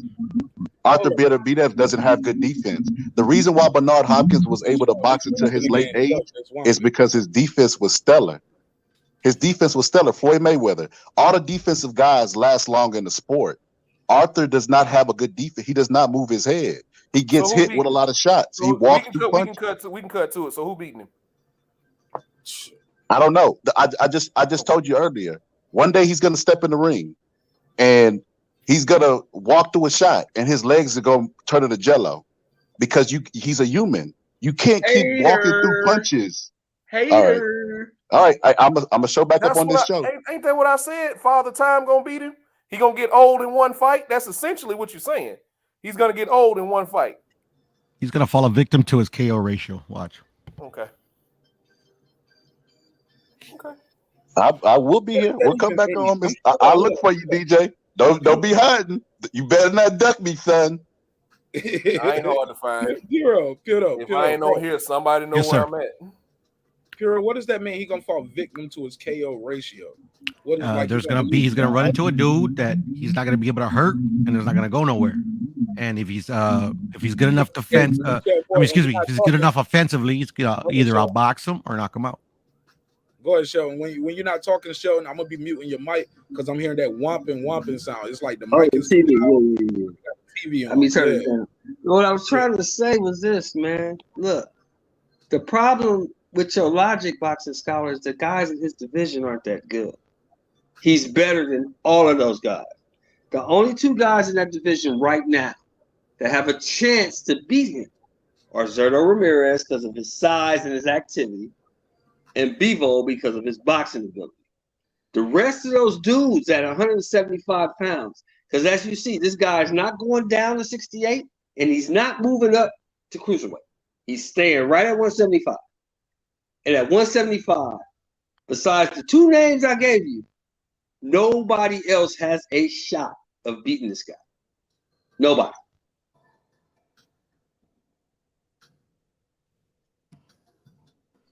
I'm not disagreeing. I'm not disagreeing with you. I just want to say one thing real quick. For the smoke detector. I mean, for the chat. Dudes, sorry. I think you're talking to DJ, but I'll address you real quick. All of that, the COVID year don't count. That ain't what the trophy case say. That ain't what the record book's gonna say. That ain't what the rafters and the banners say. There's no asterisk beside it. That ain't what the rings say. Motherfuckers went on from that. They got bigger contracts. Some people stay with the team. That ain't what their checks say. It happened. It's over. You can't put an asterisk beside it, my brother. Like that's like saying I need the crowd to get wild. What changed? But you dribble the ball and it go through the hoop, or you kick the ball, or you run the ball to certain around the game don't change. Hold on, Marq. I'm gonna kill that. I'm gonna kill that whole buck. See, I just want to end it with that, DJ. It, like only thing to change that you need what your fans want there to cheer you on, nigga. Fuck that, right? So I hate when basketball fans, and I know we're talking boxing. I'm gonna go back. But even in boxing, people basketball fans say the bubble ring don't count. It was strictly basketball. No fans. These guys are locked up with other dudes for 6 to 8 weeks at a time. You don't have to travel. It's harder. That ring was harder to win than any other ring. It's strictly basketball. None of that other BS. No crowd noise, nothing. We strictly in our local gym. You can't even go out and party. And who don't? You can't even go out and party, DJ. Who got it and who don't? And we saw it that year in 2020. Who got it and who don't? That ring was harder to win than people giving it credit for. Oh, it was a bubble ring. Well, you throw a whole bunch of NBA players in a gym together. You tell them it's money on the line. It's a championship on the line. If anybody else beside LeBron had won it, that ring would have counted. That's all I'm going to say. T.O. beat Loma during that time, too. People tried to say something about that. It was like he wanted to beat Loma with a crowd. Was he talking boxing or was he talking basketball? It's all together. Look, I've heard it. It all ran together. I'm sorry, but all sports. Yeah, I hear it. Yeah. It's just all sports. Well, then if that's the case, put an asterisk by every one of Tom Brady's rings. He had the deflate gate. He had where they were filming. He had the tuck rule. They only do it to look like DJ said to LeBron because they don't want to like him because they feel like he's a threat to Michael Jordan's legacy. Boxing scholar, you will get no argument from me when it comes to hating Tom Brady. You will get no argument from me as far as hating Tom Brady. I've hated Tom Brady since January of the year 2000 when his Michigan Wolverines beat my Alabama Crimson Tide in the Orange Bowl that year. This nigga got an axe to grind, show boy. I absolutely hate Tom Brady because Sean Alexander went fed that day, had over 200 yards and 2 touchdowns, and we lost on a 2-point conversion from Tom Brady to David Terrell. So, I've never had any love for Tom Brady, and he beat my Eagles in the Super Bowl one year, so he would never get any love from me. I respect his game. He's a Hall of Famer. He's the best quarterback that ever played this game. But when it comes to some of his wins, when it comes to some of his wins, they're very questionable. No, he's not, DJ. The best quarterback to ever play this game was in San Francisco, Joe Montana. He's the best. Marq Nash. Oh, I'm sorry. All right, Steve Young, but motherfucker, Tom Brady. Look at Reggie said that Steve Young in there. Yeah, Tom Like Brady. Montana said when they asked him the question, they said, "Who's the best?" Tom Brady been to 7 Super Bowls. He said, "Yeah, but I never lost." True. Man, Tom Brady shit is trash, man. That nigga whole profile is trash. Even that year when they did that shit with the Raiders, If he would have went more, maybe he would have lost 1 or 2, like Tom Brady. Tom Brady did his motherfucking thing. Let's put him on. He went to 4. Marq Nash. He went to 4. Won them all. Okay, yeah. How many Tom Brady went to? 10. And lost 3. He went to 10, lost 3. If you would have went to 10, he might have lost a couple more. He ain't been to 10. You don't know what it feels like to go to 10 Super Bowls. But the thing is, the difference is when Joe Montana played football, the quarterback actually had to play football. And Tom Brady playing the football where he can go. No, he plays in the league where you can't touch him. He went down there to Buccaneers, down there to Florida. He plays in the league where you can't touch him. And damn near built it. Hey, look, that ain't his fault. The game is the game. The game gonna keep evolving. It's different. That ain't Tom Brady's fault. Now you gotta leave Tom Brady alone now, because now y'all need to talk to the commissioners and the ref. Leave Tom Brady alone. Tom Brady is not the greatest quarterback that ever played this game. I don't care what anybody says. That ain't what the hardware say, homie. No, he's not. No. Mark, I think That's Aaron McNair or Donovan McNair. Let me get my one checkmate. I'll keep it short. Earlier when we was talking about who's the top guy, Boston Scholar, you remember? They say, "Oh, who was it here?" They was like, "Oh, was it Puro?" Y'all said, "Is he the top guy?" He was like, "Well, he got all the belts. He undisputed. Well, Devin ain't he the best at level? He got all the belts. That's what it is. Yeah, Tom Brady got all the belts." So, man, this is a team sport. This team sport shit. Nah, facts, bro. This is a team sport. This is not an individual sport. But Mark, see, this the thing though, right? That's my I think I speak collectively for the panel. He might have all them rings, but fuck him. He white. Exactly. He's white. He can go to hell. Exactly. No, not because he's white. Not because he's white. Not because he's white. No, not because he's white. Let me stop that. Not because he's white. Because he robbed my Raiders out of the Super Bowl. Because he robbed my Raiders out of the Super Bowl with the tuck rule. They robbed us. We beat them boys. Look at y'all. Y'all the dude that want to give Tom Brady no dab. Look at him, left him hanging. I help you get in the ring. Okay. They beat them boys, man. Tell him why I don't like him. My Raiders beat them boys, man. They robbed them from the tuck rule shit. Look at Tom Brady getting left hanging right there. Okay. To me, it's Donovan McNabb or Aaron McNair. Y'all niggas say you know Tom Brady, man. No, I just brought that up to say Tom Brady always looking for a high five. Okay. That's why he retired. I just brought that up. No longer accept your sports analysis. Once you said, who was it? Zach Randolph was a better post player than who? Moses Malone. Yeah, you done. We don't even want to talk to you no more. You done. You disqualified yourself, and you're a Cowboys fan. So you don't know what good football look like. This generation of Cowboys fans don't know what good football look like. So I can't take your football analysis into consideration. And we're moving on. Fucking Tom Brady, man. Y'all niggas say he how many rings he got in all? Man, I know we got one off of him. That's all I got to say. I can't remember the exact number. I'm serious. Because he got more than this. He got 7. He got 7 Super Bowls. Man, that kicker won 3 of them. It's amazing. Yeah. That kicker won 3 of them. That rookie quarterback won 1 of them. Yes. And then Pete Carroll gave one away. Gave one away. Matt Ryan gave one away. So if we don't talk about it, let's talk about it. I don't like him. I'm sorry. They gave poor coaching decisions, and the defense capitalized. That ain't got nothing to do with Tom Brady. Tom Brady did his job to even get him in their position. Man, he took one from us down here in Atlanta, nigga. No, you gave it away. You didn't take shit. You didn't take shit. You gave it away. All you had to do was run the fucking football. Matt Ryan gave it away. No, Matt Ryan. All you had to do was run the football. I'm tired of folks blaming Shanahan for that. Matt Ryan was the one eating sacks. If they ran the football, all he had to do was get rid of the ball. They still in field goal range, and if they would have ran the football, DJ, if they'd have ran the football, they would have ran the clock out. Game would have been over. On that run game, it's not that you can't just. I'm sorry, when somebody it's not that simple. They tried to run the football, but when it's 3rd and 8, after you done got 2nd and 9, that's 3rd and 8, and you got to throw the football, your quarterback can't eat a sack.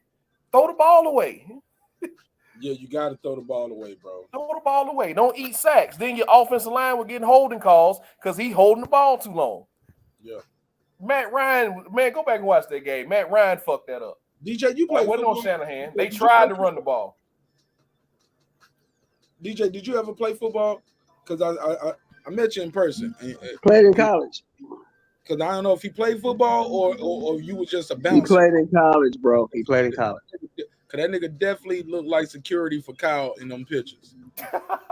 He's there to make sure Kyle don't get that damn TBS chain snatched. Kyle, I love you, bro. Have you 4-year starter, DJ? No, not at all. Not at all. DJ, I wasn't that good when I got to college. DJ, talk to me about what position did you play? Offensive line. Oh man. Mm-hmm. So you know about that holding? Like, only reason we holding because you still holding the ball. No, only reason we holding because you actually caught us. All right. You caught me. You caught me. We hold on every play. We hold on every play. It's just sometimes you don't catch it. Right. And that's I'm probably violating the offensive line code right now, but we hold on every play. It's a matter of fact, it's a matter of whether or not the refs catch us. Hey, people overlook the strength battles that go on that line. There's some strong, big motherfuckers.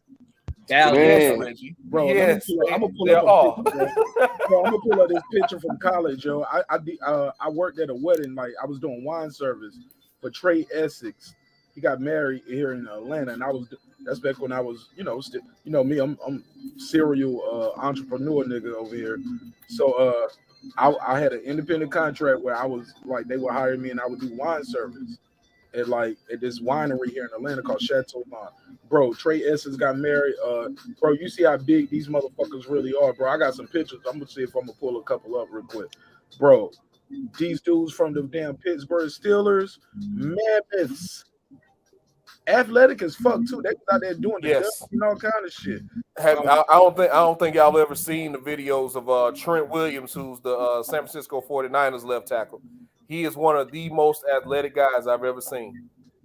And he's supposed to Lane Johnson. Lane Johnson, the right tackle for the Eagles. He was a quarterback in high school. Man, look what Ndamukong Suh does when he grab a 230-pound motherfucker. Ndamukong Suh, Aaron Donald. Did you see my boy's workout for the Browns? Orlando Pace. What's the boy name? Myles Garrett. Myles Garrett. This motherfucker from a standing position jumps, just standing jump to a 6-foot box.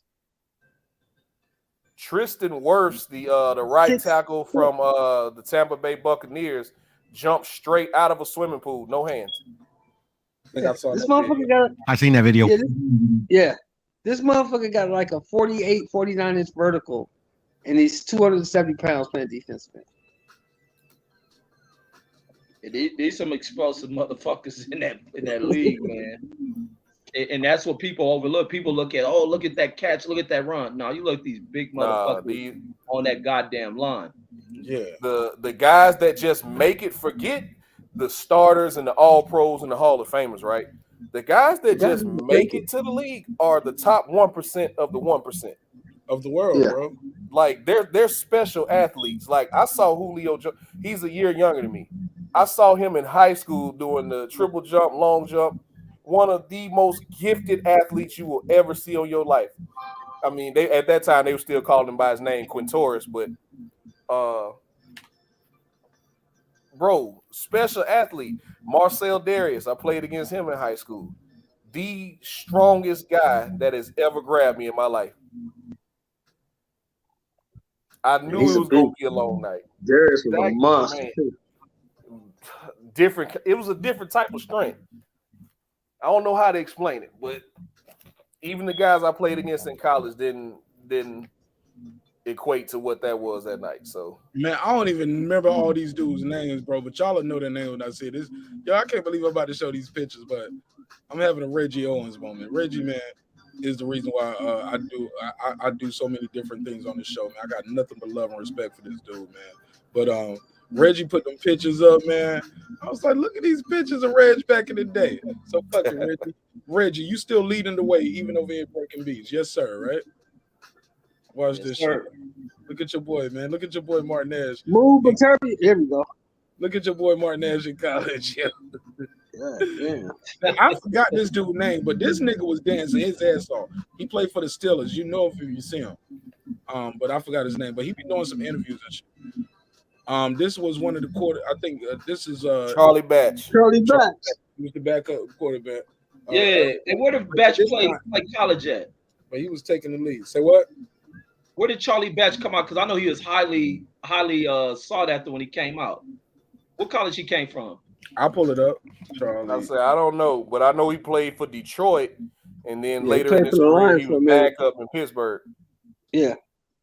Yeah, he played in. Oh, let me see. He from Homestead, PA. Damn, I didn't even know he from Pennsylvania. That got to be a dream, like to be a kid in that state, and then you grow up and you play for the fucking team. And That's like Robert Woods from the Rams. That nigga whole football career been in California. Been in LA. Right in LA area. Yep. Sarah, high school, USC. college. Yeah, What's his and the name? pro.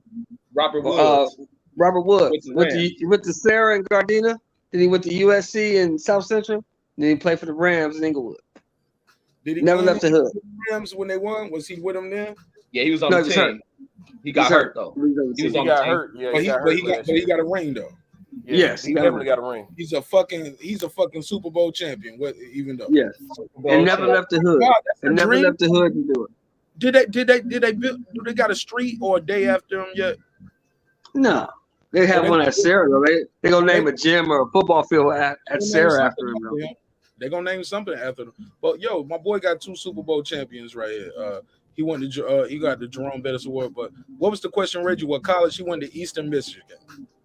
Eastern Michigan. Damn. Yep. Yeah, he So was he back. balling there. Up in your splendid Michigan. But DJ, this nigga right here, Yes. this dude right here, this is my man. This Who was was that, my Brian? boy that night, man. I forgot his name, man. Who was that? Brian McKinney? I think No. he played for Pittsburgh Steelers. Man, That look like Willie Colon. I want to say that's Willie That's Colon. Willie Colon. That's who exactly who it is. That's Willie Colon. Willie Colon they said he was about 6'6", 6'7", about 325. Yeah, something like this that. can't be Willie Colon because Willie Colon right here is 6'3". Maybe it's another. Must be 2 Willies. Oh, wait, Brian Kenny was what, like 6'10"? Okay, Willie Yeah, Colon. Brian McKinney was like Brian 6'8". 6'8", 6'9", but he never played for Pittsburgh. Though. Something like Willie, that. no, Willie Colon is the other dude. I remember him now. Yeah, Willie Colon is the first picture I showed. This is Willie Colon, if I'm not mistaken. Okay. Now who's this guy? So that must be Essex then. No, that ain't true. I don't know. I don't know. Trey Essex, it was his wedding, actually. Okay. What year was this? I gotta look at the date on the email because this email. Every time I find this email, I remember this dude that I was there with, and I remember I kind of felt bad because he ended up joining the military after we talked. But I was like, damn, nigga, I didn't want you to join the army. Like I was telling you my story. He was like, yeah, man, you in college and you out here working here part time. You know, you got a house, car, and all this. Like, fuck that, man. No, I might join. He was always talking about joining, and he joined after we, not too long after we was working these events. But yeah, man, I was in college right here, just out here trying to make it, man. Yo, I had a crazy life, yo. Kicking with these NFL niggas, and like you was meeting all kind of Fred Hawthorne type people here, like a lot of wealthy people, billionaires from Whittier. But nah, these I'm just y'all something else, man. But yo, I can't remember the homie's name, but I just couldn't believe the height difference. Now, granted, I'm capping a little bit. If you look right here, I'm kind of squatting a little bit. Hands on your knees. So I just squat a little bit just for the comedic effect of just a picture. But I just knew my mom would love it because she loved my mom. Anybody who follows the show, my mom is a Steelers fan. And for her retirement party and her birthday, she wanted to go to Pittsburgh to see the Steelers play a home game. Hold on. I think I know who that is. I want to say. Help me out, bro. I'm gonna type his name in as soon as you say it. But I'm supposed to be telling you the year. The year is Hey, Shell Moore, that Wampin is the TV show more. It's the TV show more. Mute your mic. Help me out, Shell Moore. Smoke Alarm, the Wampin. Come on, show more. This was 2011. So this the Steelers in 2011. Damn, this is a long time ago, bro. Damn, I'm old as fuck. Look at my goofy. Let me tell you that shit on screen. Niggas gonna be making memes out of me, yo. But yeah, man, I had a hell of a life, yo. That shit was crazy. Yeah, I was around Giants, yo, and I ain't know little and look, and I thought I was the shit back then, girl. By the way, I was ripped and shit, y'all. I was ripped up. Looking back, I used to think I was like, man, I'm losing, I'm getting a little fat. And looking back at my old picture, I'm like, nigga, you was small. You know what I'm saying? But I thought I was chiseled up. You couldn't tell me. I was like, yeah, I'm chiseled up a little bit, but I know I can cut it up more. You know what I'm saying? You said this was 2011? Let me double check. Let me double check the email. Should be like 2011. That was crazy, yo.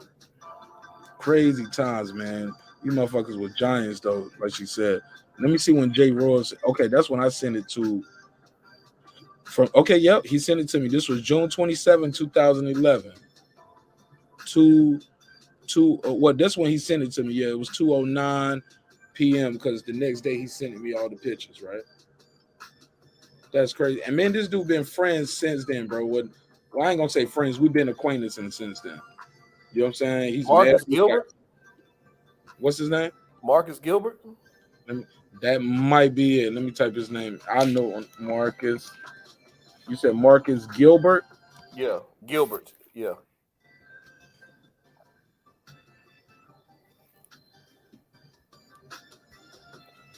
That ain't him. Okay. That ain't him. I don't know. That ain't him. I feel like a motherfucker trying to pick somebody out the lineup on first 48. No, officer, that was not him. But shout out to everybody pulling up, man. Shit's been a hell of a ride, man. Man, life is good, DJ. And you say you was an offensive lineman, though. And you played for who? DJ. I mean, Marq Nash. I didn't hear him answer the show more. You cut him right off. No, he did play for Miles College. I was going to say, look up the Steelers offensive line in 2010, and I'll tell you who it was.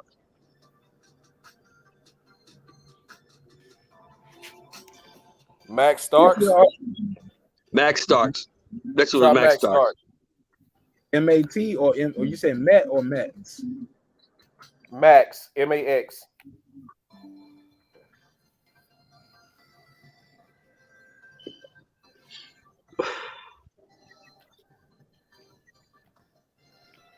Yeah, man. Oh, that's the homie. That's him. Max Starks. Yeah. My motherfucking dog right there. That's him. That nigga know how to turn up, man. That's a good brother right there. That's my guy right here. This man Starks. Hey, look. Hey, man, I was just there, man, having a good time, man. And look, and you don't know who people are when you see them outside of their helmet and the uniform. I don't care how much you watch the team.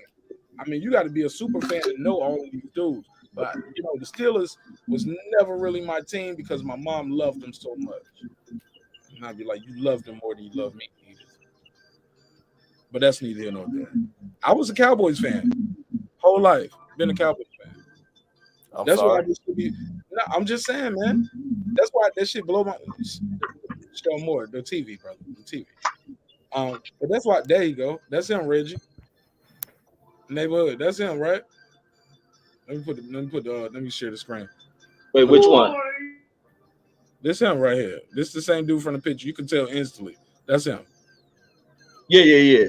But I don't know who he is, though. His name Max Starks. Max Starks. How about that? I think he was a guard. He was a guard, right? Tackle. I think he played right tackle. I partied with Max Starks and Willie and the guys, man, in college. Had a blast. Stole a couple bottles of wine. Maybe, possibly, could have. I don't know if I really Allegedly. did. Maybe, possibly. But yeah, Charlie Batch, the guys. Hey, look. These motherfuckers know how to party, man. Shout out to the NFL. These dudes know how to party, bro. They ain't tip worth shit, though. I ain't gonna lie. Nobody got no tips, really, though. These niggas was not tipping. Millionaires was not tipping. But hey, we had a good time. They took the pictures, you know what I'm saying? We took the pictures. The pictures last forever. I spent that. Whatever tips I would have got, I would have spent that already. You know what I'm saying? Hey, look, bro, folk, there we go. Max starts in Marq Nash. There we go. Like a youngster right there, bro. Nash, Matt starts. There we go. There we go. That's him. That's me. How about that? That's him. Ooh, hey, look. The fact that he got a damn beach towel over his shoulder. What do y'all think was going down at the wedding? Why this nigga got the damn beach towel? Why he ain't even got no suit on? Because he a big motherfucker. It's hard to get shit to fit his size. This nigga's a mammoth, bro. Huge. But great personality. Wish him and his family nothing but the best. Hope they having a great time. I'm gonna try to. Hey, look, I'm gonna reach out to some of these dudes on IG and Twitter, and then I got a little channel. Shout out to Coach Malachi. He's like, man, you know, when you get 10,000 subscribers, you in like top, 3% of this YouTube shit. So keep doing it. I was like, for real? Do I get more money for something when I hit 10,000? He was like, no, I'm just saying, man, like, keep doing what you're doing. Because most people quit and they give up earlier than that. Or they pull a Reggie Owens and they be like, fuck it. I'll do it again. Reggie keep quitting before he get to 3,000, man. That nigga like, man, fuck it. I lost another. Nah, they be kicking Reggie ass off YouTube. You talking that crazy ass shit. No, it ain't the talking, it be the videos, bro. Yeah, well, them videos. Yeah. Reggie be sharing some wild shit, man. But keep this though, DJ, blew my mind. Blew my mind. Reggie is showing a video on YouTube that's already on YouTube. Yeah, they some of this shit they making like it's the title, but shit, I'm worse on Facebook. I can't get a break on that shit. Reggie, thank you. Oh, I'll help you out with the title and keywords, man. Send me a quick text with the proofread. You say I'm quick, I'll reply. But nah, nigga, you know what you doing, Reggie. I can't. That last video you got one when you was showing all them white folks riding and shit, and you was talking about Fred. You shouldn't have got no strike for that, homie. That was crazy. Yeah, that was bullshit. And then they try to say it was child safety. I'm like, ain't no fucking kids in this shit. And if so, the videos are. I'm playing a video from YouTube on YouTube. Exactly. You didn't, man. I need to be your YouTube lawyer. Like my boy Rob G hit me up. I saw him in the chat. He was like, I was watching a playback on one of your shows, and I saw Rob G in the chat, and he had said it, and then they told me on my live, they was like, yeah, man, they got Reggie again. And I was like, and you had told me, yeah, I was like, man, damn, you ain't feel like this shit. Because you only get one chance to really do that rebuttal right. You fucked that one up. They be like, nah, you good. No rebuttals. I ain't going back and forth with you all day, Reggie Owens or Marq Nash. Yeah, that should be crazy. Shout out to Aeon Jack in the building. He said it's working though. Mark and Reggie, y'all need to gain subs. Mark, how to do that? Oh man, that's part of the due payers, man. You got to be a due payer. I'm setting up my dues. Like, I swear to God, though, I'm not lying, though. I'm not lying. I'm joking, but I'm not. But Aeon J, hit me up. I definitely give you. I give you a free tutorial offline. I do a free consultation. I do one free consultation with everybody. There you go. But after that, it's business. You know what I'm saying? Because you plan to make money off of it, so you should pay somebody for their time. I mean, you pay to go to college. You pay everybody else for their tutorial. You pay the Wi-Fi, man. You know what I'm saying? Shoot me a little cash up. What part of the game you want to know? Because I can't die with the knowledge. But I passed the mic, man. I feel like I'm talking too long. Go ahead. Yeah, Mark, YouTube be getting silly, bro. Like one of my lives, they fucking took it off for misleading or spam. I'm like, what the hell was misleading for my life? What was the name of the title? What was the title of the video? The name of the title, shit, the same one I always fucking name it. Talking boxing and shit. Is it all capital letters? Mm-hmm. That's the problem. What they view it as yelling and shit. That dumb shit. I ain't gonna say yelling, but no, actually, it's not. Mark, it's actually written in proper punctuation and capitalization. What's your thumbnail? My thumbnail is share my screen around. I'll do a free consultation. I'm here, man. Like I said, I can't die with it. But this is part of what I'm gonna do with members only, though. Like some of them long ass lives, I'm gonna cut them shits in half for the people who really want to be there. So people like Deuce don't be in the audience telling people to leave my show because my show is trash. So the people who want to be there, they'll be the people who actually pay $2-3 to be there. There you go, sir. You know what I'm saying? So if you want to see it, you dare to see it. You're not. I don't want people like Deuce to feel like I'm forcing them. Don't you say shit, Reggie. That's your cousin, I know. Don't take up for him. That nigga out there trying to lead the witness, telling people, fuck this show, it's trash. Nigga got a wrench and everything, telling people the show trash. So what we looking at right here, Puro? Can you zoom in a little bit? Yes, sir. Matter of fact, let me blow my screen up. All right, boom. So, all right, so community guidelines strike. Scroll up to the top. Spam defective. All right, talk, boxing, and you cursing it. You cursing already in your title. Oh, you can't put shit. Yeah, you shouldn't put. No, sir, you can't do that. This is a family network. Deceptive practices and scams. You got the word talk shit in your and with the scalp collector. Who's the scalp collector? Yeah, you can't. It's just the name I made up. Complete review though. No, I'm just saying. No, you can't do that. You need to put SH and a X and T. Can't do that. You can't do that. Oh, and they just straight took it down too. Yep, put shit in your title. Yeah, you can't have shit. No, and it was funny because I was like playing "fuck the police" and I thought they were gonna take it down, and nope, I was good. You found something that violate YouTube's guidelines. But it don't look like it's a strike though, right? Nah, they just took it down. It's like a warning. Oh, this is your first one, so you got that warning. Yeah. But what? Click to begin review. Let's see the review. What exactly happened? Is that going to give you more information? Said the scandal we detect the content in your live stream may belong to somebody else and was not correctly following repeated warnings of possible abuse. So the same, you might have got an email while you was live, and you probably did. You see? Did you get an email from them? Because when this I didn't. I got check, this to be before, honest.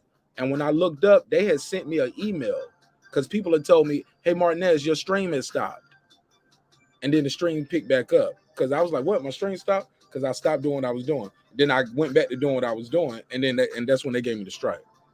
Because they'll say at the repeated warnings, but really they sent you an email, and people, Reg, you ever been up there and people was like, "Yo, they stopped my stream," or "They shut our stream down." What happened? Yeah. Then I'll wait and it'll come back up. Yep, because that was that first warning. That's them giving you a warning.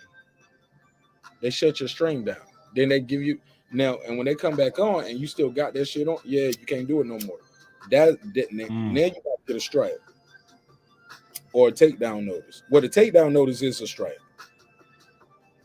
Yeah, see, I got them on that when I did the one on the Minister Society movement. I was reviewing that one. They end up ending that stream the second time, but I left it up there and they never striked it. I left it up there, they didn't take it down, but then I eventually just end up removing. I'm like, let me not let them go back some months and then add a strike on some shit. Because even that second strike I got, or the matter of fact, the one before that dropped this month, they went back and added a strike on that shit. But it's like, but sometimes I do be pushing the limit on shit. But they've been giving me strikes on dumb shit. And then I think even in my rebuttal for like reviews, I've been half-assing and trying to appeal that shit. Like my reason for making the appeal on it. Because matter of fact, one of them was over one of the videos, and they keep putting that child endangerment shit. One was over principal going off on a child, like she was admonishing a child. And then they put that shit as school safety. I'm like, this some shit happened at a school that I got from a fucking news website. Like, I'm like, man, these motherfuckers, man. Fair enough. Hey, look, you know what I realized too? Puro, did you were you done with your did you find the email that they sent you on the date you got this? I'm looking right now right quick. If you want, that's okay too, my brother. You want me to stop sharing? No, it's up to you. Because I think I mean, you pretty much explained it to me. So at least going forward, I know. Thank you, Mark. I appreciate it. That was something. I saw that instantly. I'm like, oh, you got shit in your title. Hey, Reggie. I don't do this stuff a lot, you know. Giveaway. Dead giveaway. Oh shit. That's what YouTube said. Hey, look, certain words like that, they pop up in their algorithm instantly. Like, yeah, you can't put the profanity in there. You know, it's funny because like this is like my fourth live with the same profanity, and then they didn't bring it down. Oh yeah, that's like you can't even write shit in a comment unless you change one of the words up, and people be like, "Man, my comment blocked." Like, no, you got to change the fucking cuss word up. Like, yeah, YouTube will do that. That ain't me. They got their own. This their shit. People was like, thanks for inviting me to your platform, Marq Nash. I'm like, look, I'm renting space over here, homie. I don't own this shit. I own marqnash.com. I own my P.O. box. I own the LLC. But this Marq Nash YouTube channel, I don't own this shit. This is a privilege that, and they remind me it's a privilege every time. Look, All I got the time, huh? yeah, nigga. I just got one my damn self for that show we did the other night. Even though I made the video private, I thought that would work. They was like, nope, gotcha, bitch. But what I'm gonna do next time is I'm gonna keep a date and a time. I'm gonna keep a mind of it because what they can't tell you is this, and nobody was able to tell me this. Like YouTube told me to ask Google AdSense, so I go to the Google help because I'm a YouTube partner, and YouTube and the Google people couldn't tell me neither. They told me to ask YouTube, but I was like, hold up, no, my checks don't come from YouTube. The check comes from you. This is Google. It's just like, well, okay, you got to go to the Google AdSense department. I was like, well, connect me. It don't work like that. You got to go over there. So I went over there and I'm asking them. They said that's something we have to ask YouTube. We don't know yet. Because my question was this. You ready? Here's the dope question. $1 million question.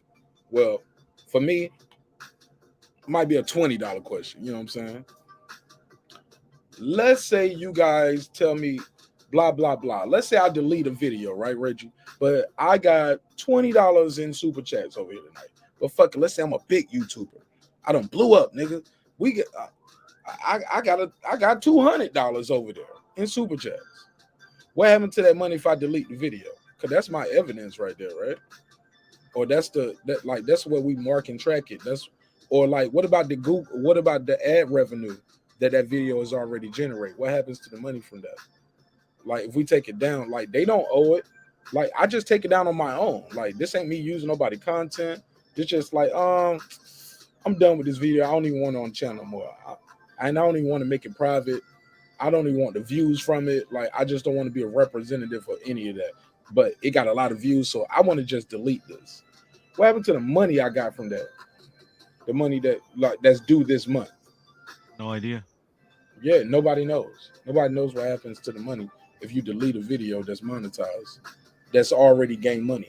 And it's not like you deleting it and it goes to the original copyright holder. No, this is all money that I generated through ad revenue, through donations, but I took the video down and deleted it. What happens to the money? Yeah. Goes up. Nobody knows. Back to the machine, I'm assuming.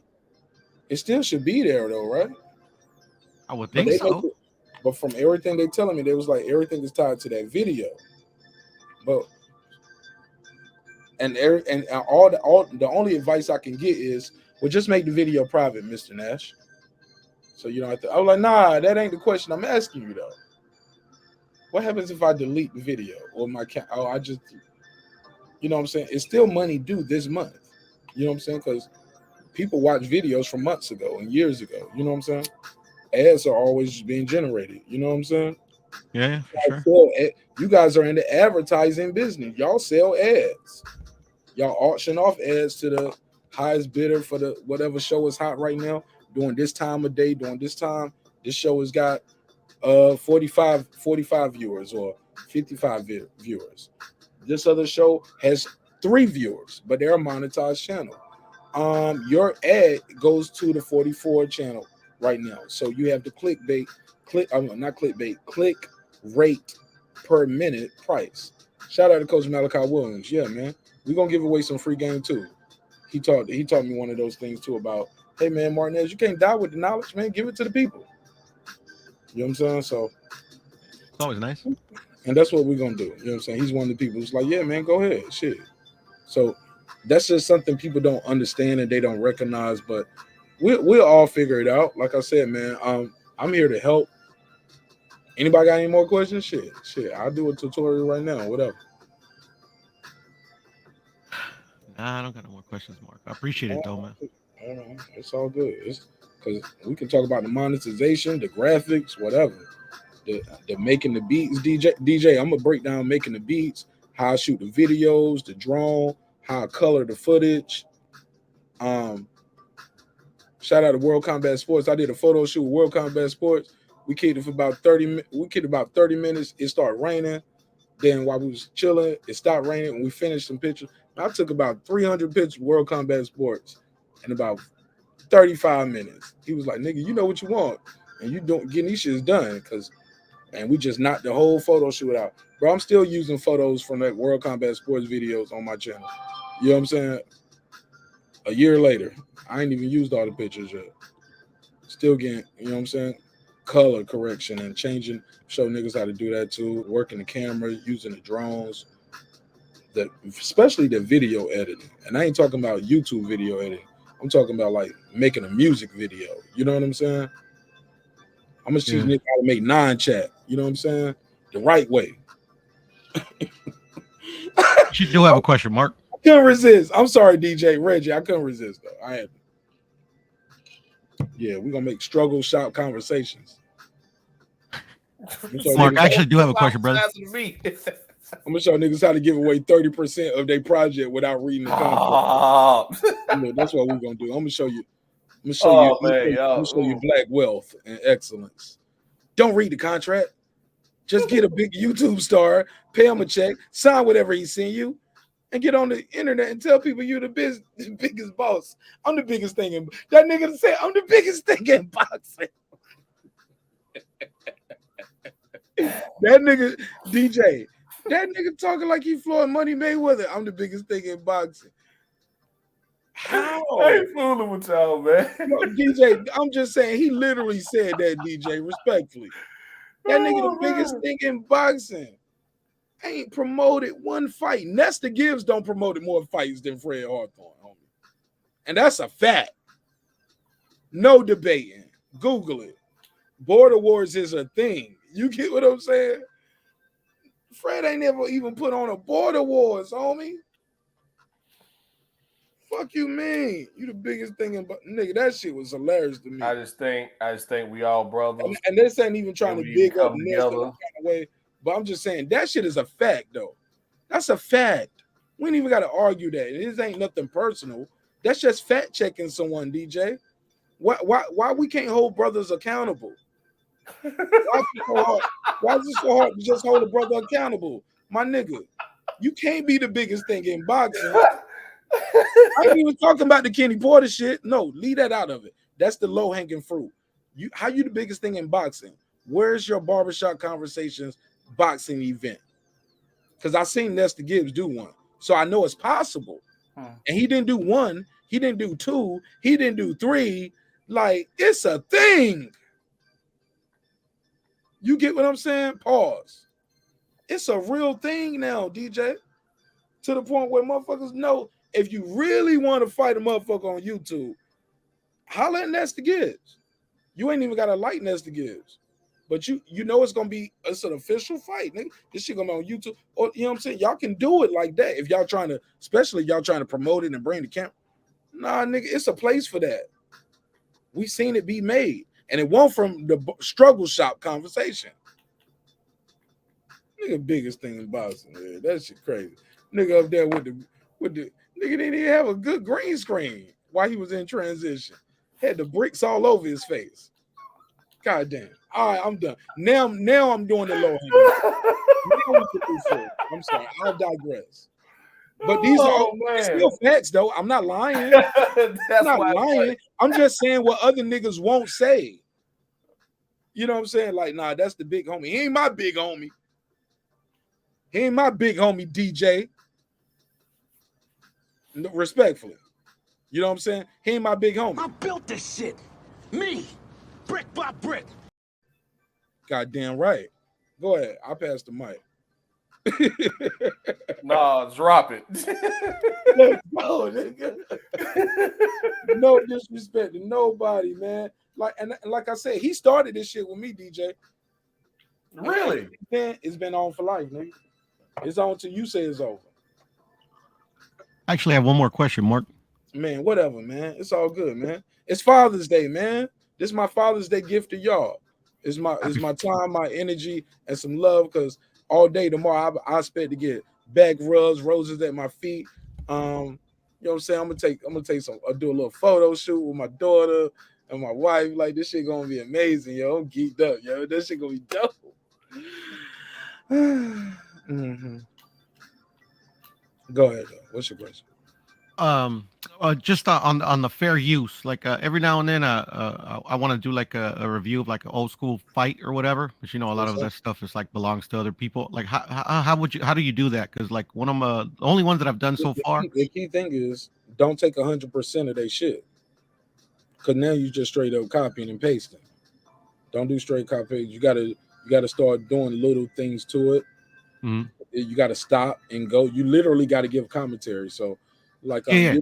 like that flags I got for that shit right there. It wasn't for really the Tupac music. It was something up there. When I saw the playback, I was like, oh yeah, I did let that play too long. You got to give commentary to it. Yeah, and I did, but like literally, it wasn't blocked in the United States. It was blocked in Canada. And the biggest thing too to really help you, how long is the video gonna be? Like if the fight is a 12-round fight. You can't do the whole fight, bro. You get it got to be real quick, and then you go back to your commentary, but you need to be on screen. The biggest thing to make it your own content is you are on screen. So that's why you'll see a lot of my reaction videos, or most people who do reaction videos, they have their face on their camera. Like, this is me. I'm here. I'm a part of it. I'm reacting to it. Their face will be up there the whole time. And that's another way to get around the reaction shit.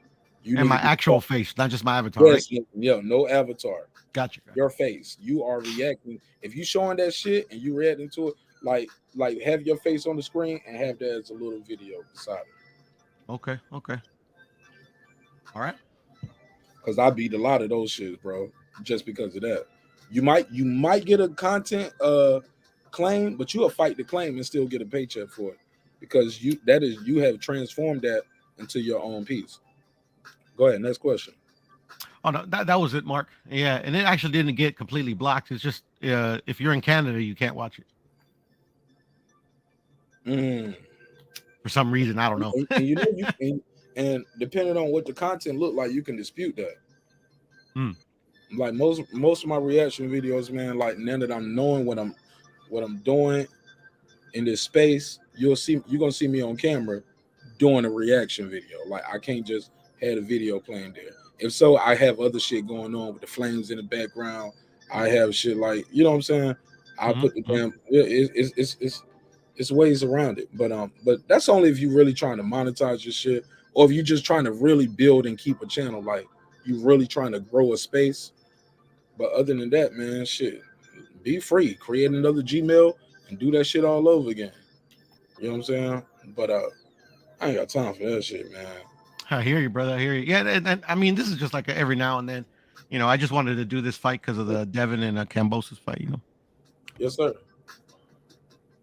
Well, absolutely, it's a way around it. Especially if you can make the fight, like if you can put the fight on the screen and make the fight like small, like Reggie's window, and then you still have other shit moving around it. You can probably get away with it, especially if you ain't playing the audio from the fight. You can see the fight is there, but they got this new shit now where they can track. They'll put like a digital tracking number, like a watermark over that shit. Like it blew my mind.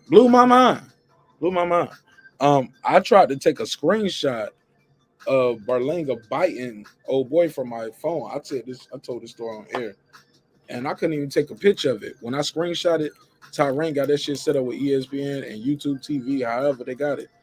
It's just a black picture. The screenshot feature on your phone will not work on this app. It's blacked out. The screen record doesn't work. It's black. So what I had to do was take my wife's phone and show and record it from the other phone. That's how I was so quick to put the video out. But yeah, I just put it out as soon as I saw it. I was like, yo, this is crazy. I was like, yo, am I seeing this? Yeah, so I put this shit out quick. I hear you. Yeah, it's all good though. Hell yeah, man. It's Father's Day weekend, man. I'm trying to figure out what I'm about to do with this audio right here. Man, shout out to Champion Heart, man. Yo, Champion Heart hit me up today. He's really working on his channel. working with him with this logo and on his intro. And I'm super proud of what he's doing. It's called Cooking with the Champ. So shout out to Champ Yard. And he copped some merch from your boy Marq Nash. So that shit is super dope. We working, man. We out here. One channel at a time. We trying to change the world one channel at a time. That's little by little, man. Yeah, that's why I had to take that other video down too, man. Like I was up here mad wild, yo. Homie had me all out of my element. Nah, man. We gonna build bridges, not burn them. Ain't that right, Reggie? All right. No, absolute.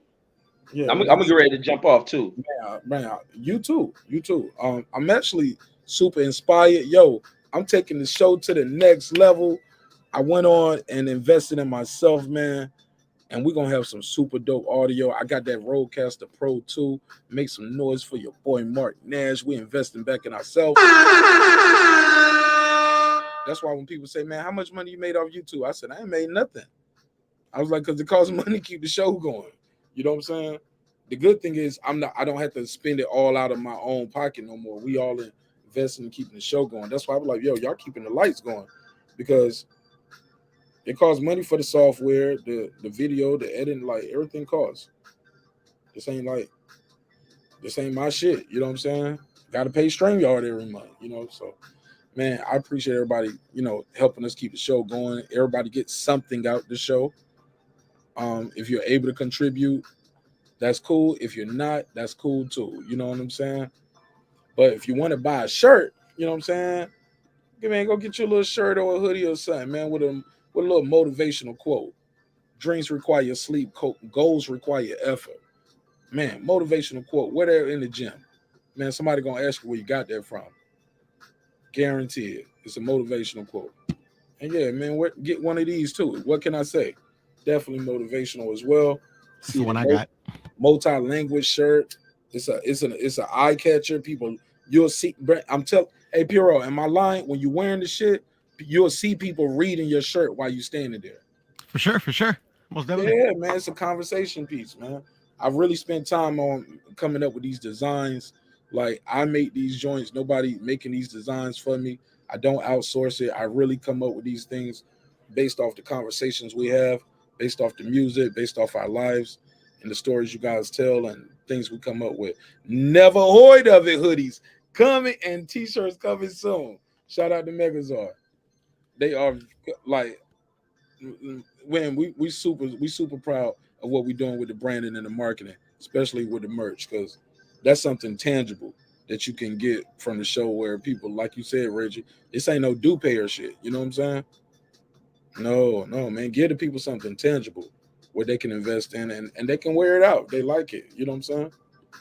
But yeah, you should copyright some of your sayings, Marq. Where these like they come from certain. I don't want to tell it without doing it. I'll just let people do what they do, and I'll just sue. If you want to steal it, try to steal it, and we can sue you. Now I'm good, but I mean, I just hear one in particular, or one or two in particular, like all over YouTube. Sometimes I'm just like, man, you got that from Marq. You almost mean I need to trademark a phrase. That's different. Man, these guys aren't clever enough to come up with these things, bro. What'd you say, bro? I'm just saying, if you're gonna trade, bro, like none of these guys are creative enough to come up with their own phrases. That's why they use yours. No, they're not. But Marq Nash is not just my name, though. It's the company. You know what I'm saying? I hear you. It is a legit business. You know what I'm saying? Let me land this plane. I'm like, shut up.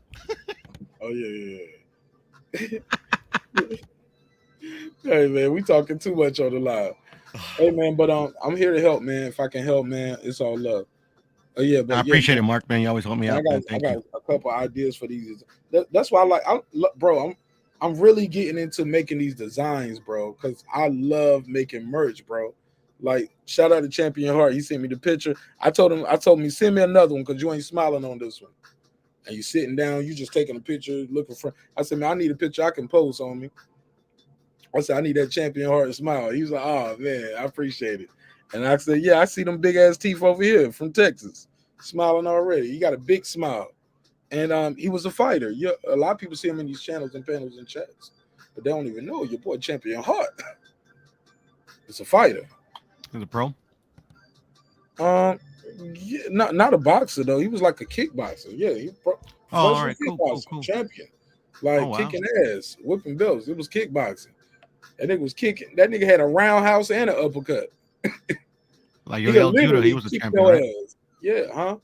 I like Yoel Judah, he was a champion kickboxer. Man, he studied multiple disciplines. You know what I'm saying? He's really a mixed martial artist, like from karate to kick. Like he was telling, I'm gonna interview him on the show. I'm gonna interview him. I talked to him today about it. I'm gonna interview him, and we're gonna help him with his logo, and we're gonna get the intro music right and get the intro right to the show. Gonna help him out. His daughters are helping him now. Um, but I'm gonna collaborate with him and help him put that shit together right. You know what I'm saying? Package it up.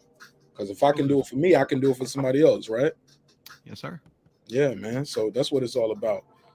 You know what I'm saying? Each one teach one. One hand wash the other. Both wash the face. You feel me? So pay forward. Man, you got to pay it forward, man. You can't die with the knowledge, bro. You can't die with the knowledge. If so, you rob the earth. That's not God's plan, man. Somebody said Marq Nash Black Classic in 2X is out of stock. Really? I didn't know that. See what I'm saying? Can you send me an email? Send me an email to my Marq Nash email that's in the description block of the video, Eric Pipe, and I'll forward that to the company, and I'll send a screenshot of this and say, hey, this is what's going on. Hold on, let me take the screenshot. Yeah, let me do that. And I'll say, hey, this is what's going on my live show. I'm doing my live show. Somebody's in the chat telling me you guys are out of this. This looks bad for me. It looks bad for you. Maybe we can get something done about that, Eric Pike. But it starts with you sending me an email, and I can forward that to him. And then I'll come on the show or pause. You know what I'm saying? I ain't going to come on the show. You know what I'm saying? Hey, look, that nigga said, I'm going to come on the show. What kind of show is this?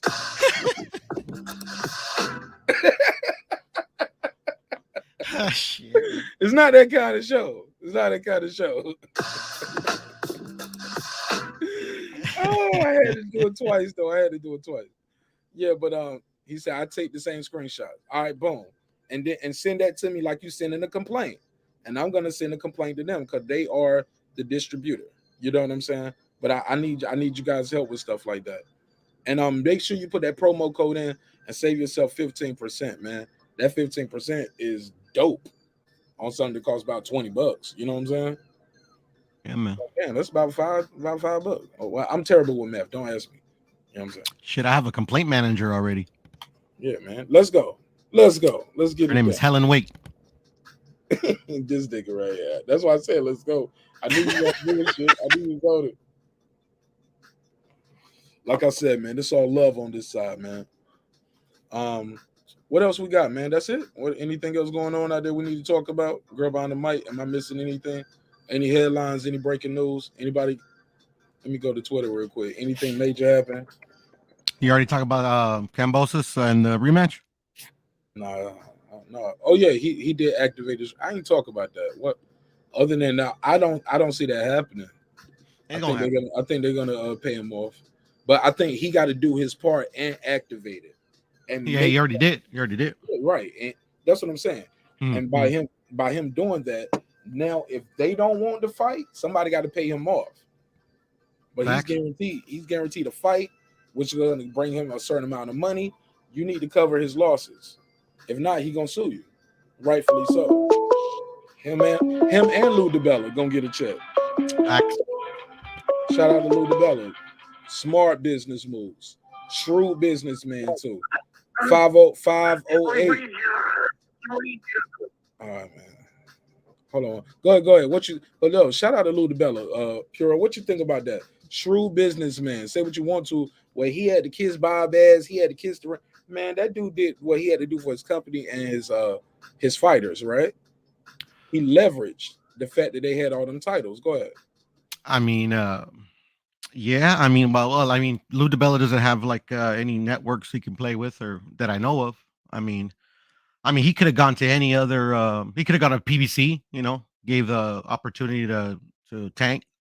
He could have gone to the zone route. You know, gave the opportunity to Ryan. but he ended up going to Devin Haney route. They had an angle too. Devin Haney had the WBC championship. He had the other belts, undisputed. Whoop-de-whoop. But then also you can look at it from Bob Arum's side and like win, lose or draw. Him bringing Kambosos and Devin over there, he controls all the belts. So now he doesn't have to go. He could keep it all in house. If you get what I mean. Man, I couldn't agree more. That's exactly how you do it. So shrewd, I don't know. Now I just say no. You know what I'm saying? You playing hardball. You making sure you're gonna get your fighter another payday. You gonna get another payday. Your fighter get another fight. In that spot. You know what I'm saying? Like in Australia, another fight at home. He said he'd been going on the road for 4 years. He brought something back. They had that rematch. How about this? Rematch clauses are there for a reason. Yes, sir. Everybody agreed to it. Now, I don't give a fuck what y'all think happened in the first fight. That man agreed to something. Maybe he's the emperor. Maybe he said, I had this whole plan the whole time. I was gonna lose the first fight. And then I was gonna knock him out in the second fight, like I did. And there's precedent too, Mark. It's happened before. It's happened before. People multiple times. Lennox Lewis got knocked out, and nobody said nothing about him getting another fight. He got knocked out. And then when he knocked out Rockman the next time, nobody cared. It was like, okay. It was nobody rallying saying, man, Rockman need a rubber match. AJ and Andy. There you go. I mean, like everybody's like, oh, I don't want to see it. I don't want to see it. But like, okay, I didn't think like Devin won like 11 rounds to 1, like some people thought. I had it 8-4. I mean, you could say 9-3 even. But the thing is, like, Kambosos has never lost before, so we don't know how he's gonna bounce back. Exactly. Maybe he gets it. Maybe he loses again. Maybe he loses worse. Maybe he comes back and wins. Who knows? Right. Maybe he's not just the emperor. He's a studier too.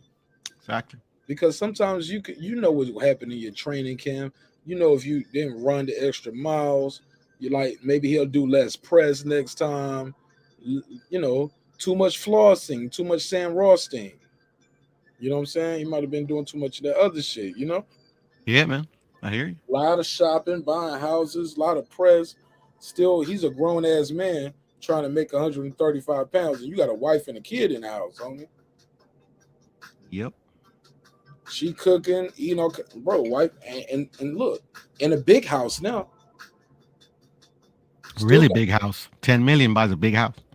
Come on, man. And now you lost and you have a rematch? That could be possibly another 10 million? That's a lot of money. Like, yeah, I gotta activate it. Even if I don't think I can beat him.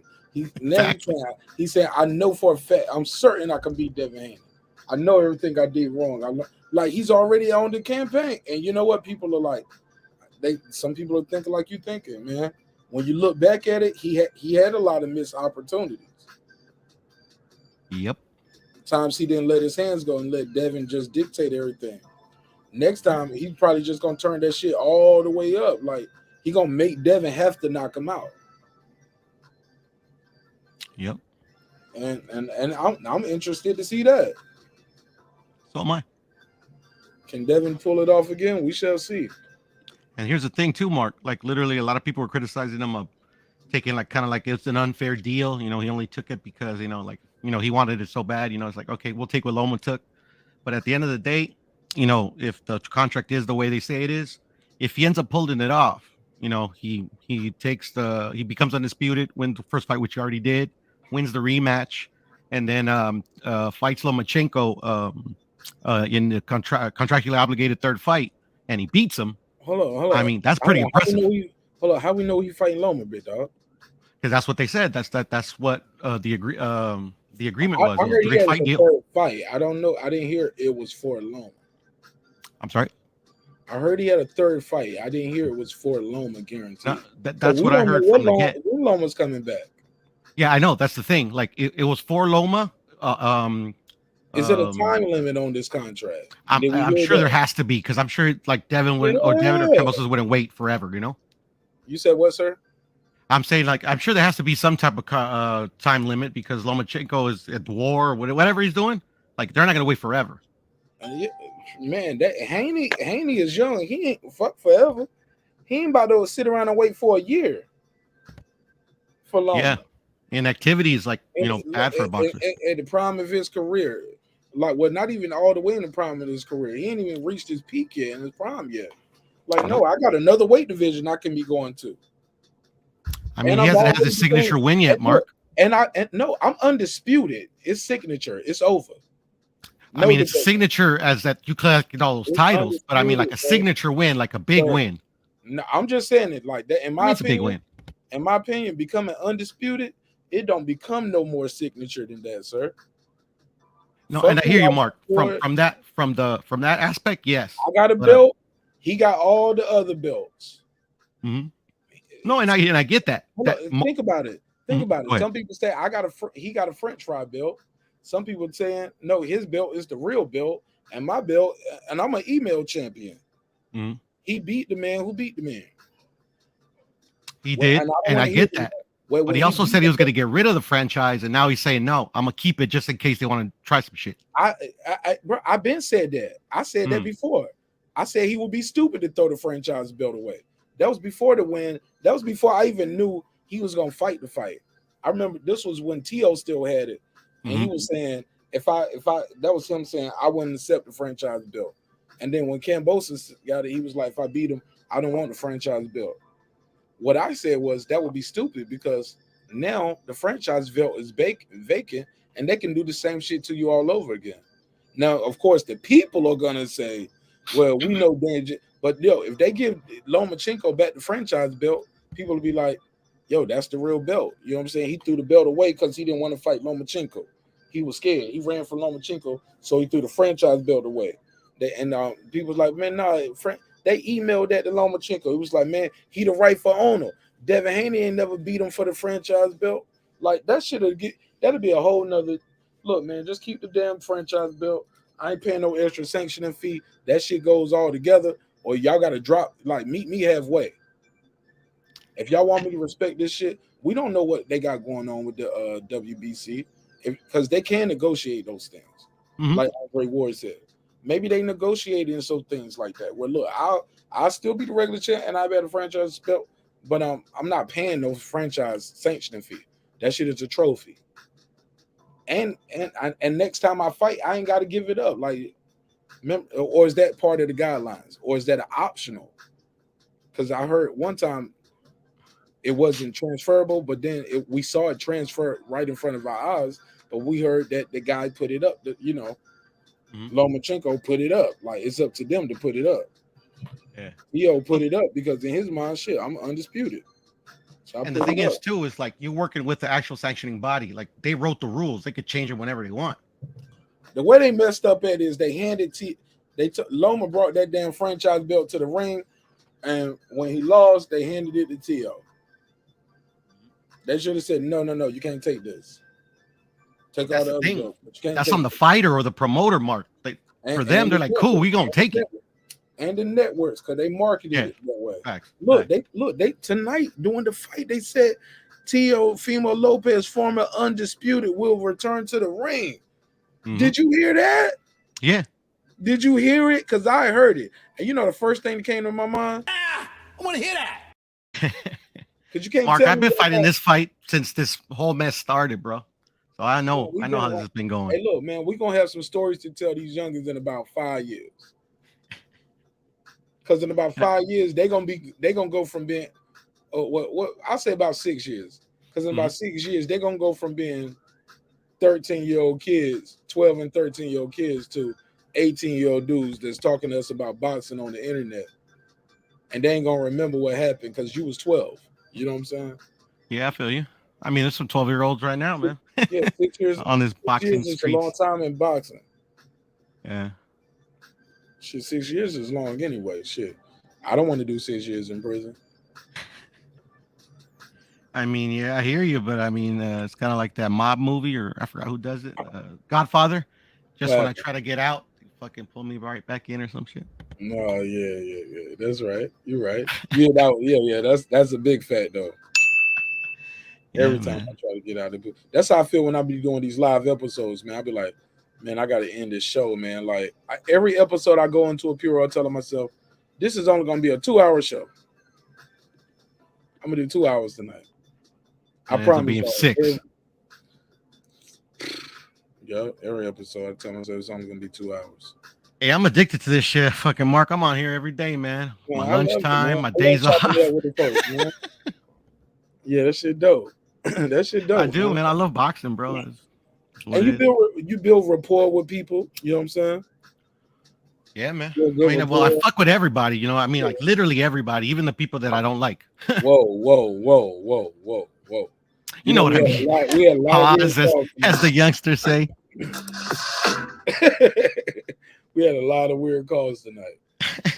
Yeah, man. Had niggas up here talking about getting raped in the yard, like on the panel. Niggas on the panel talking about being in prison, getting raped in the yard. I was like, how did that come into this boxing talk? I don't know, man. He lost me, but it's all good. But talk to me, my brother. Go ahead, you got the floor. Oh no, I was just saying that it's just funny how the internet works. It's just people literally say anything. Yo, what's up with your boy? Yo, go ahead. No, go ahead, Mark. Talk to me. Go ahead. I want you to finish. You said, no, I'm just saying, like that's it. I mean, just like literally, like people will say anything, and I've noticed that it's mostly for laughs.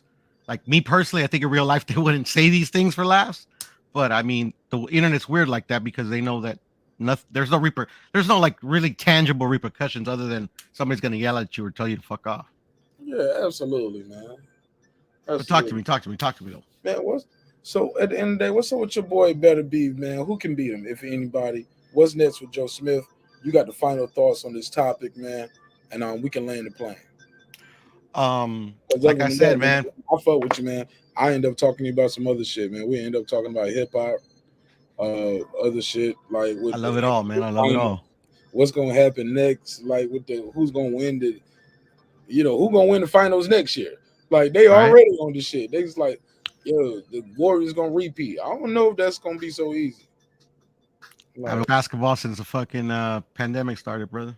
You been off basketball since then? Actually, because like I know boxing, but like literally, I know as much about boxing. I know as much about every sport in the world as I know about boxing. It's always I'm a sports guy, but like I haven't watched like professional like football, basketball, soccer, any of that since the pandemic started. Bro, I ain't gonna lie. I've been watching that hockey shit. The shit that was going on. I watched that shit the other day for the first time. I watched. Hockey's great, Mark. I'm telling you. Bro, I watched the whole quarter of hockey. And I was telling my wife, I'm like, this shit is hard. She was looking at me, what? And she was like, what? I was like, look at this shit. This is not easy to do. Like I was just like, I ain't gonna lie, bro. It blew my mind.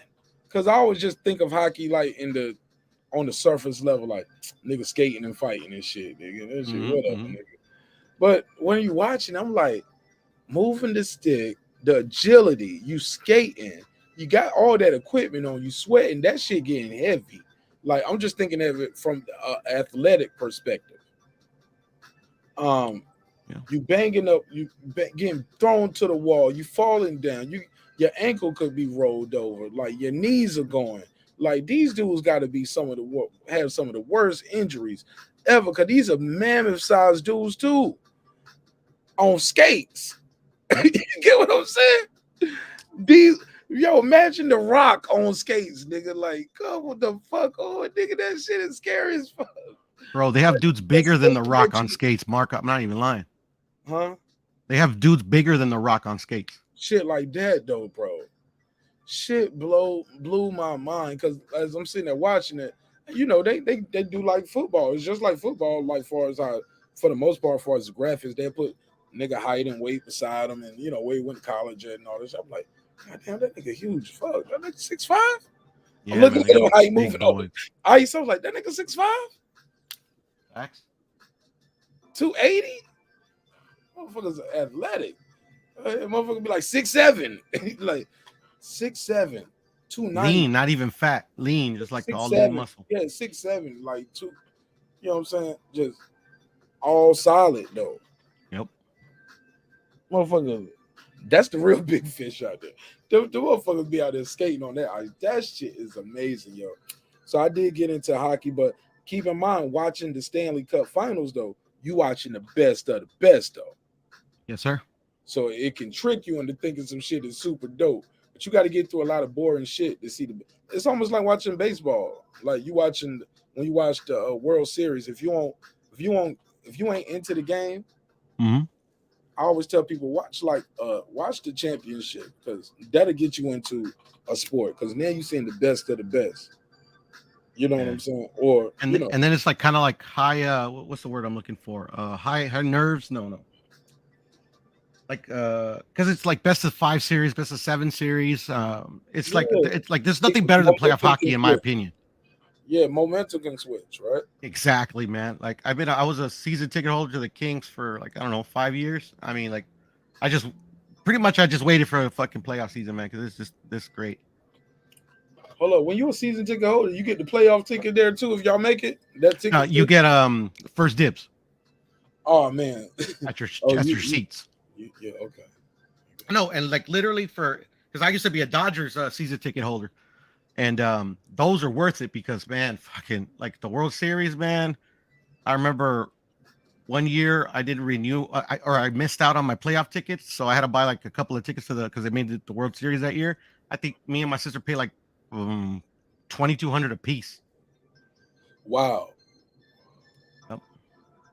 Yeah, man. See, I don't think I'm into it like that. My G, I ain't into it like that. I came from nothing, homie. And I ain't got a lot. Mm-hmm. And if I got that much to spend on that, like I better have some veneers or something, homie, because I still got some dental work I'm about to get done on Friday. Like I ain't about y'all ain't gonna see me with no fight costing that much. And hey, man, I'm the same way, Mark. But you know, when you got nothing, bro, when you actually get like maybe a couple bucks, you spend 6. At least that's what I do. Say that again. I'm just saying, like I came the same way from nothing. But like me coming up, like I couldn't get that shit. I remember like as a kid, be like, I can't wait till I get a bit of money, and I'm gonna do whoop-de-whoop. But then I never made. I mean, I made okay when I was in my old job, but like never enough to like be like a hockey fucking ticket holder or a baseball ticket holder. So a lot of credit and shit, you know. I ain't mad at you that because that's something you always wanted too. You know what I'm saying? Facts. Yeah, I ain't mad at you. I ain't mad at you, man. Yeah. Only thing is I've always been bad with money, man. You know what I'm saying? I don't even dream about stuff like that. I don't even think about what it'd be like to see. I don't even think about that. I think about new equipment for like I'm geeked up about this new Rodecaster Pro I just bought. Like I like studio. I'm a gadget dude. Mm-hmm. You know what I'm saying? Yeah. So well, I do the same thing now, Mark, because like fucking this is me now. Yeah. My bad. Go ahead. No, I like drones. I like about weapons. But I don't post weapons on the internet, like my collection. I don't do that. Maybe I'll start doing that like in a couple years.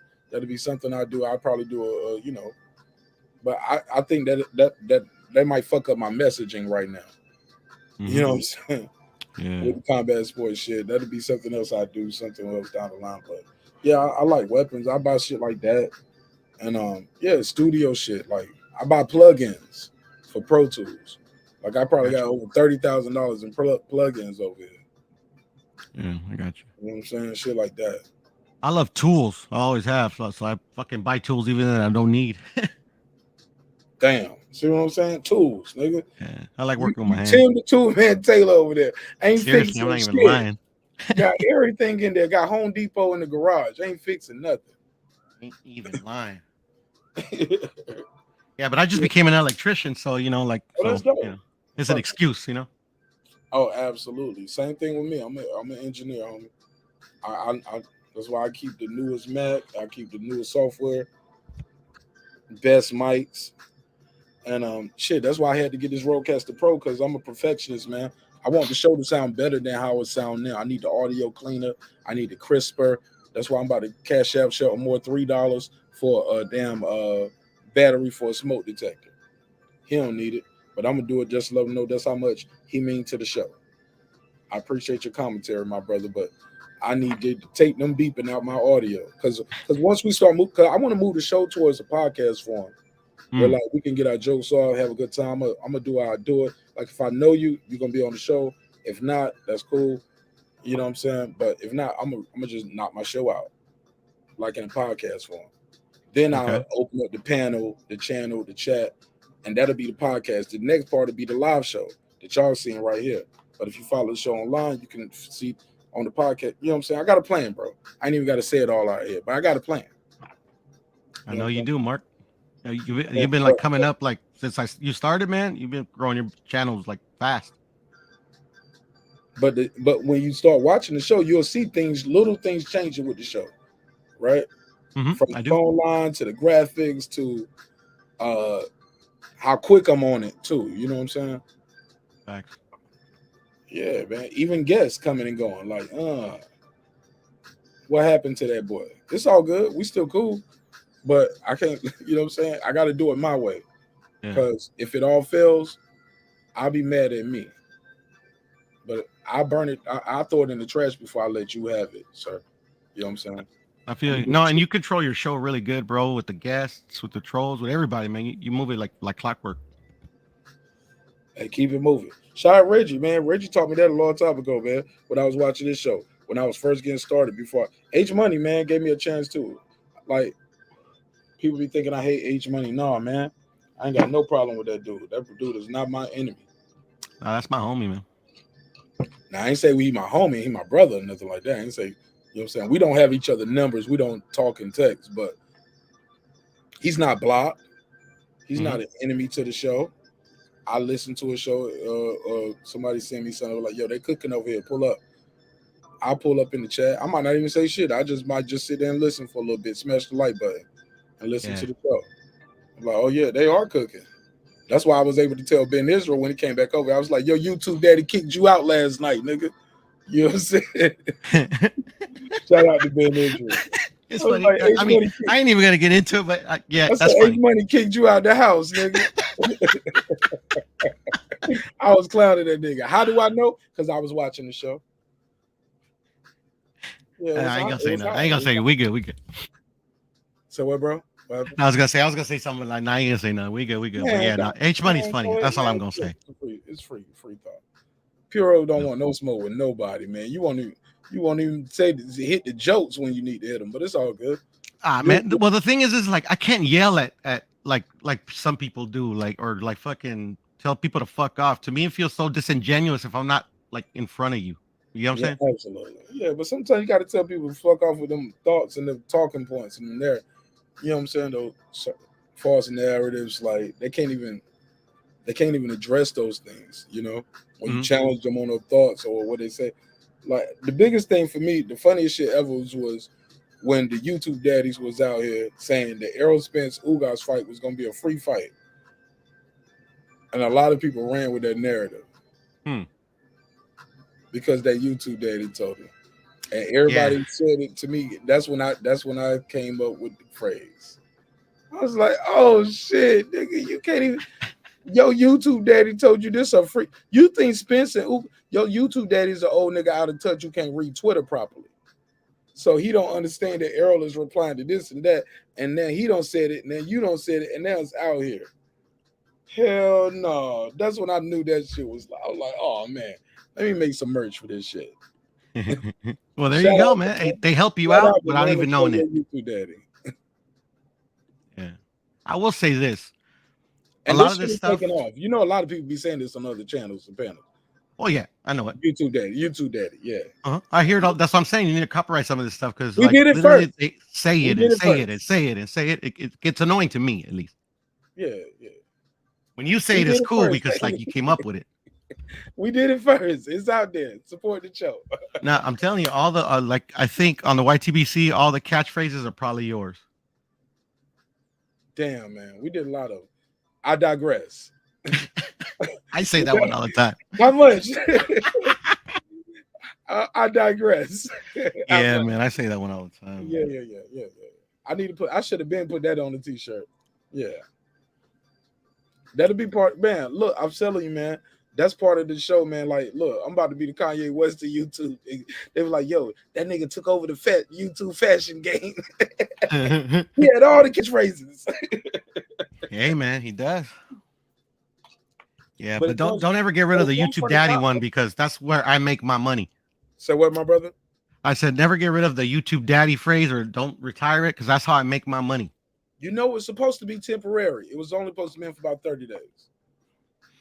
It was only supposed to be about 30 days, but people was buying it, and people are still buying the YouTube daddy shirt.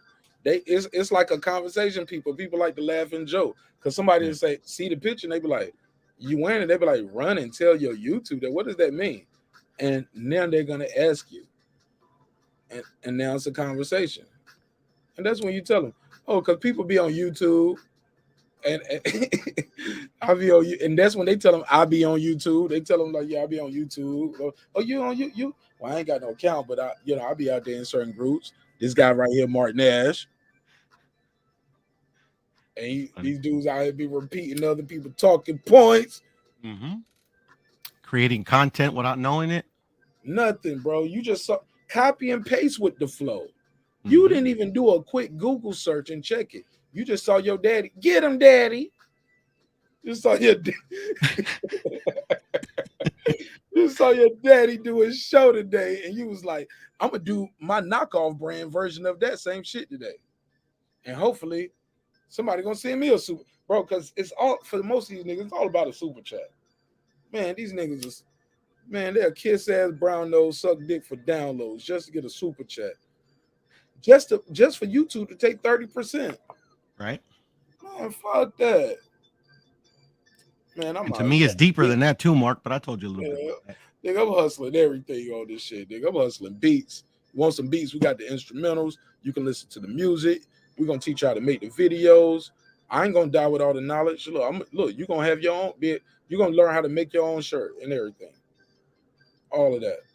The flames in the background, how to make the beats, man. Yeah, man, gotta monetize the knowledge, man. Shit, I can't die with. I don't want to die with it, right? I feel you. And everybody else charge for that. You pay to go to college, right? Okay. But shit, don't ask me to teach you how to do some shit on you, nigga. Don't ask me how to do some shit for free, and you don't pay to went to college. Should have asked your professor that. How much did that degree cost, nigga? Shit, I'll tell you how to do this though. Small 24 packs. Small fee. Become a member. Yeah, we're gonna have some members only, but I think those videos gonna be Patreon. I'll probably make those Patreon videos, like the videos where I teach people how to do the shit. Mm-hmm. Those gonna be Patreons. You know what I'm saying? You've been saying you're gonna do that for a cool minute, Mark. Bro, because I've been planning and plotting. I've been doing research. I got you. Yeah, like I didn't want to just half-ass it. Because I've been madness. I feel you, channels, bro, and them niggas don't drop no content. I just give them money every month, respectfully. If you're listening. Niggas ain't dropping no content. I just give them the money because I love them as content creators and influencers. They inspired me and motivated me. But look, man, I ain't got it like that, homie. I'm out here canceling memberships left and right. So if yours is one of the ones I canceled, don't get offended. Just look at how many videos you don't gave me and how long I've been a member. And when I start my shit, I'm going to show these motherfuckers how to do it, Puro. I feel you. I'm about to flood that shit with nothing but high quality. The same shit y'all love over here, but I'm gonna just give you a better show over there. Like the live might go shorter, or like, oh, it's not gonna all be the same thing. It's just, man, I got so many plans for the shit, but I want to do it right. But Patreon, YouTube take 30%. And I know y'all fuck with me. Y'all don't fuck with YouTube like that. Like, damn, if you gave me $3, did you want YouTube to have $1? Now, why don't you to have it all? Yeah, man. The minimum goes to the $1 billion corporation, but it gets tricky. Shout out to the dude that one night gave me $300 in cash super chats. YouTube's kept a whole 100. Wow. When you use big numbers like that, it hit different, right? Somebody gave you $300. YouTube said, "Oh, look, let me get my 100 out there." All right, that's your 200. What'd you do? Huh? You'd be like, what they do? They provided the platform. This they block. They provided the revenue setup for that guy to pay you with his credit card that's on file. You get what I'm saying? They provided this place. It's like being at the mall and I'm renting a booth. Look at it that way. Yeah, man. or you on the street trying to, But they get 30% or in an off area, of you every get fucking a sale. cut. Gotta pay tax. Yeah, they get 30% off every sale, but it's okay. That's your business. That's your block. Shit, build your own. So that's why the website, I'm gonna start doing more things like, because I know on the website I can really get away with shit like that, because I'm the boss. But over here, no, man, I'm renting space on YouTube. But I got big plans, man, as far as this content game for and helping other content creators. Because I know, man, on some Tupac shit, bro. I'm gonna spark somebody, bro. I'm gonna spark somebody. They're gonna be like, yo, and shout out to Marq Nash, bro, because I used to watch his videos and yo, I learned how to do this from watching the show. I learned how to make beats. So somebody gonna learn how to make videos. Somebody gonna learn how to make beats. Somebody gonna learn about graphic design. Somebody's gonna learn about podcasting. Somebody's gonna learn something, and I'm gonna spark somebody, bro. I'm gonna spark somebody's mind, and they're gonna go off to do the best shit ever. I just feel it in my heart of heart, but I gotta put it out there and give it to the people. Because before I was like, man, why the fuck am I gonna help one of these dudes who's gonna make a diss video about me the next day on YouTube? These niggas love me over there, but they gonna hate me over here. Somebody said you can learn a lot from Coach too. Absolutely, Coach Malachi me and Coach Malachi trade ideas all the time. I talked to Coach Malachi today for about an hour and a half. That you know what I'm saying about YouTube, about business, marketing, management strategies. I gave him. Shout out to Coach. He'll tell you. I gave him a couple of gems today too. He was like, oh, for real? He said, oh, nigga, shit, it's on. I was like, man, be great. He gave me some insight on some new things he's working on too. And shout out to Coach Malachi Woods, man. He's super dope, super talented, and yeah, look out for some new things he got going on too. It's gonna be super dope, and y'all gonna love it.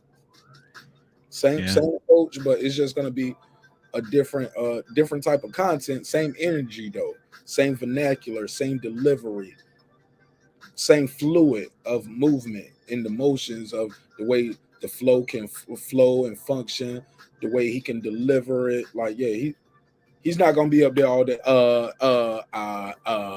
Like I said, you know what I mean, and you know what I'm saying. Nah, the brother knows how to speak. He knows how to deliver his message with fluidity, and it's gonna be awesome. I can't wait to be a part of it too. So shout out to Coach Malachi Williams and all the new ventures he got. But you are 100% right. You can learn a lot from Coach, and you can learn a lot from your boy Marq Nash too. And I hope you guys take part of it. Shout out to Boston Scholar. What up, homie? What's up, man? Man, up here just chopping it up. Father's Day morning. Hey, bro, I gotta give you your props. You and Coach Malachi and shit. That's all I can think of right now. It's some other people too, but they don't realize until you do it, man. It's a gift, man, to get on YouTube and have a topic and talk about that topic and let's keep the flow going into other topics for like an hour. I be seeing Coach Malachi hold the panel. Like, you know what I mean? Like, yeah, if I don't get this many likes, I just talk by myself. They don't realize, man, that that's a talent in itself. Yep. You know what I mean? When I was doing my lives, I went in with a topic, but once I was done with that topic, I was like, oh, shit, I'm gonna wrap this shit up. You know what I mean? Right.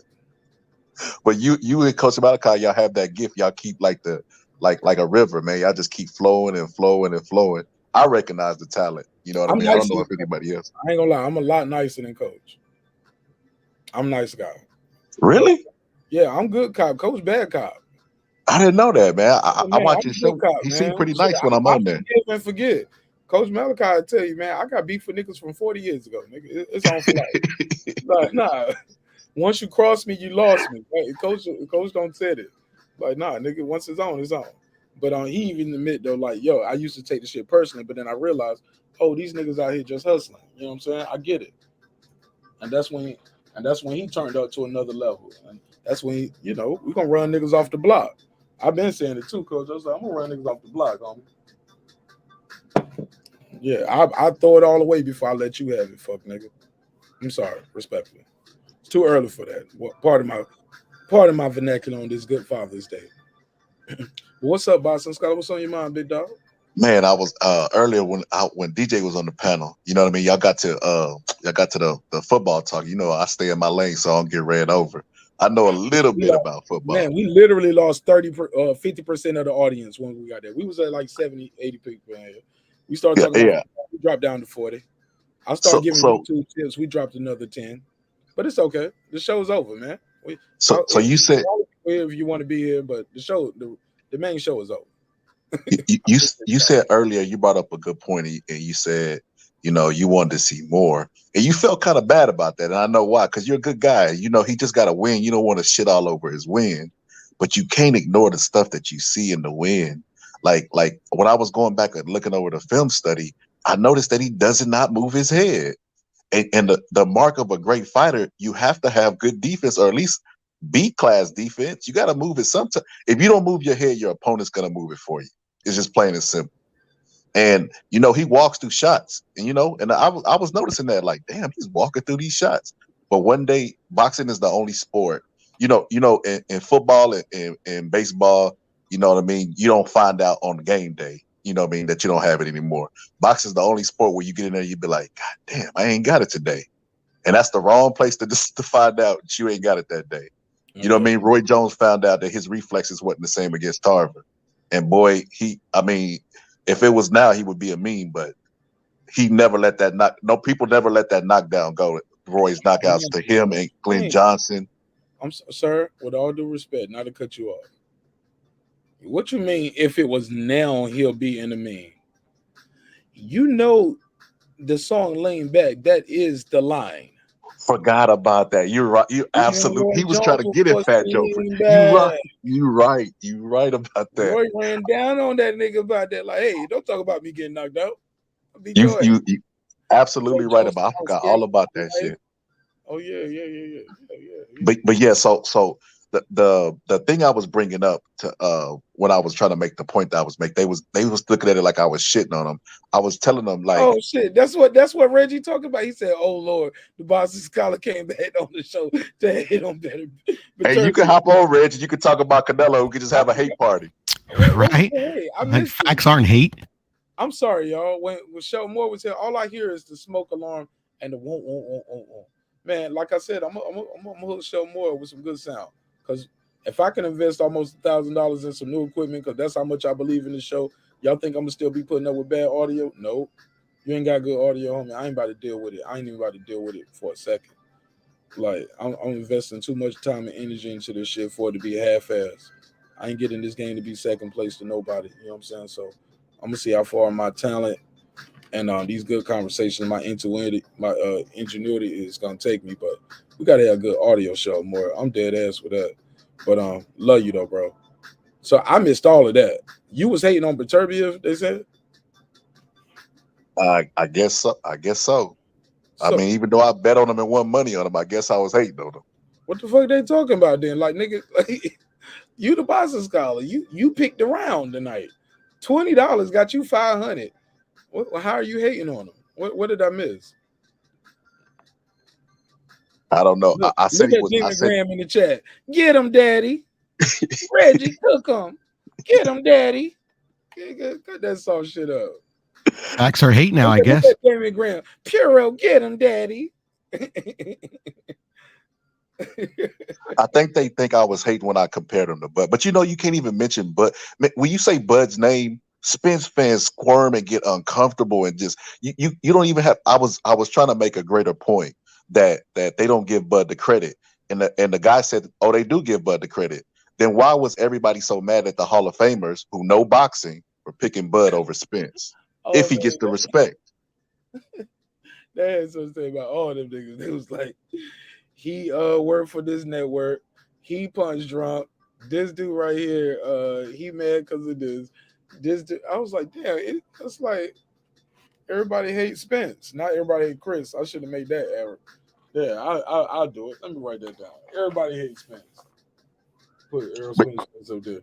Yeah, the reason why they had that energy, Mark, is because they don't respect Bud. We don't hate Spence. People just have their opinion on what they see, I think. You know?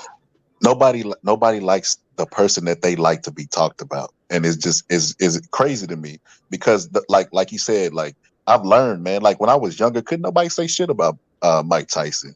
I believe that Mike Tyson bit Holyfield because he was butting him. I went back and watched the fight. Yeah, he was butting him, but he was whooping his ass too.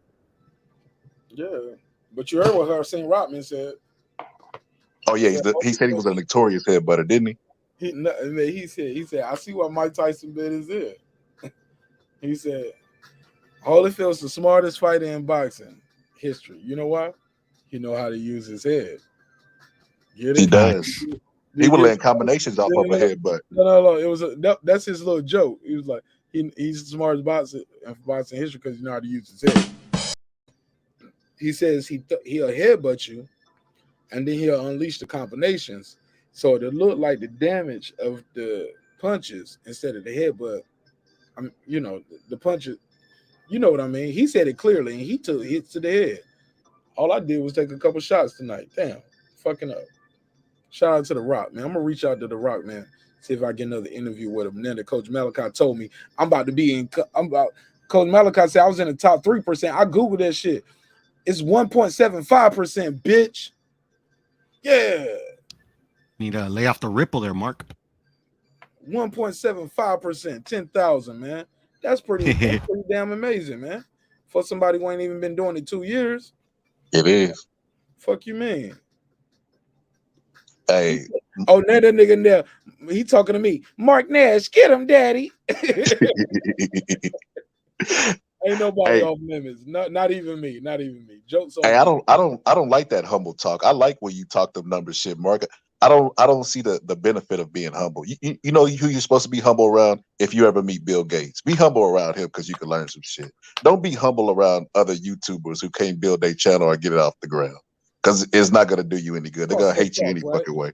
Sometimes you gotta toot your own horn, and if not, it ain't gonna be no music played. Facts. I gotta play the first key and the first note. Sing along to the song. Hey, we on our way to 10K, man. I remember doing this show, and there was only 3 people in this motherfucker, man.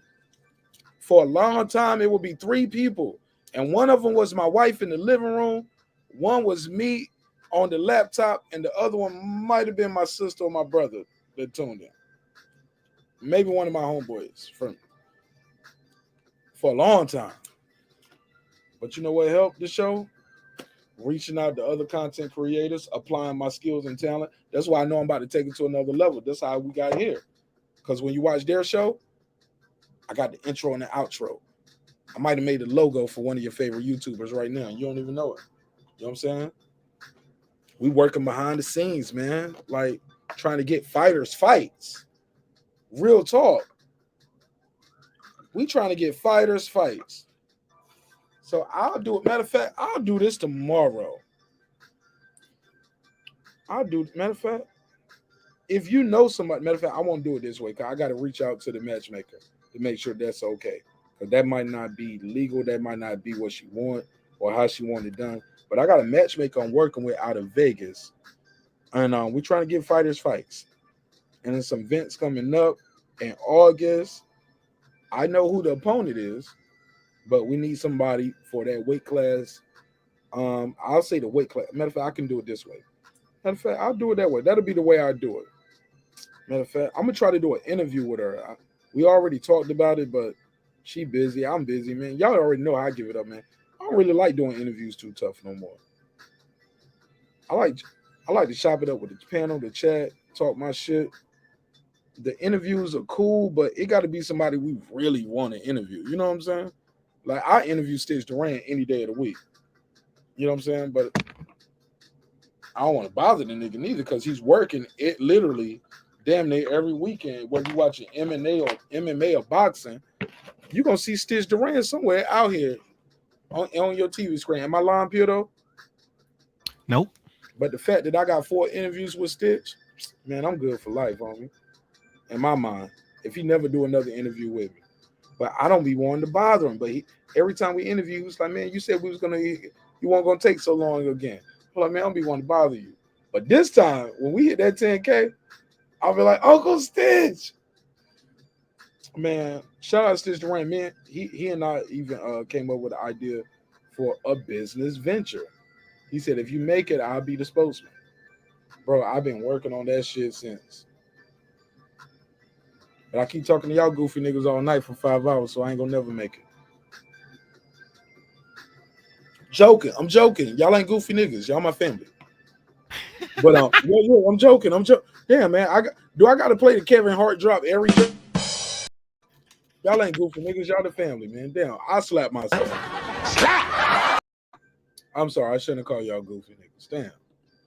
But yeah, man. Hey, Mark, I got a question for you, man. So let's just say they say that B-Ball has a fight already lined up, right? Yeah. Almost. Let's say no, they don't know for sure, but they working on it though. let's say that fight is hypothetically is gonna happen, and they make that fight happen, and then the next fight is for undisputed. Who do you have winning that fight? You think Beterbiev is just gonna steamroll whoever wins? I'm sorry, bro. My phone going off over because people think my show over. I thought I got cut off, but people, I'm sorry. I missed what you said. The phone shit kind of acting funny. I got some shit on my phone. I don't even know how to turn it off, but like if I don't fuck with my phone for a minute, it's like my phone. It's like when I do touch it, pause. It starts sending all the messages and all the alerts. Like it's been holding them. It's some shit that I got set on this phone, this new phone, and I don't even know how to work it. I don't know how to turn it off. I ain't even thinking about it, but it definitely hit you like a ton of bread. I'm like, yo, I got 45 new messages, and they still going off. Let me turn that down. Yeah, man. But it's like emails, texts, different email. But what was the question? I'm sorry. So, B-Ball allegedly has a fight already ahead of him. Okay, let's say he makes it hypothetically through that fight, and then he goes for undisputed. Are you automatically investing into Beterbiev that he's just gonna steamroll him? It's too many hypotheticals. Slow down. Give me one hypothetical at a time. So undisputed. That's the main focus I'm trying to get at. Undisputed. They can pay that dude off right now. If that's what niggas really want to do, they can pay him off right now, homie. What's the belt? What's the belt? It's the IBF, right? I'm not sure. No, it's the WBA or WBO. Oh no. So cause matter of fact, they set the precedence with the Spence shit. Cause they said they was trying to, they heard our complaints, too many belts, not enough champs. So they heard our complaints. So they came up with these tournaments. But we saw with the Spence and Ugas, you can, you know what I'm saying, you can grease some palms and then we'll just rewrite the rule books that we just wrote the rule books. We just came up with this shit. But this is a big fight. Okay, this guy can take step aside money. And it behooves everybody. Look, everybody's happy. The sanctioning body is happy. They getting paid. But more importantly, the fighter who's not fighting is saying, I'm okay. Be mad at Stanionis if nothing else. Because I never heard a protest from him. Because he got step aside money and he still got to fight. You get what I'm saying? Win-win. Spence got paid. Had a fight in Dallas. Got a third belt. Ugas got a chance to win 2 belts. Everybody's happy. Except the fans. Shout out to Michael Williams Sr. He said, man, they don't give a fuck about y'all. Like he laughed. It was like, I kept telling him, I was like, Mike Williams. I was like, oh, Senior. I kept calling Senior. I said, Senior, stop saying that. Like, you breaking our heart. He was like, sir, they don't give a damn if y'all talking about y'all gonna protest the fight or y'all gonna boycott a fight. We still gonna put the fight on. That's just how the business of boxing works. The fans gonna buy it or they're not gonna buy it. It's their company. This is their thing. They're the last of the Mohicans. Baseball, football, basketball, hockey, none of them made it. Boxing, still the wild, wild west, baby. I think it's because Oh, my They bad. Go still ahead. play by them original old boy games, respectfully. If you know what I mean when I say these things, it is what it is. It's because they know they got suckers in the sport that the casuals are gonna buy Nah, the leave that fight no alone. matter what. Nah, it's bigger than that. It's bigger than suckers in the sport. This our shit. This my product. This my shit. You ain't gonna tell me how to run my fucking company. I'm gonna put it on the shelf. You're gonna buy it, or it's gonna expire on the shelf. Regardless, I own the company. I'm gonna keep putting something on the shelf for you because I'm the only game in boxing. It's top ranked, Don King, and that's about it. Everybody else is little dogs. You got the Lou DeBellas in here. You know what I'm saying? They like some of these guys are just getting in the Hall of Fame now, and like, but come on, man. What's the other Kathy Duval? I think that they put Lou Duval in there. Did they put Lou Duval in there? And Kathy accepted it for him. Then they put Lou Duval in the Hall of Fame. Yeah, they got life fucked up though. We can stream shit now. Nah, exactly. And that's when power dynamics start changing. You hit it right on the head, young man. You hit it right on the head. But You were saying something though, Pure. What was you asking me? It, but they can't fight against that stream. The stream too heavy, man. It's 4 billion people on this earth. You better give them something that's worth buying. Appeal to your hardcore audience, because people gonna get it for free anyway. If they really want it, it's gonna be a way. Because somebody gonna buy it, steal it, and just give it to people just because I want to be the nigga that gave y'all the free shit. Robin So Hood. People's like, man, right there you go. He was like, man, y'all some clowns. Why y'all steal a fight just to give it away? Y'all overcharging people. This shit ain't worth what y'all charging. I want to do because I can, because I know how to work a computer smarter than your algorithm, and people kept stealing music, stealing streams, bro. So yeah, absolutely, 110%. It happens, my brother. Man, Puro, you scaring me. That's why I knew, man, Puro, please, man. It was just Canelo. It was just Canelo. Puro, my heart skipped about 80 beats just then. I was like, oh shit, man. I thought Come on, Mark. You know, it's me. It's me. Nah, I was like, man, I thought we was cool, man. You about to do this to me? Nah. That ain't my style. No, don't do that, man. Just talk to me, man. We can fix it, bro. No, actually, I wanted to troll Reggie earlier. That's why I put it on there, but it's all good. Because low key, I needed to step outside. I was gonna let y'all cook up. I was scared to leave the computer now. Nah. Come on, Mark. He always putting that on me, but it's all good.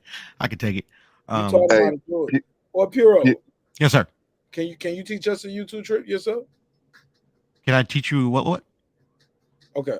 Well, never mind. I'm gonna hit you up. I hit you up. Because you got I hit you up. But go ahead, go ahead. What you saying about Sin Scholar? I was gonna say earlier, saying Puro said that Canelo could beat this, and everybody was, oh, you crazy. Canelo is younger. He could age him out, man. He could wait for him to go get battle worn in this unification battle and get older and come in and be the cleanup man. I mean, that's not. I mean, it's chess at the end of the day. Yeah, but check this out, Boxing Scholar. Like literally, like he could have weight claws Bivol in this fight, and he didn't do it. Which is to me that he's listening to some of these, not just us, but some of the people around that. Some people have an issue with him, like supposedly with Kovalev, he weight drained him or whatever the case may be. But also, I was going to say a key point. So right now they're in negotiations. Zurdo Ramirez and Bivol. But the thing is, if they end up making that fight, Bivol will be tied up for 2 fights. He'll be tied up for that fight in November, which is what I'm hearing from the content that Zurdo himself has been posting, and also the contracted rematch that he has with Canelo. So if he makes that Zurdo fight, he's going to be unavailable for 2 fights. So since they're still in negotiations, Beterbiev could actually try to swoop in and make that that undisputed instead of the Zurdo fight. So that could be an option as well, because right now he's under contract to have that rematch with Bivol in May. Oh, I got you. And I haven't seen a contract, so obviously I could be like, oh, we're relying, but I mean, as per everything that I've researched, that's what is right now. So to what you said, man, these YouTubers Hey, do look, be watching. I'll be right back, man. Y'all good? Y'all can hold it Yeah, down real yeah, quick? Yeah, for sure. yeah. Y'all, To what you said earlier, man, these I'm YouTubers. about to run to the car. 10 minutes. I'll be right back. All right. Got it, Mark.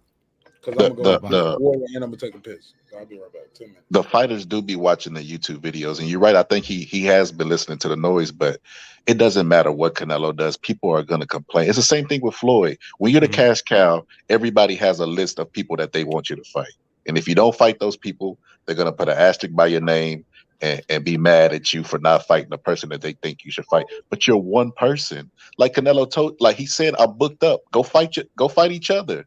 He's the cash cow. He's worked hard to get that ability to do that, and people are mad.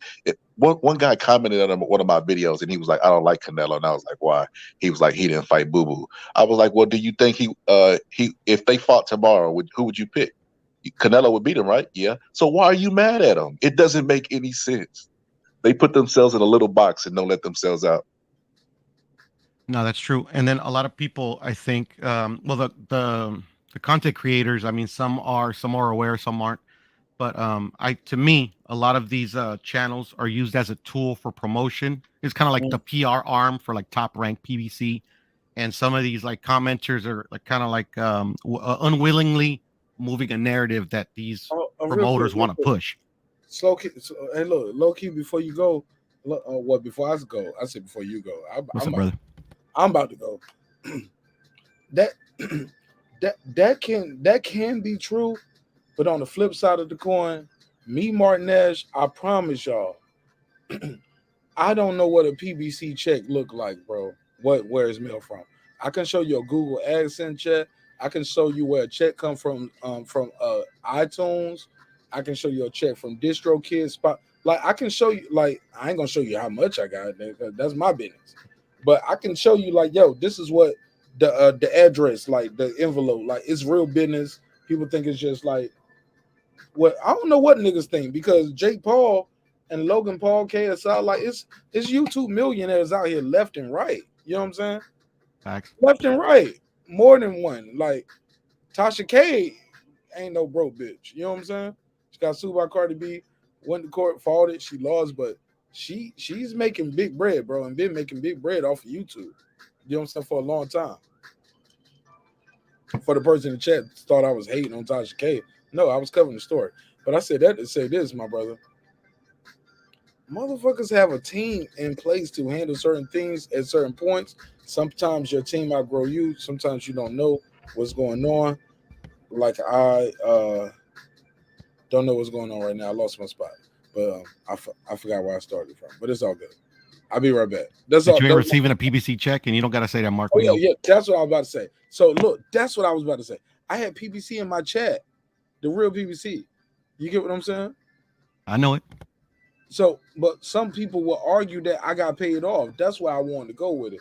Nigga, I don't know what that shit look like. I ain't never got paid off. I never applied for a press pass, never got invited out. But I have been there in the press row. But that's just me and my own hustle. You know what I'm saying? How I just finessed the shit. And I did what I did when I do what I do. You know what I'm saying? And I got my crew in too. But nigga, nobody gave me a check though. Not from that. I ain't gonna lie. And I wouldn't tell y'all everything else with the YouTube shit, and I wouldn't tell y'all like, look, this is how you get a check from PPC, nigga. Now, granted, if they did reach out to me and I had to sign an NDA, I would just tell y'all I can't talk about that. And we keep it moving. Like you kind of just did. Matter of fact, y'all wouldn't know. Man, y'all gonna see the change. Y'all gonna see the change, but they're gonna be like, man, that nigga got his teeth fixed. That nigga got paid off. I don't see the hat no more, Mark. I don't see the hat no more. But then no, you gonna start I'm doing it attacking right people now on my own because I see the future. Yeah, man, I'm going to the dentist this Friday, man. When last time y'all niggas went to the dentist, man? Gotta go to the dentist, man. I hate the dentist. Don't just go to, yeah, we all hate the dentist, man. But look, man, I got big dreams, baby. Man, I'm going to the dentist, baby. I'm going to, like, not only you gonna fix this right here, close this back up, because I had a gap Then I had braces, lost my retainer, my space don't open back up. Oh yeah, man. We gotta fix it again. Yeah, man, we about to be on TV, mama. And I ain't gonna be up here like your boy from what's your boy from the New York Giants? Straight hand. Yeah, nigga, I ain't straight hand with the flow, nigga. I'm not I'm not an NFL Hall of Famer. What? How much that nigga? How tall that nigga is? How much he bench? Yeah. I look. I can't work the gap like straight hand, homie.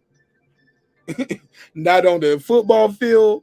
Not in real life. Not on. Not niggas like. No, I be saying like, yo, like y'all niggas can't fuck with me on real life or on this shit. Okay, I can't fuck with straight hand with the gap, as far as like football defense plans, with a smile, with a suit, in the gym, in the bank account. Straight hand is straight hand. Look, he the gap 2 king, nigga. I can't fuck with. So I'm gonna just close mine up, and I'm gonna keep working my own lane. I'm gonna close mine back up for the second time, and look, y'all gonna love it. How about that? Because in the meantime, we're gonna be doing these workout videos. Reggie out there working out. I'm gonna be doing my little challenges. Tell y'all to walk with me, because we gotta walk, man. We gotta start with a walk, because everybody can't run right now. Hey, cue the drop, Mark. Cue that drop from the dude. He did all this. That's how you would be with the PBC. Oh, you talking? Drive, motherfucker. Where is it? Oh no, that's my closing. That's my closing. I know it. That's my new style. You been peeping the Puro? Yes, sir. Hey, that right there, Puro. I'm about to be the t-shirt king. I'm about to be the Kanye West of YouTube t-shirt content. I got the best quotables. I got the best Nipsey Hussle, huh? What'd you say, bro? Oh man, don't say Nipsey Hussle with his t-shirt. Nah, man, I'm out of here, man. I'm out of here. Let's go, man. Damn, man. It's gonna be Mr. Boxing Bitch. If anybody do something to me at a live event, Mr. Boxing Bitch did it. Mr. Boxing Bitch. He want me out the game. Who is that, by the way? I caught that Bitch. episode. I don't know who that is though. Oh, you get the shirt. Every channel. Listen, every channel, every panel, every chat, when it's down to talking about boxing, football, MMA, tennis, hockey, baseball, basketball, when we talking about just straight strategy, X's and O's, you're gonna find a Mr. Boxing Bitch or Mr. Basketball Bitch, Mr. Football Bitch. He's the guy who is so emotionally invested, my brother, that when you are speaking and talking to him about your opinion as a fan, as a content creator, or as a spectator, shit, you might have been a pro your damn self. Mr. Boxing Bitch want to take it somewhere else. Mr. Boxing Bitch want to fight you. He can't wait to welcome you to his hometown. We gonna get you when you come here, boy. Who is we, Mr. Boxing Bitch? You want to rally the troops around your opinion to bring violence to somebody just because you disagree with them. You want to hurt a nigga you don't know over another nigga you don't know. That's Mr. Boxing Bitch. Merch line coming through. New merch, Mr. Boxing Bitch shirt coming through. Yeah. I'm gonna call it Mr. Boxing Bitch. Why you so mad? Yeah, troll your haters with that. When you go online and you pull up on the panel chat, yeah. Pull up with a Mr. Boxing Bitch. Why you so mad? But the way I'm gonna make the shirt is gonna be so dope. Like you can still wear it and you can be like, I'm Mr. Boxing. Bitch. Like the way it's, you know what I'm saying? Because people gonna ask you, like, damn, you know boxing? Or you're like, I'm Mr. Boxing. Bitch. You're like, oh shit, I'm Mr. Boxing. Like, nigga, you know about boxing? Yeah, people gonna ask, bro. I try to make conversational pieces. Like this shirt right here is this hoodie is dreams require sleep, goals require effort. It's a conversation piece. What can I say? But you see that in English real big, but you see it in so many languages around it. Conversation piece. Run and tell your YouTube daddy. Not as fly as the other shit to some people, but it's a conversation piece. It's a like niggas, especially if you're on YouTube, you fuck with me, or you get it. You know what it is. It's like it's our thing. It's our joke. And then you get to really tell the man, I be on YouTube, man, talk about these niggas about boxing. Like, oh man, you fuck with boxing? Yeah, me too. Yeah. It's a whole conversation. Conversation pieces. These are just it's just this is just brand recognition right here. But yeah, man. Oh man. Mr. Boxing bitch coming soon. Guaranteed. I promise. People done brought the streets to YouTube and the internet. I guess they're gonna kill you in the metaverse.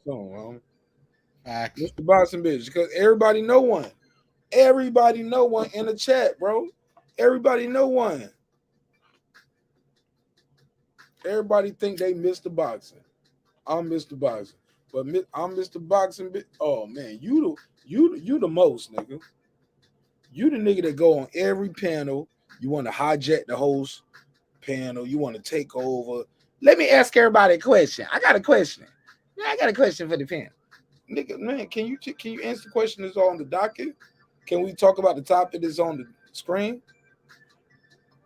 Oh, you want to threaten violence because we disagree with you. Oh, yeah, man. Cause the biggest shit niggas like to do nowadays is if you disagree with somebody's talking point, and if you disagree with that, you don't know shit about boxing. Yeah, you're casual. Oh, you're a casual. Like, you didn't even create these terms, nigga. You were the casual. You the nigga that don't know shit about boxing. But you trying to it's almost like saying everybody in the world thinks Marq Nash is the best podcaster. No, that's called a fallacy, sir. You just kind of make that up. Oh man, we're gonna teach you about the game. We're gonna teach you about the game. I don't know it all, but what I do know is I'm gonna share with y'all everything I know, and that's gonna be the reason why they're gonna fuck with me. But it's gonna also be the reason why some people ain't gonna fuck with me. They're gonna be like, man, that nigga talk too much. He gonna tell it. He ain't gonna keep the secrets to the Wu-Tang. The Shaolin. Hey, I know after your show, I'm Mark, gonna monetize that shit. Like I'm gonna get paid off it. I'm gonna tell you the truth. But that's for the people who want to hear it. I'm not gonna keep doing these long lives like this. So I hope y'all enjoying them while y'all getting them. These shit's about to be members only, right there in the middle of the live stream. Gonna do the podcast, gonna do the live show, and then we're gonna go into the members only. And yeah, we're gonna fuck with the people that fuck with us. Shout out to Deuce, Reggie, cool. Deuce, you cool because you Reggie cousin. But Deuce being there telling niggas to like, man, this show is whack tonight. Get the fuck out. I'm like, man, nigga, that's not what the moderator's supposed to do to the show. You should not be in the chat telling people the show is trash. And if you feel that way, that's cool. But I need to get that wrench up off you, homie, because that's not what moderators are meant for on the show. You guys are supposed to be lifting up the show. Look, I'm Bud Crawford with the shit. Yeah, man, I gotta fight a lot of these Bob Arons out here, man. I'm like, nigga, you are not promoting the show properly. Hey, Mark, I know you be saying after your episodes on to the next, man, but I got a good memory, bro. And this is a perfect time to bring this shit. Perfect time to bring this shit up, man. So you done had I could run these 3 episodes together. Man, I'm so not in trouble. I ain't even leave. No. This come right back. You was actually me and you was on the same real quick though. Yeah, cause motherfuckers out there waiting for me, bro. They at the spot. I gotta make this play real quick. Yeah, you can go ahead. You can come back. I gotta make this move. I'm gonna try to connect. All right. I'll be right back. So I remember when Mark had one episode, Pure. I think you was on there too, and he talked about who was the cash cow, and everybody said, "Oh, Canelo's not the cash cow." Right. Mm-hmm. And then you listen to who they said who the cash and cow. Somebody said, the heavyweight division, because it's the prestige division, and Tyson Fury was the cash cow. Now you see Tyson Fury coming out begging for half a billion, right, to fight Usyk, because he can't even generate. He could fight for another 5 years and not generate that money that he's demanding.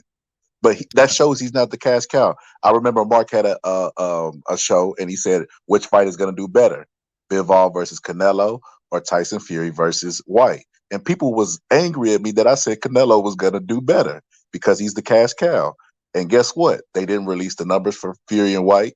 Everybody speculates that the numbers were bad. That's why they didn't release them. And Canelo's not begging for money. So we see who the cash cow is. That's what I was going to bring up because I know Reggie probably still watching it. You know, he probably still upset at Canelo. So I had to bring that up. Canelo's the cash cow, man. Canelo's the GOAT, the young GOAT. You know, I mean, like, you know, everybody's got their time, you know. I mean, like, maybe because I guess it's a bit easier for Canelo because he does have a built-in fan base, you know. Um, uh, just in my perspective, American fighters, like, they're kind of always, it's kind of like Bud and Spence. Actually, let's say a better example. Jermell Charlo.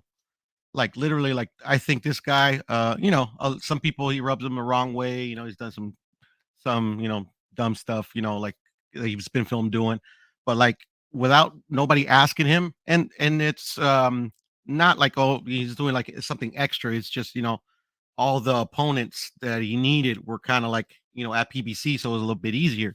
Like without anybody asking him, he quietly, you know, went for undisputed, did all his thing, and he still gets a lot of hate. You get what I'm saying?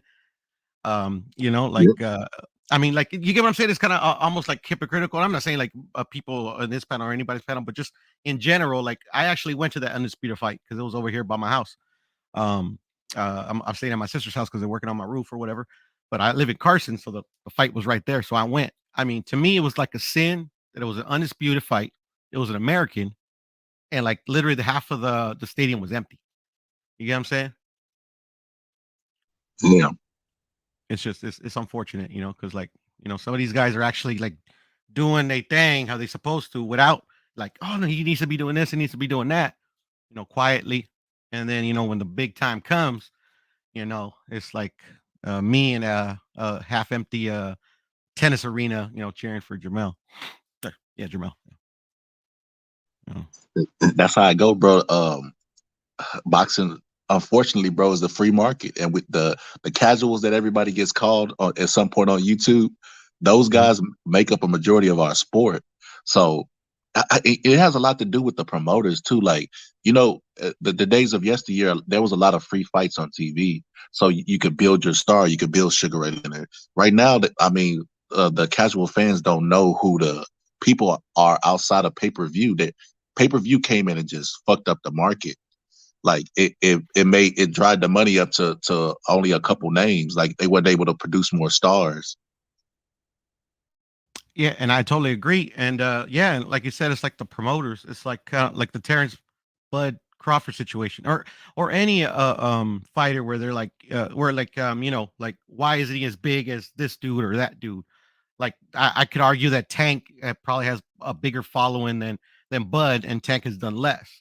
But the thing is too is that like literally like I'm not just singling out Bob, but any promoter, they still are they're like really lazy at their job. Like one of the main criticisms for Bud is like he doesn't promote himself, and then my retort is like, why does he have to promote himself? Like he pays somebody that's called a promoter to do that. You get what I'm saying? Oh, it's because he doesn't talk. He's dry like toast. It's like, well, traditionally, like just from my perspective, Mexican fighters, they're not big shit talkers. They're actually usually pretty humble. Oh, I'm happy to be here. Thank you for the opportunity. And they make, you know, they sell pay-per-views. They sell out, you know, the venues that they're at. You know, it's just, to me, it's just very lazy promoting. You know what I'm saying? They're like, like maybe like the Floyd Mayweather model, which is really Nigga, you better get out there and jig for us. What happened? I'm sorry, nigga. You better get out there and go bust a jig, do a dance.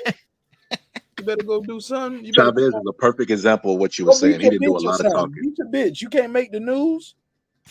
You ain't drinking and smoking. You ain't fucking up the club.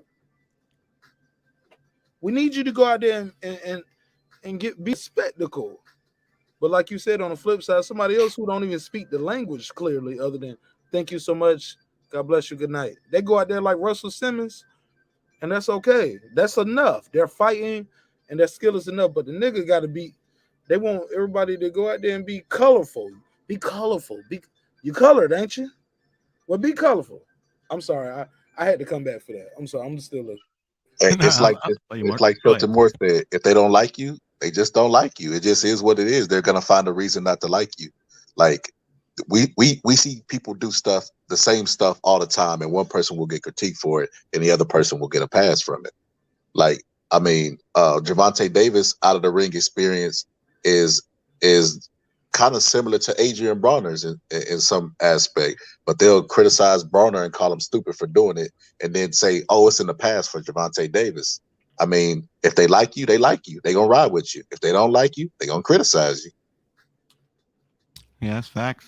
I mean, it's just it's just crazy. I mean, at this point, because it's been happening as long as I've been watching boxing. It's just like comical now. You know, it's like you can't win. You know, like some fans be like, "Oh, it's because he has a very he does an unentertaining fighting style." But then you get somebody like a Terrence Crawford that's very entertaining, and like, oh, he doesn't do enough press. He doesn't like engage and make jokes or call out fighters. I mean, it's just they're always kind of like changing the goalposts on most American fighters. It's just I always thought it I was need funny. you on my Pure. I need you on my Terrence Crawford debate team. You nailing these shits right out the park, bro. Like I'm like, nigga, why I didn't say that tonight? Good I mean, I've been point, saying it man. forever, but people like Yeah. always tell me I'm crazy. Yeah, I didn't even hear that point tonight. But that's a man, you making excellent points. Like, say it again for the people in the back. One more time.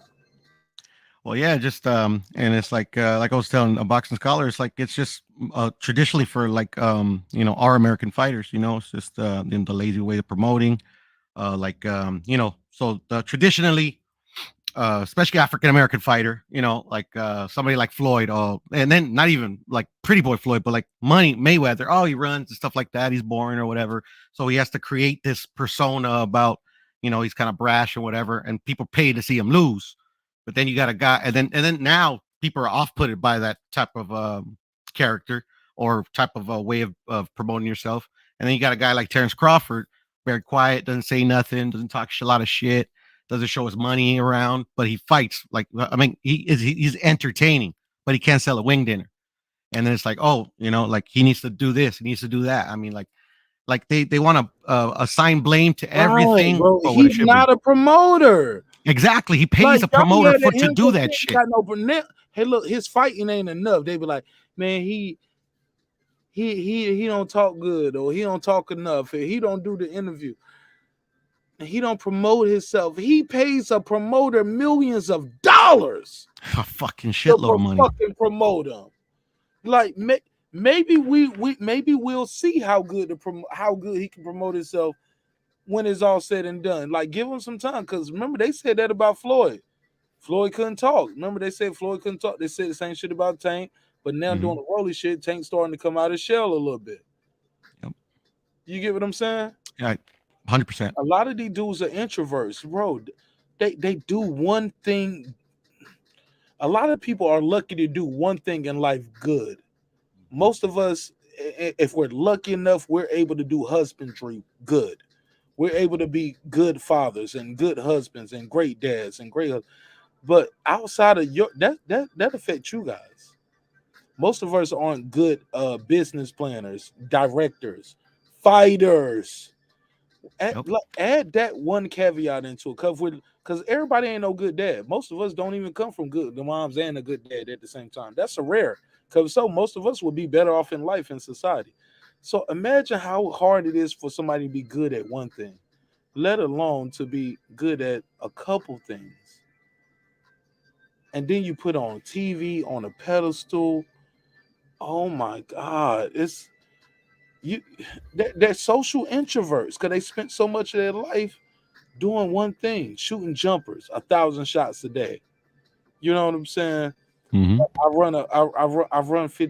I run 20 miles a day, 15 miles a day. Or if I ain't running them, I at least walk 20 miles a day. You know, like some people do, or 20 miles every other day. How about that? I do 60 miles a week. You know what I'm saying? Get the fuck. You walk or run 60 miles a week.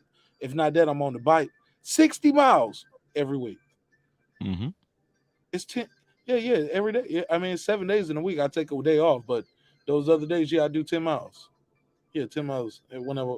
I mean, what you mean? 10 miles. It's nothing.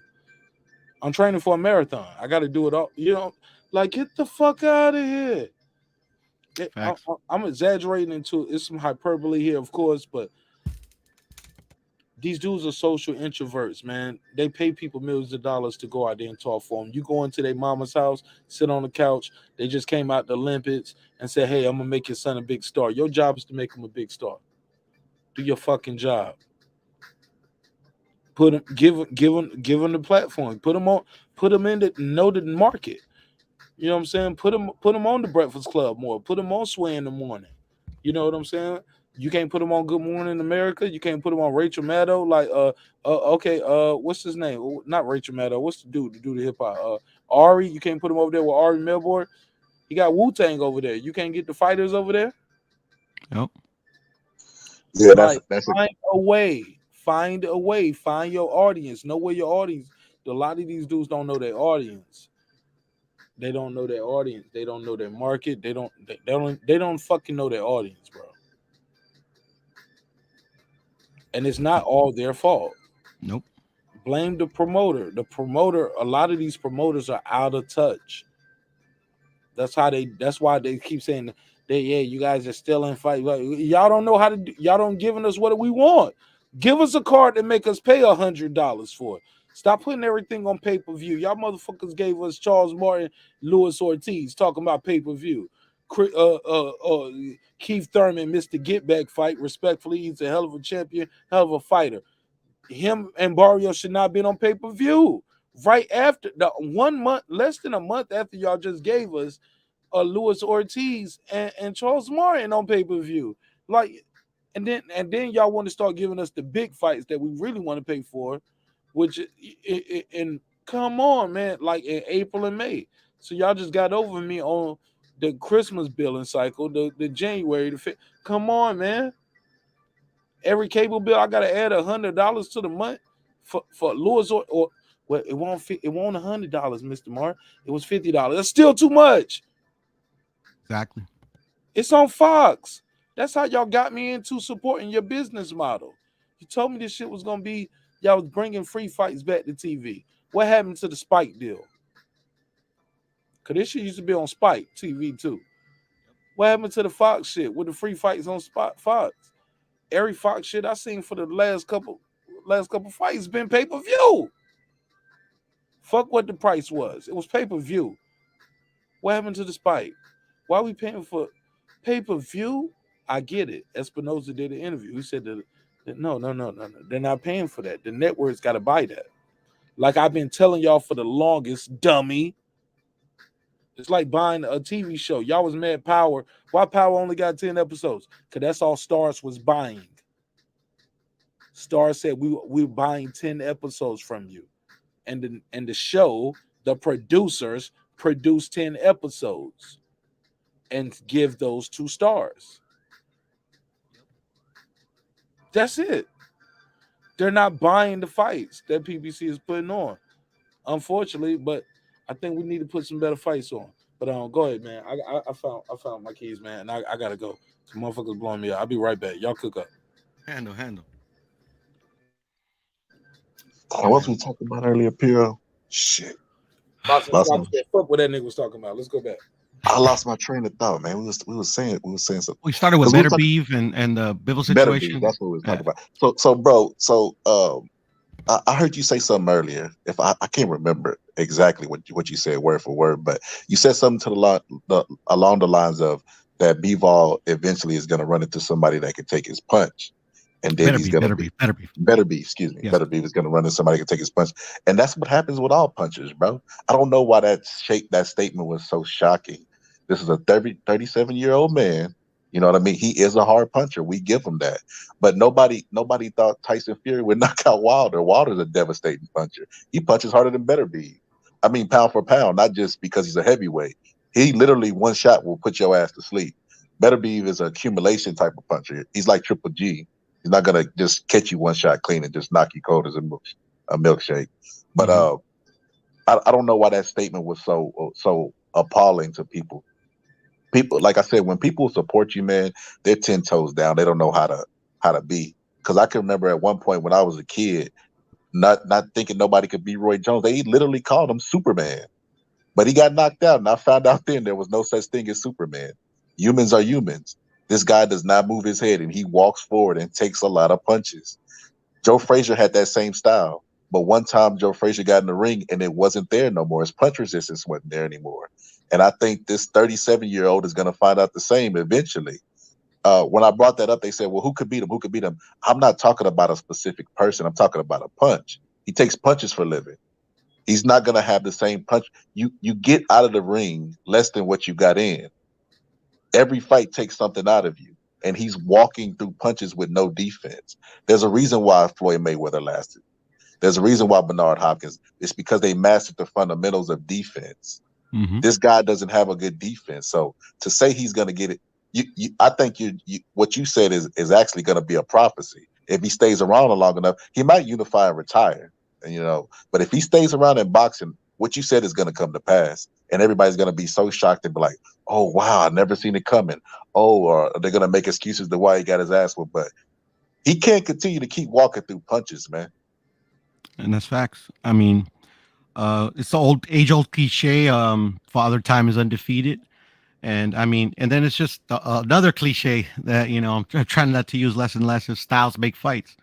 To me, Beterbiev is a boxer puncher. He's not, straight puncher, it just relies on, Joe Smith. He's a puncher, he has some boxing ability, but he's a puncher. He's literally there to try to give you, try to land his best shots, and hopefully he can take yours.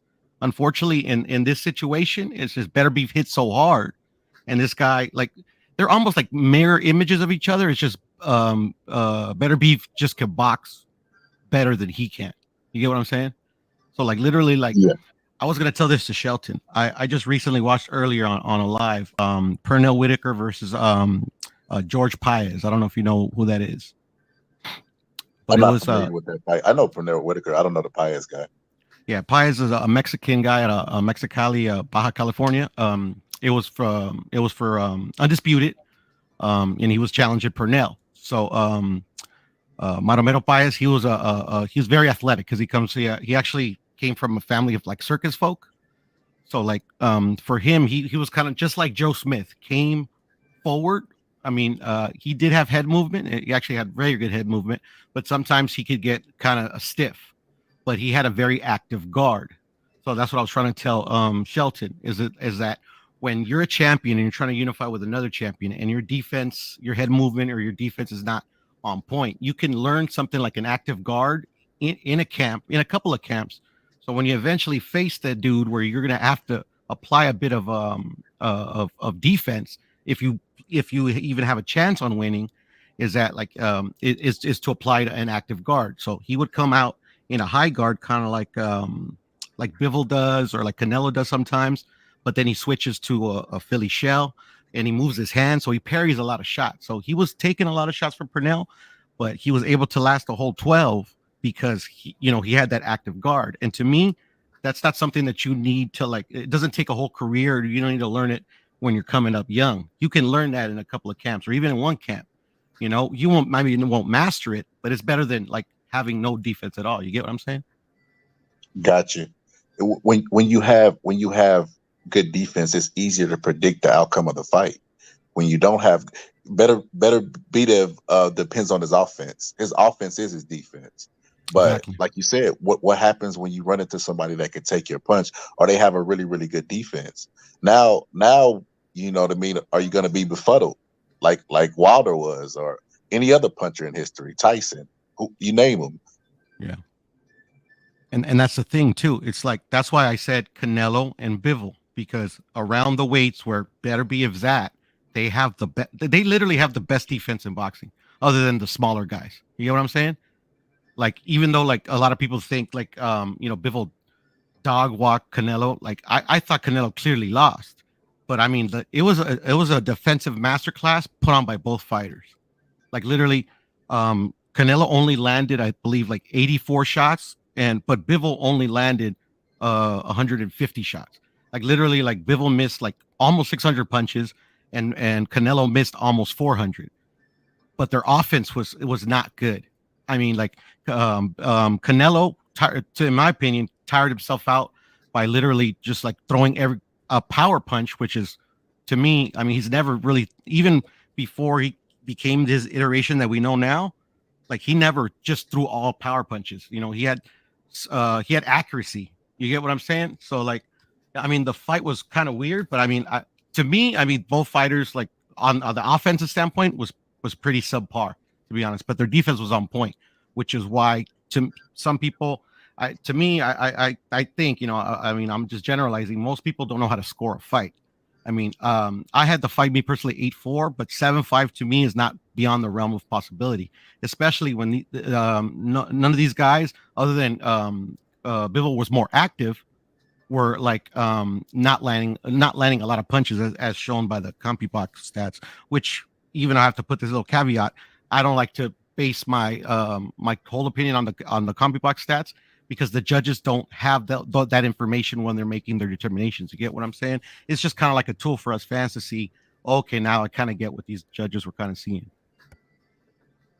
Yeah, I caught shit on, I think on Mark's show, or I can't remember, but I gave Canelo like the first 3 rounds of the Bivol fight. And I did as well. I did as well. Yeah, I don't like you said, I don't think that's beyond the realm. The scoring a fight is so subjective. There's been times like with the Timothy Bradley versus Pacquiao fight where like I went back and watched it again. I'm like, oh, okay, I see why they gave him this round or this round. But like, you know what I mean? You don't get it right the first time because, you know, you're watching it live. There's a lot of stuff going on that you might not notice the first time. And you might notice it the second time. And then it's like you said, how are you scoring the round? I score rounds on who's making whose fight. Like, yeah, go ahead. Go ahead. No, I was just saying, and that's one of the 4 categories that judges look for, is like who's making who fight. That is literally the definition of ring generalship. You get what I'm saying? Is who making fight who. But the thing is too, is that you also got to understand that these judges like have a lot of outside influence that they need to block out. Like, you know, you have like the fans screaming, and then sometimes, at least in my opinion, I've never talked to an actual judge, like they could hear like kind of the roar of the crowd, and maybe that punch didn't land, you know. And actually recently I signed up, the WBC actually has this thing called WBC University where they teach you how to judge fights. I just signed up for it recently, and I actually learned that our current way of judging was actually introduced by the WBC, and I learned a lot of stuff that I've been a 30-year-old, a 30-year like boxing fan, that I didn't even know. I'm like, oh shit, I didn't even know that that's kind of one of the factors or this is how they have to do it. You get what I'm saying? That's interesting as hell. You know, I think they should get former fighters to do it, and they should put them like separate rooms, like put them in the press box where they can't hear shit, or put them in front of a TV screen. You see stuff different from a TV screen than you do from the point of view that they have. They get to see everything from the TV point of view, and it'll be and separate their asses so they can't see each other score or whatever, and shit. Do it that way, but. Or there's a lot of different avenues, but the one thing we can't continue to do is do what we've done in the 20s and the 30s when the mob controlled boxing. Like even that managers getting a 33 and a third is still here. How the fuck do y'all carry over 33 and a third %, but you won't give fighters a percentage that they automatically take from the purse? That shit, like me and Mark say, blows my mind. How do you still have that from the mafia days, but you won't implement a fighter getting a standard fee? You want to know why? Because the mob never went away. We don't call them the mob anymore. Now we call them promoters. Now we call them sanctioning bodies, to be honest. Agree. I watched a documentary one time with Don King and Bob Arum, and they were talking about, you know, how the mob was still around during that time, and probably, like you said, still is around now, flexing their muscle, using money to get their influence, and just making the shit up as they go along.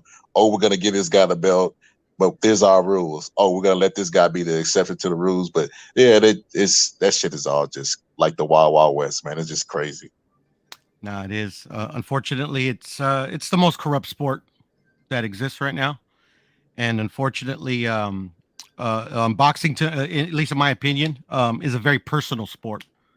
So a lot of the times it doesn't matter what you tell a fan or what you tell a fighter or what you tell any individual, they just won't believe it, you know, because it's just, they can't be wrong for whatever reason. It's a very personal sport. Yeah, they'll double down. If you bring up valid points, they'll be like, Well, nah.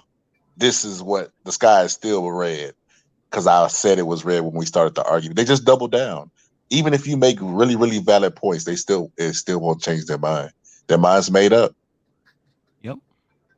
And the thing is that like even the craziest conspiracy theories I've ever heard, even some that I've created myself, they're all plausible because like literally all of them have happened at one point in time.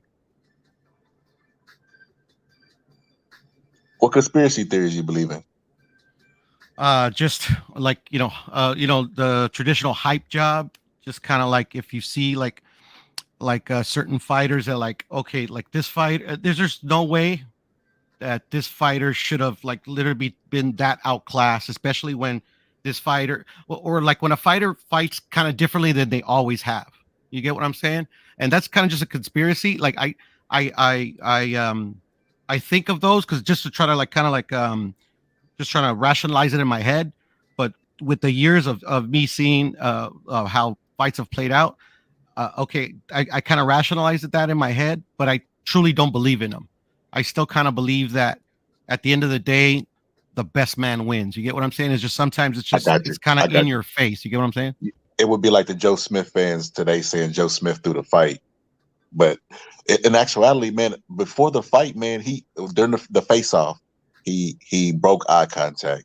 And, I always take that into account. Sometimes it's wrong, but it's the fight before the fight. Like with Tank and Rolly. Tank broke eye contact, but he still knocked Rolly out. But in this situation, I knew what he was up against. He was up with people calling him the Terminator. I know he's reading the press clippings and he's looking at the videos of this guy knock people senseless. So when he broke eye contact, I said he won't go long. It won't go over 4. It won't go over 4 because he's already mentally broken and he's been stopped before in the past. So you know what I mean? Those ghosts are still hunting him. And I knew coming into this fight, like he was gonna fight exactly how he fight. Tentative, if he lands a shot on him and he doesn't see the effect of the shot, he was gonna lose confidence. I knew all of that stuff coming in, and that's exactly what happened. Man, I wish he would have got that first round knockout though. Man, I'd have won $600, $660. I hear you. Yeah, no, and the thing is too is that he knows his capabilities as well. Like I'm sure he knew even if he didn't break eye contact, he knows it's like, okay, like I know what I'm capable of. I know what I can do in this fight versus this particular fighter. I need to try to do this. And if I'm successful, I'm successful. If I'm not, I'm not. And I think that's kind of what happened in this situation. It's just that it's like, okay, I'm going to do this. I'm going to go at him hard, try to catch him cold or whatever. And unfortunately, it's just, didn't work out. You know what blows my mind about these fighters is that like their mindset coming in. Like when I was looking at him up to the build up, he didn't say I was going to go in here and win this fight. He was basing everything off of a puncher's chance. And I'm like, bro, you're in there with the puncher and your only shot to win is a punch. Yeah, you're in trouble, buddy.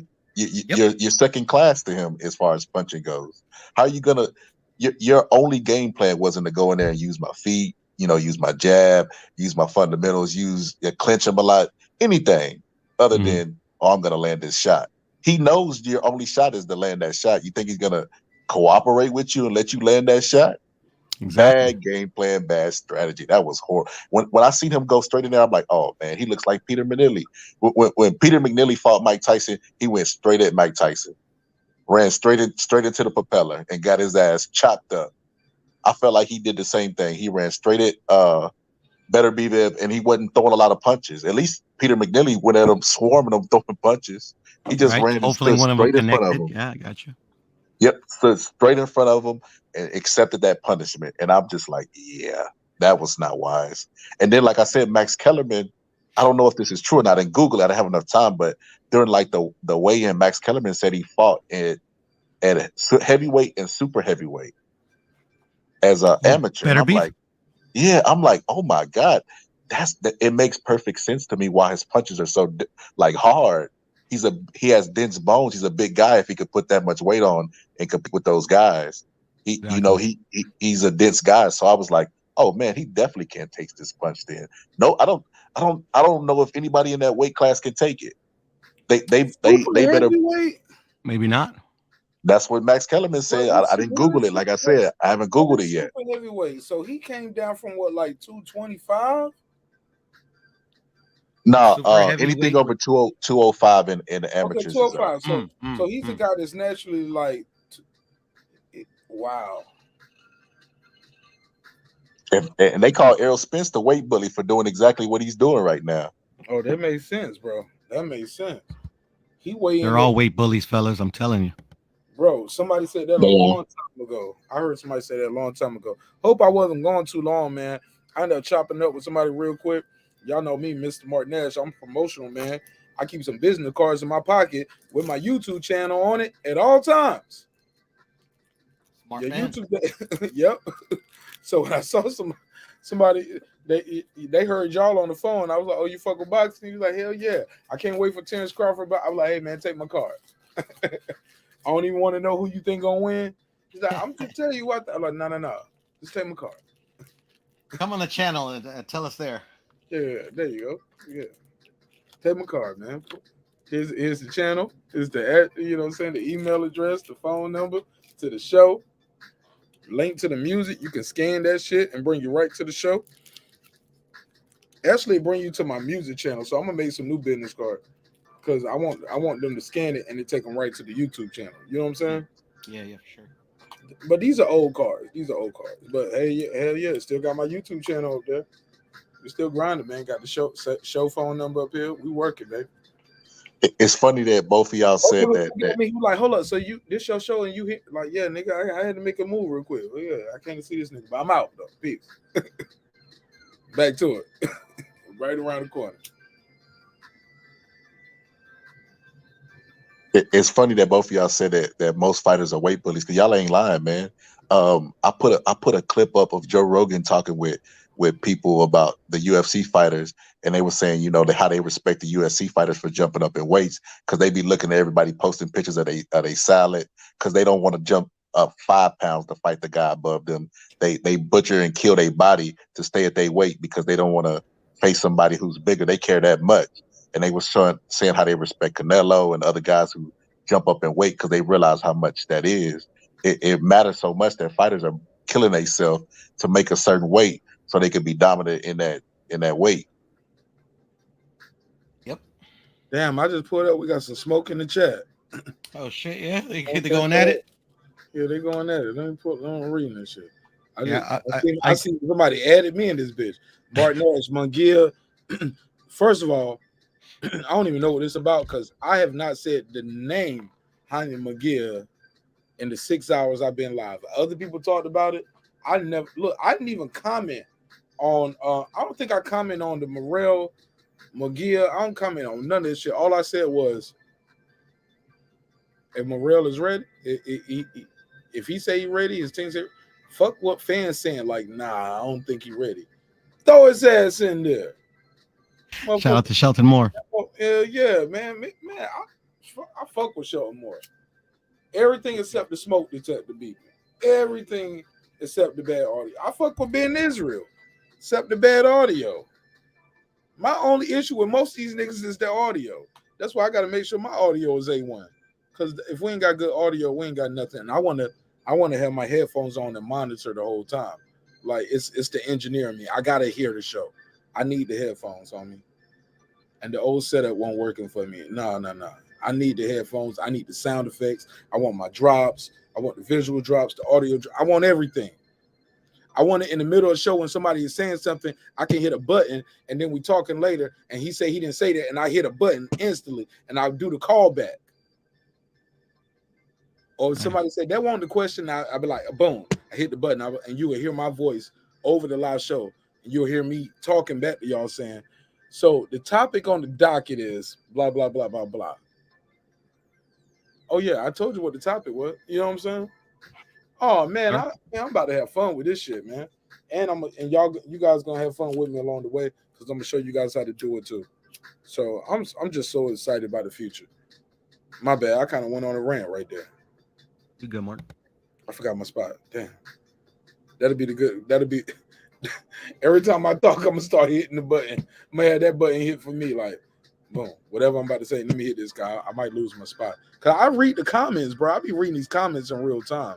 Like while they popping up, even while I'm talking, I'll be reading the comments. But Ghost and NF, my boy NF going in right now. Y'all niggas call in, man. Let me open the phone line back up. Let me see if they're gonna call in. So, when I get on panels, I neglect the chat myself, so I don't even read it. My bad, boxing scholar. No, you good. You good, bro. I thought you gotta ignore it, but the chat, man, that's the lifeline to your show too, man. Like the chat, man. If you ain't got nothing else, you got to chat, bro. Like, and I'm guilty of that too, because I neglect the chat sometimes when I got a panel, because I feel like, and I tell the panel ignore the chat, because I was like, man, I can read the chat by myself if it's just me on the panel. I don't need the panel to be arguing with the chat. You know what I'm saying? If they want to click in, they'll click in. Some of these motherfuckers gonna be troll accounts. They're never gonna call in. Nothing you can say is gonna make them call in. It's 100%, a million, trillion% a troll account. You can never make me call in. But the fact that you're acknowledging me, let me know I got to you. But shit, I tell them all the time, look, no, I got to you. Because I got paid to be here tonight, homie. You'll never get your time and energy back, and you'll never get your Google AdSense dollars back. Your energy, the fact that you're here, the fact that you're communicating with me in the chat. I got you, bitch. YouTube paid me already. Thank you. You are an active participant in my show. Fuck nigga. Hater. Think you hating on me, trolling me in my chat? Leave him alone. Don't block him. Let him keep talking. He's paying me. He's another person that's actively helping my chat rate. So the chat rate is important. So definitely communicate with each other in the chat rate, even if you're a hater. Someone in the chat said Beterbiev wasn't a big heavyweight, but he did fight it there. The fact is he was able to compete at that level. Tyson wasn't a big heavyweight, and neither was Wilder. They could have went down to cruiserweight and dominated those divisions. And Canelo was going to fight a guy a while back, the cruiserweight, and people were saying that was a cherry pick. I don't know how a cruiserweight would have been a fucking cherry pick. It blows my mind, Mark, but ain't nobody talking about the Terminator. He's not talking about moving up, fighting no cruiserweight. He got the power. I mean, he's this monster that everybody's creating. He ain't talking about moving up. Man, there's boxers in their own divisions that won't fight each other, bro. I mean, I don't know what they're talking about. Yep. Rich Ray said, yeah, man, low key the channel, the chat be the it's the lifeline, it's where the convo flows, low key. No, high key, homie. High key. Very high key. So cooking with Sir Senior, man. My boy in the building. He's still up, sir. Sir, it's Father's Day. Happy Father's Day, my brother. He said, yeah, you forgot about the little people in the chat. Yeah, man. Nah. Never hoard of it. Right. We ain't gonna never forget about the chat. Chat keep that shit popping, man. The chat is the reason why I can sit there and talk to y'all for an hour with no panel. Just sit here and read the chat, get my opinion off of each person, blah, blah, blah. I can do an hour just off what I already got. So I could do an hour just breaking down the interview, a 12-minute interview. You know what I'm saying? Between that and the chat, I can make it longer or shorter, but pause. But, I feel you on that, deeply goated. Nah, man, I fuck with the chat, homie. Even the homie that was in here doing the gay shit, who was in here trolling us all night with the calls, the nigga was still in the chat talking about you blocked me 5 times. Nigga, you kept calling in, talking about after we, keep in mind, he don't know, maybe he's not the same person I shoot him some bill. But all the other calls we got here tonight, I don't know if y'all was there, like the first 10, 20 calls, all troll shit. You know what I'm saying? That's the first time I've had that happen. Didn't bother me. I'm going to just find a way to screen around that too. Look, I'm going to be great in this shit, man. I'm going to just find a way to maneuver around that too. And I did that in real time. And that's why that shit stopped. I found a way to stop the trolling calls. I start screening the calls. And I'll show y'all how to do that too. Y'all didn't hear it, but I had full conversations with the motherfucking trolls. Y'all didn't hear it on the show though, did you? Nope. No, I passed the mic to y'all. Y'all might not didn't hear the beat playing in the background because I muted my mic and now I'm answering that call. I'm like, hey, fuck nigga. Man, stop all this goofy shit, man. Build your own channel. Stop all the hating shit, yo. Yeah, I had a whole conversation with. Nah, man, you need to talk about that reverse uppercut. Reverse it up your mama's asshole. Click, lock. Oh yeah, man. Had a whole conversation with these pussy ass niggas tonight. I just don't have to do it on air and give them the right to interrupt our flow. So y'all was talking about boxing at certain times, and I was addressing callers. I even cut the ringer off so y'all couldn't even hear the show ring no more. And I was addressing that shit while people are talking. I'm passing the mic. Oh yeah, man. I'm having conversations with full blown trolls. Hey, fuck nigga, stop calling my show, man. I know it's you with another account. Okay, now it's your home. Hey, little bitch. Stop this shit. And I'm just block them. And I'm producing the show in real time. Got to screen. I got to start screening the calls, I guess. We blowing up, I guess. To the point where kids like, oh, it's a phone number on the screen. Let's call it. Hey, the prank call is as American as apple pie, bro. Yeah, I found a way around that shit real quick in one episode. Like, oh, I just won't put your shit on air no more. I know how to mute my mic and answer my phone. Simple as that. Mute my mic, answer my phone. Hello, what's your name? All right, well, I'll bring you on air in a second. Mute your mic. You know what I'm saying? Get back Can I to speak to Al? Go for it. Alcoholic. Shit like that. Bart Simpson shit. Hey, Puro, I was texting What's up, brother? Mark during the fight. Yeah, I love Bart Simpson, man. Salute him. That's clouding that Mo never found out it was them that was doing the prank call. I'll be watching that on Disney Plus because they got all the seasons. I'll be reminiscing about my childhood watching The Simpsons. But I was texting Mark during the fight, bro. And I watch a lot of the old school boxing. I don't pay Keep attention to about his little funky $500. No, this is a different conversation. Man, I was texting Mark and I was talking about Ramirez versus hey, what was the guy's name again? Nova. And I was no money from Marq Nash, Mr. Nova. I was like, hey Mark, I should bet on I should have bet on Ramirez. It's like he gonna knock out Nova. Bro, you and Mark, me that too. And then next thing you know, he knocked him out. And I was like, damn, I should have bet on him. I didn't even know he was supposed to win the fight, the other guy. Because the sport of boxing is too big for me to keep up with these new people and watch the old school at the same time. The gold beard didn't stand out to you when he that motherfucker was bringing the whole mascot to the ring with him. A mascot, yeah. Yeah, that shit don't mean nothing. You remember Chris Colbert was doing the electric slide. I'm just saying, man. Chris Colbert came out there with color hair and dancing. This dude, this nigga brought a whole little mascot out. What the Come on, bro. Too much too soon. Believe in your own hype, but hey, I get it. It's marketing, it's promotion, it's fun. He got a mascot, bro. People gonna still rock with him. Kids like it. He's branding, marketing, promoting. I ain't mad at it. I get the hustle, homie. I get the hustle. Somebody had to make that shit, and somebody got to get in that damn costume and go out there with him. Fuck it, let's do it. Jake Paul got a robot. He got a damn mascot. How many boxing people got a mascot? Come on, man. With the gold beard, it's branding. You got to keep winning, though. You got to get back in the winning column. But because not, that motherfucker, that same little mascot going to be outside the car wash.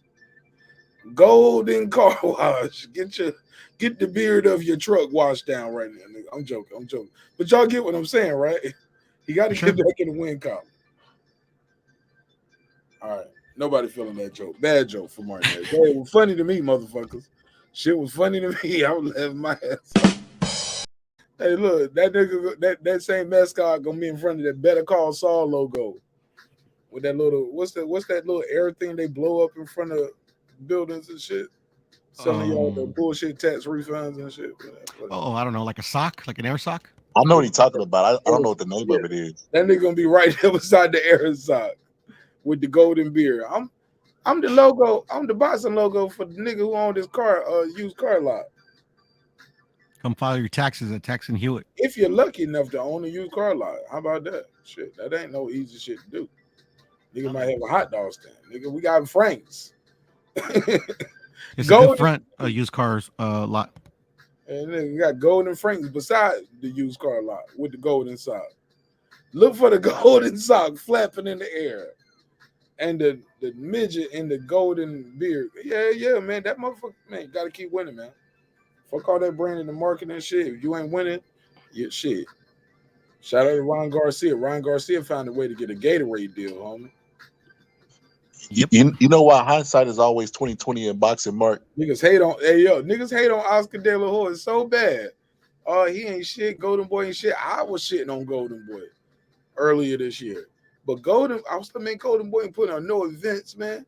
Man, Golden Boy, y'all ain't doing shit in boxing. What's going on, man? Come on, Oscar. Like, I kind of gave Oscar some smoke. Like, man, I was disappointed. It's like, man, what happened to Golden Boy? They ain't putting on no events. Talking about late 21 into the 22. Man, I looked up, I saw Ryan Garcia a couple days ago with Damian Lillard. I said, oh, Golden Boy got paid for that too. Because they the promoter. They are promoting him. That's some 360 Disney deal type shit. Niggas don't got him a fucking Gatorade commercial with Dame Lillard. Respectfully, two niggas who ain't never won no championship, neither though. Oh, I said it. I said it.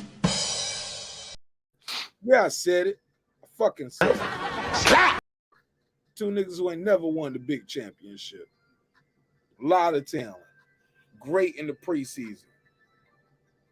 Team sport, Marq Nash. Leave him alone. I'll leave Dame Lillard alone. Oscar always has mental lapses. He had it in the ring and he has it outside the ring. He had Canelo and Ryan right Garcia. there though, homie. He found a way to get Ryan Garcia a Gatorade deal.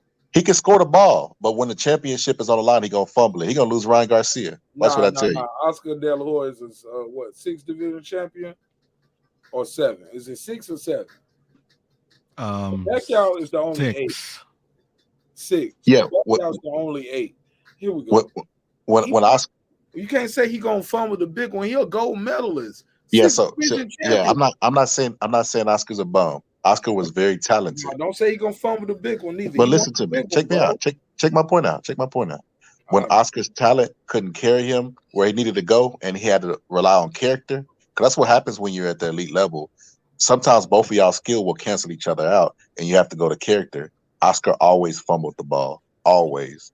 He was up against Trinidad fight. That's not character though. Character is the wrong choice of word, bro. That's the right choice of words. No, man. It could just be training. It could be your regimen. It could be your work ethic. That's not your character.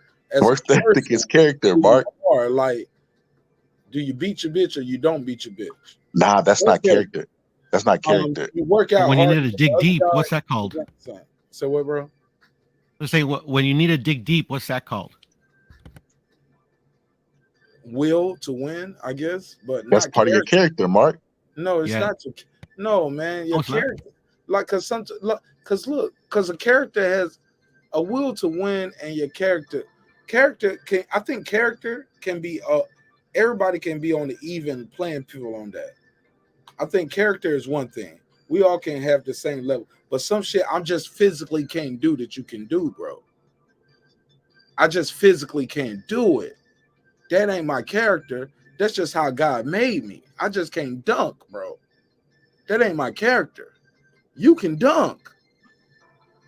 You just said the same thing I said in reverse. No. Character is different from your will to win and your drive and your determination. No matter how much I drive and determinate, I'm never going to do a reverse 360 windmill dunk.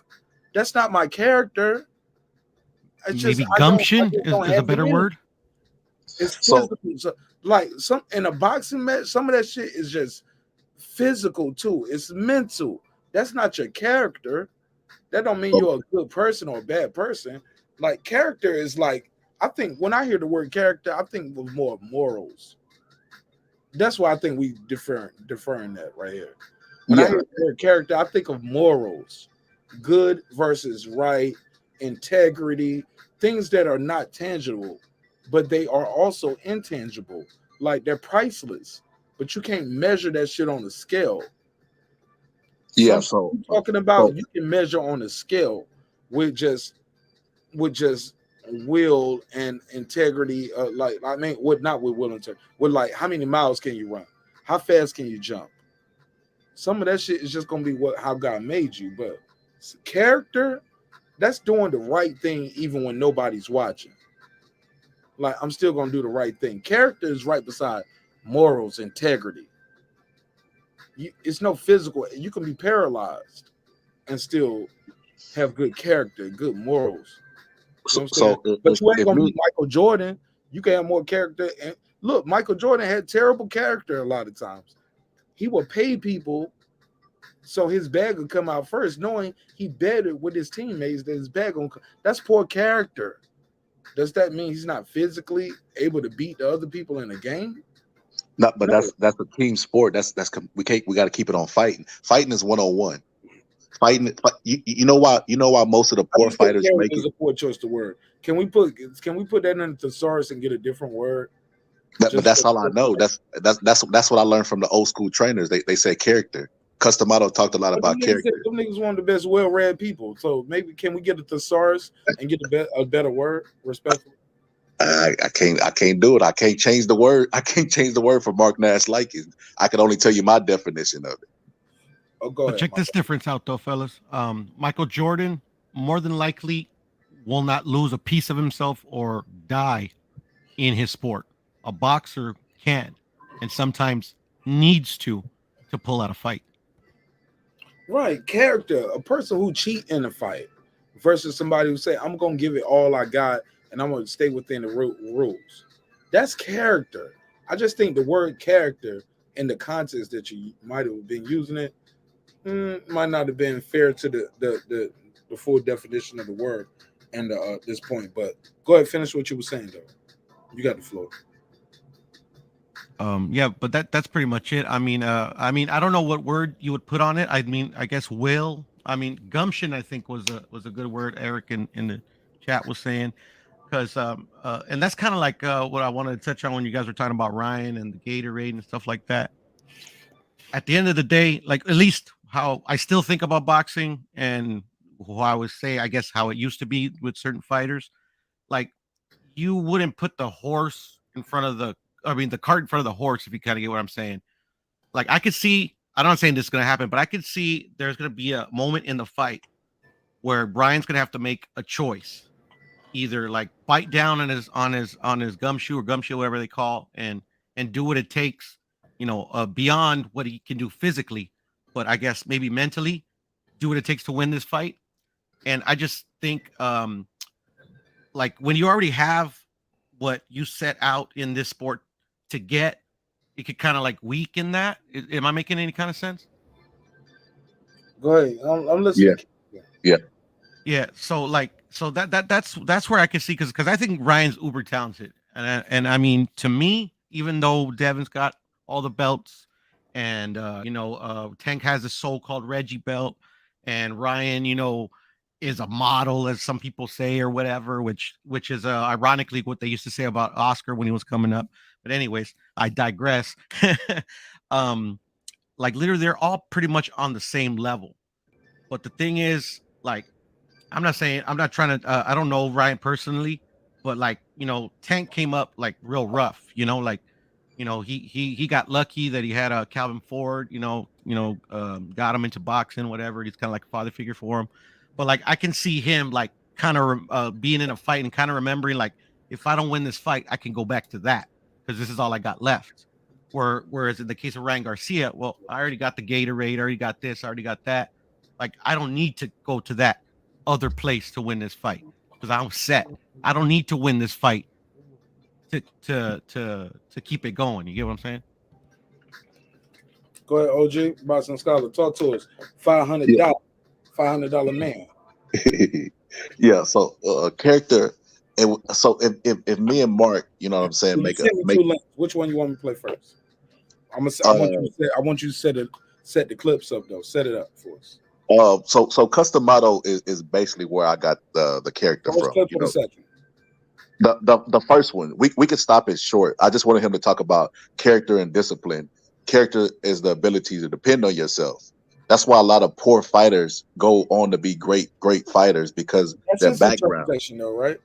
Yeah, but that's what I'm saying. That's what I got that from. That's my interpretation. Is his interpretation because I learned it from him. That's what I'm trying to say. So what you're saying is morals and all that stuff, but he's saying that there's no difference. Because you keep in mind, I'm a soldier, so I think about when I hear the word character.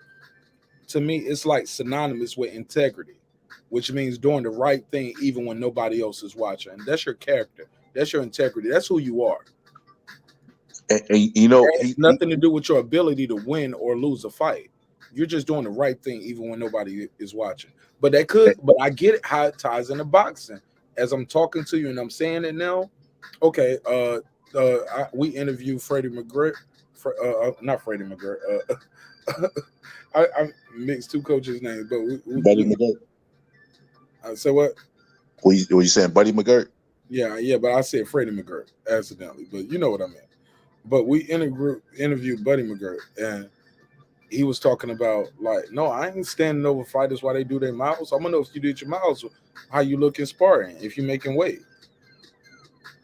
You get what I'm saying? Character, integrity. I told you, hey, look, I need you to run 5 miles.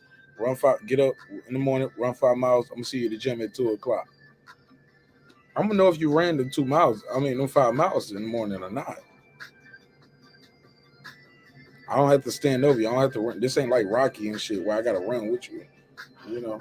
But I get what you're saying when you say that. So you might be on to something. So set up the clip. Talk to us. Yeah, basically, it's on your channel.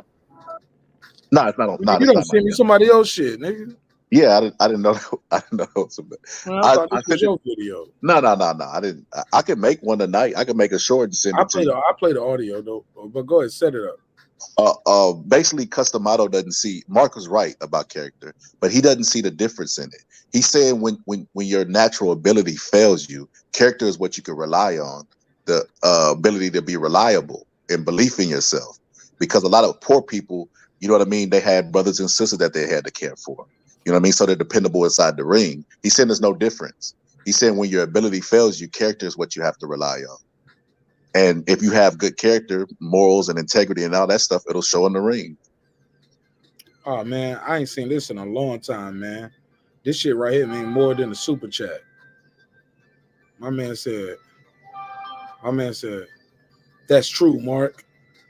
I ain't seen that in a long time. You need some validation there? Yeah, man. Shout out to NFMI. Go and subscribe and support NFMI. He said the realest shit I heard all night. That's true, Mark. Thank you, my brother. My phone going off again. But let's play this clip. And this is from the Boxing Scholar, and he'll break the clip down afterwards. That's why once I got involved, because they got music in it. They got music in it, bro. They got music playing in the background. I don't think I'm gonna be able to do this. Yeah, you don't have to play it. I don't know if the first. I don't know if you play the other one. That's the other thing, guys. If y'all send me stuff, I can't really have music in it. Cause I don't know if it's copyrighted music or not. Let me play the other clip. They got music in this one too. Yeah. Damn, I'm gonna have to write these motherfuckers and tell them stop putting music in their shit so I can use it. Yeah. I can't use the music shit. Yeah, I do one without it and send it to you tonight. But that's basically what Customato is saying. I get the point. Though. I can watch it and I receive the information. I just can't. And I can share it, and you can share it on your community tab. Share it in your community tab. Do you use it? Yeah. Share it in your community tab. Go to Boxing Scholar. Go to his YouTube channel, and you can see the video. I said that to tell this dude right here to use your community tab. No more free game. That's gonna be my new shirt too. Let me write that down. Puro, I'm coming up with all kind of new t-shirt ideas tonight. No more free game. That's gonna be on another one too. Nice. That's a good one, right? Yeah, for sure. I actually want you to put a lyric on a shirt from that song you used to have on your intro. I hate this fucking job. I love that song. Which song? You don't remember that? I hate this fucking job. Yo, I hate this job should be a shirt by itself. I've been sleeping on that. I fucking love that. Fucking. I love that shit. That's my joint. Bro, it's a classic, man. I think I go. It's sparked. I relate to it, man. I relate to it. That's my Bone Thugs first of the month. That's my. I think That's my Bone Thugs first of the month. And your boy Marq Nash got a song called Father's Day, which is my Father's Day. I guess I don't think no other, like Tupac got Dear Mama, Marq Nash got Father's Day. Oh, how about that? I know I'm gonna get some hate from that, but I said it. Yeah, I said it is another shirt too up here. Oh, nice. When I tell you I'm coming up with these brands and these little slogans, like these just be my little catchphrases, but these shits be they real shit and they look good on the shirt with the graphics that I'm putting with it, with the color waves. Yeah, man. Yeah, I said it.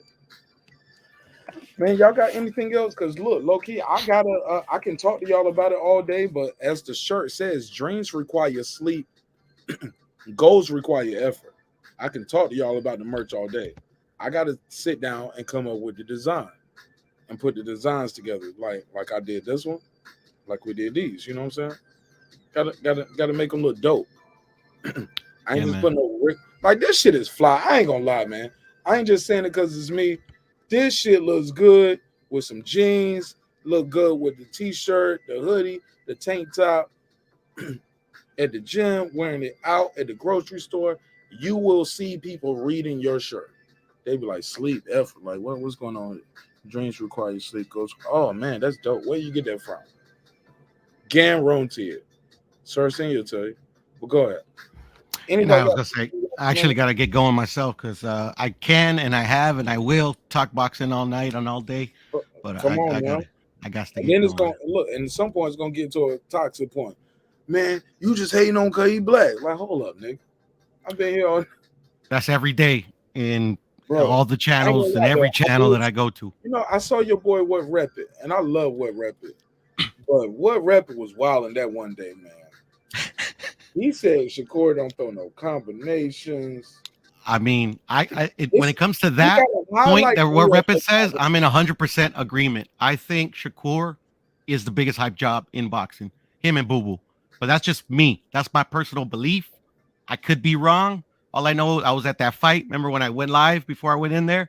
Yes, sir. And from my vantage point, you know, Shakur was winning the fight and look, easily. You wore my shirt that night. You wore this shit right here. I did. Yep.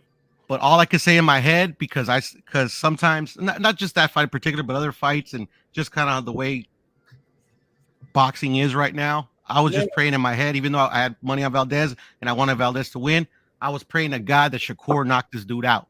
Invite then, What Rep It over. At least I can. Oh, have it? Invite What Rep It over, man. I fuck with What Rep It, but they blocked me. What's the dude? LT and Punch Smollett. They blocked me. Yeah, they love to do this shit, man. And they unblocked me, and I was like, man, I fuck with What Rep It, like. So he didn't unblock me, so I thought he didn't fuck with me, man. But nah, he didn't even know you were there, bro. Let him know, Marq Nash, because you fuck with homie. And but I left the show, but I went back and watched the replay, and I was like, damn, I should have stayed and told Puro. I would have took What Rep It the task. We would have had a good conversation, because he was on one that morning. That was a morning show too. He was on one, and look, he made some good points. But some of that shit, I'm like, damn, man, ain't nobody gonna say nothing. Nah, man, he's wrong about that. Shit, what? How much? You on fucking 6 hours, huh? Who, me? In the chat. No, I'm just saying because like literally, there's like, this is all comedy. Yeah, some of that shit. Like literally, like I don't agree with a lot of this comedy, and I don't know why they think it's funny. But his none of the homies are there, but like, it's comedy, bro. Some of the shit I didn't take it as comedy. Mm-hmm. No, I know. Trust me. I know what. But I'm a bigger man than that. You know, I ain't gonna just. I'm good, bro, and I ain't trying to throw no shit out there. Like I fuck with homie. You know what I'm saying? I just not trying to mess up people's shows and shit like that. Because like literally, they've been going at me for like the last 3 months. But Piero, that was your channel on your show. What? No, I know it. I know. Yeah. So you I know. But, with it. You no, I don't agree with it. I literally like. You the boss. Like, literally, my whole thing is like the only one that I truly mess with, and all these guys are, I guess, cool. I've never met any of them in person. I met Rep It in person. I met YB in person. That's it. You know. Yeah. So but like you said, you agree with him 100%. Oh well, yeah. On Shakur, yes. But there's a lot of stuff that they go in on. Like I won't even say a word. I ain't like gotta these say it here because I fuck these with guys, him. I'm not gonna say it, but And he's anything that not they say, here but to they literally defend say whatever himself. they say. You know? Yeah, and he's not here to defend himself neither. No, exactly. And then like literally, like I mean, like literally, it's just like YouTube and the internet is crazy, bro. I don't know. Like these guys can like call And themselves. I'm not saying somebody in particular, but somebody can call themselves like a real one. You get what I'm saying? absolutely. Because I literally get shit for literally fucking with every channel that I fuck with. Yeah, That's all I a say. bad thing. That's Man. all I'll say. Hey, look, it's one thing to be because people will call you a channel hopper, but it's okay to go from channel to channel because just like you watch TV, like I can watch MTV and BET, bitch. Like you ain't in charge of me. I can watch ABC, NBC, CBS. Like it's I think that with some people, they what we call channel hoppers. People got it fucked up. You can go to other channels and speak your piece. I don't change what you say based off the room you're in. No, Like and I don't. you over there That's why saying they hate me. Some of them. Terrence Crawford is gonna beat Errol Spence on Ricky Williams' show. I mean, you on Ricky Williams' show. Shout out to Ricky Williams. Give him a shout out. Plug here. You got a dope channel. Check him out. We disagree on damn near everything, but you know what? We agree on. We ain't got no problems with each other, homie. He is not my enemy, but we disagree on who gonna win that one fight. You know what I'm saying? Ain't no beef. You know what I'm saying? But you can't go on Ricky's show. Shout out to Ricky Williams. And say Spence gonna win. Then you come to Marq Nash show and say, I think Bud can win. That's the problem with some of these dudes. You just want to be on. You just want to be on camera. You just want to be on live somewhere. I respect dudes like I respect a dude like Ben Israel, who just everywhere he go, he got the same show. Mm-hmm. Other than the fact that, hey, nigga, just make your own show. You right? ain't got to do all of this. You ain't got to do all of that. Ben's like me though. Like he don't want a channel, just like me. Nah, he want one, bro. And he does. I'm actually about to help him make it. Yeah. All right, cool. Yeah, I'm helping him make it too. Yeah. I mean, I'm me. I mean, I can only be me, man. Man, you damn sure right, because you can't be Marq Nash and I can't be Puro. And you won't. Hey, look, and if I had to put all my problems in a pot until you put your problems in the other pot, bro, I promise you'll pick yours up. You be like, man, I don't want this shit, nigga. Actually, I'll leave them both there. They were like, damn, nigga, you got a receding hairline on one side. Damn, nigga, you about to have a Nike swoosh. Like, you don't want that problem, Puro. You don't want this Nike swoosh hairline I got. I got to have a root canal. I think I got a cavity. Oh yeah, man, I got some dental work I got to get done. I gotta compete with Reggie Owens on this weight loss challenge. I gotta compete with Coach Malachi Williams with the content. You know what I'm saying, man? It's hard. It's hard. And I still got to be a husband and a father to my child. Yeah, I feel you. Little kids in my neighborhood don't crack the windshield on my vehicle. What? I built the basketball goal for the neighborhood kids. Niggas don't crack my windshield. Look, they don't shot the Orbeez gun, don't crack the backboard. Oh man. Actually took a chunk out the left corner of the backboard. They ain't cracked the whole backboard. Took a whole chunk out. I was like, man, can I put this up with duct tape? Can I glue this shit? Like, man, fuck that, man. Y'all little niggas go home. Man, I don't turn into what's the dude from Friday? What's the dude from Friday? It was like, get off my lawn. Yeah, I'm done. Oh yeah, Mr. Fuck, I forgot what his name is. Stanley. Somebody gonna say it in the chat. I'm that nigga now. Get off my lawn. Yeah, it was Stanley. Stanley's his name. Yeah, I'm Mr. Stanley now. Stanley Nash. Y'all little niggas go home. Had little girls twerking in front of my mailbox. They on each other's backs, doing moves they don't see in P Valley. How I know it came from P Valley? Cause I just watched the episode with my wife, and I was like, "Oh, this is a new episode of P Valley." Man, I don't even watch this shit, but you know, we having dinner. This is what you want on TV. Cause I watch Columbo episodes and shit like that. I watch Matlock, Columbo, Murder She Wrote. I'm trying to figure out how to kill y'all niggas and get away with it. My wife want to watch some Pussy Valley shit, so I watched the Pussy Valley shit with my wife. And then I go out there and see the little bitches out there in front of my neighborhood. And I don't mean to call them little bitches, but because they're like 13, 14, 15, 16, whatever. They minors. But bitch, look, I mean, child, girl, My mailbox with my address is in your background. Little boy, take these little girls away from my house. Y'all don't crack my windshield. I let this shit go. Man, I let the crack windshield go, man, for a minute. But then they don't crack the backboard. They got the girls twerking. That was too much for me. I can't keep putting the Gatorade out there with the cooler Gatorade. All the cups come outside. I got to clean up the Gatorade too. Ain't none of these little niggas said, Mr. Nash, I'll cut your grass for you and rake your leaves. None of that. Now, I ain't saying I did it for them to do that. But, man, I ain't do it for to have to clean up behind them and trying to put me on the R. Kelly case. Man, fuck this shit. I'm shutting it down. Remember Dave Chappelle's skit with when he was making the band? I'm shutting the studio down. I'm gonna make these niggas walk the Atlanta downtown to give me some virgin milk, Cambodian milk or some shit. Cambodian breast milk. Shit.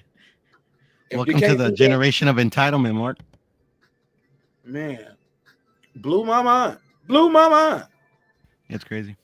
Could not believe these kids. Could not believe these kids just, man, these kids are rough, man.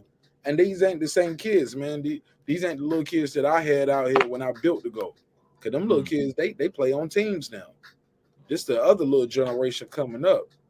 And man, they taking my kindness for weakness. I shut the studio down. Shut the court down. It's over. Not this summer, nigga. I'll try a new batch of kids next summer, man. We'll try again. We'll rebuild the neighborhood. But these kids got to start and walk on me. Like the other kids, man, we would walk through the neighborhood and pick up trash, man. Yeah, man, we're going to clean up the neighborhood.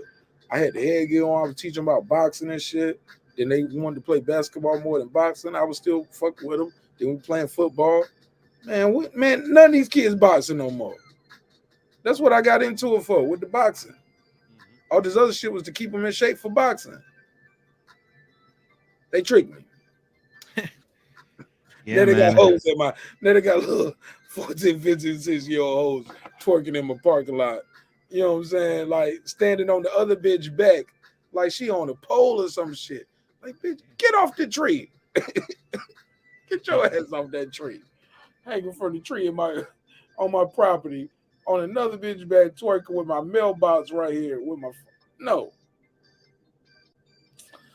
Whatever. Y'all think these jokes. No, this is some real shit.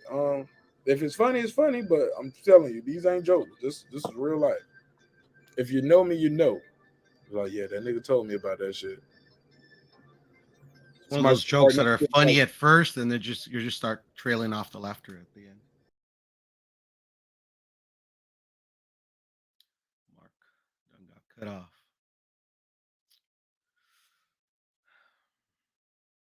Box's caller fell asleep. My bad. Sir Singh said Marq Nash, you in whiteface. Thank you, Sir Singh. Oh man, how my audio been sounding? Because I perfect 5x5. I downgraded my audio, man, from AT&T, man. Them niggas charged me like for 1,000 megabytes per second. I was like, man, we good. Like, yeah, it gets expensive. The big, I was like, man, this shit, because the promo ran out. Once the promo ran out, I was like, man, I can't pay y'all $100 a month just for internet. Like, bro, I switched to Spectrum myself. I'm like, bro, I'm just on YouTube, homie. What's Spectrum? It's a cable company that we have over here in Southern California. Oh, y'all got that. Well, I don't think we got that in Georgia. They don't want that. Hey, you guys probably have like Verizon or Cox or somewhere like that. No? Yeah. All right, well, shit, that's it for me, man. I'm about to see if I can work on some graphics. Watch Columbo, see how I'm gonna get away with a murder on Mr. Boxing, bitch. Anybody got anything else? Nah, I'm good, Mark. Thank you for having me as always, man. Man, hey yo, tell what rapper to pull up one day. Let's do a little hip hop. A little boxing debate. Okay, I'll tell him. Yeah, tell him I disagree with him on Shakur doesn't throw combinations. Devin doesn't throw combinations. He said something about like it's like black fighters. He said, yeah, all that race stuff, man. Everybody does it, but I hate that shit. I mean, he didn't go. I mean, he didn't push the button. You know what I'm saying?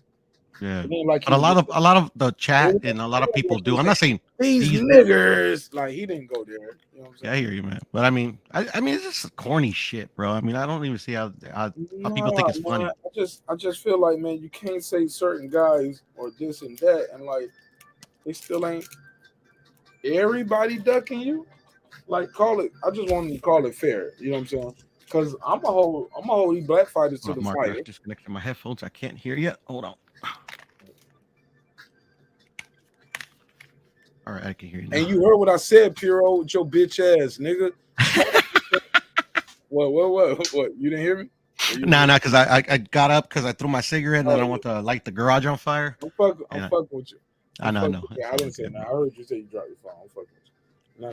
Nah, man, I fuck with homie, man. Like he ain't my enemy. I ain't got no. My only enemy in this shit is a Mr. Boxing bitch. If you're a Mr. Boxing bitch out there, if you disagree with somebody about their opinion about a fighter and you want to threaten them with violence, you too can be a Mr. Boxing bitch. You are too emotionally invested. You want to fight a nigga you don't know over another nigga that you don't know. God, hello, Puro, Boxing Scholar. Imagine the world that we live in. That's like me want to fight you over Batman and Joker because you rooted for Batman, I rooted for Joker. I gotta fight you when I see you, nigga. Well, have at it, homie. Just be careful. Stay dangerous when you do it. But come on, bro. That's a Mr. Boxing bitch. But other than that, man, it is what it is. Shout out to everybody in the chat. Anybody got anything they want to plug and promote? I'll let everybody go. Appreciate everybody's time and energy. Look. That fight was so short. We did about 5 episodes talking about 5 to 50 different things that had nothing to do with that fight. Because that's how that fight played out. The only person that came up in this fight was Joe Smith Jr., Artur Beterbiev, and my boy, the Boxing Scholar. Hey, Mr. 500. Boxing Scholar, you got anything else you want to add before I let you go, or did you fall asleep? Or is your mic muted? He's muted, but I think he out. Or is your mic muted? Or are you asleep? Is your mic muted? Or are you asleep? All right, he's asleep. I give him a chance. I always, you got to give everybody a chance.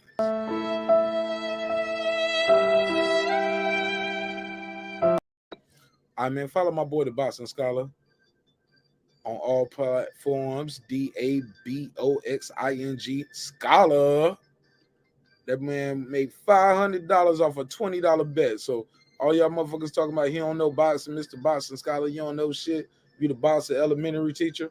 Y'all didn't put 20 up to win 500. Ain't it right, Puro? Facts. Man, respect that man. He knows something. And that's why he's a friend to the show. And I'm mad at myself. That's why the thumbnail is there. Because he told me what to do. And I didn't do it, Puro. I lost $500 today, didn't I?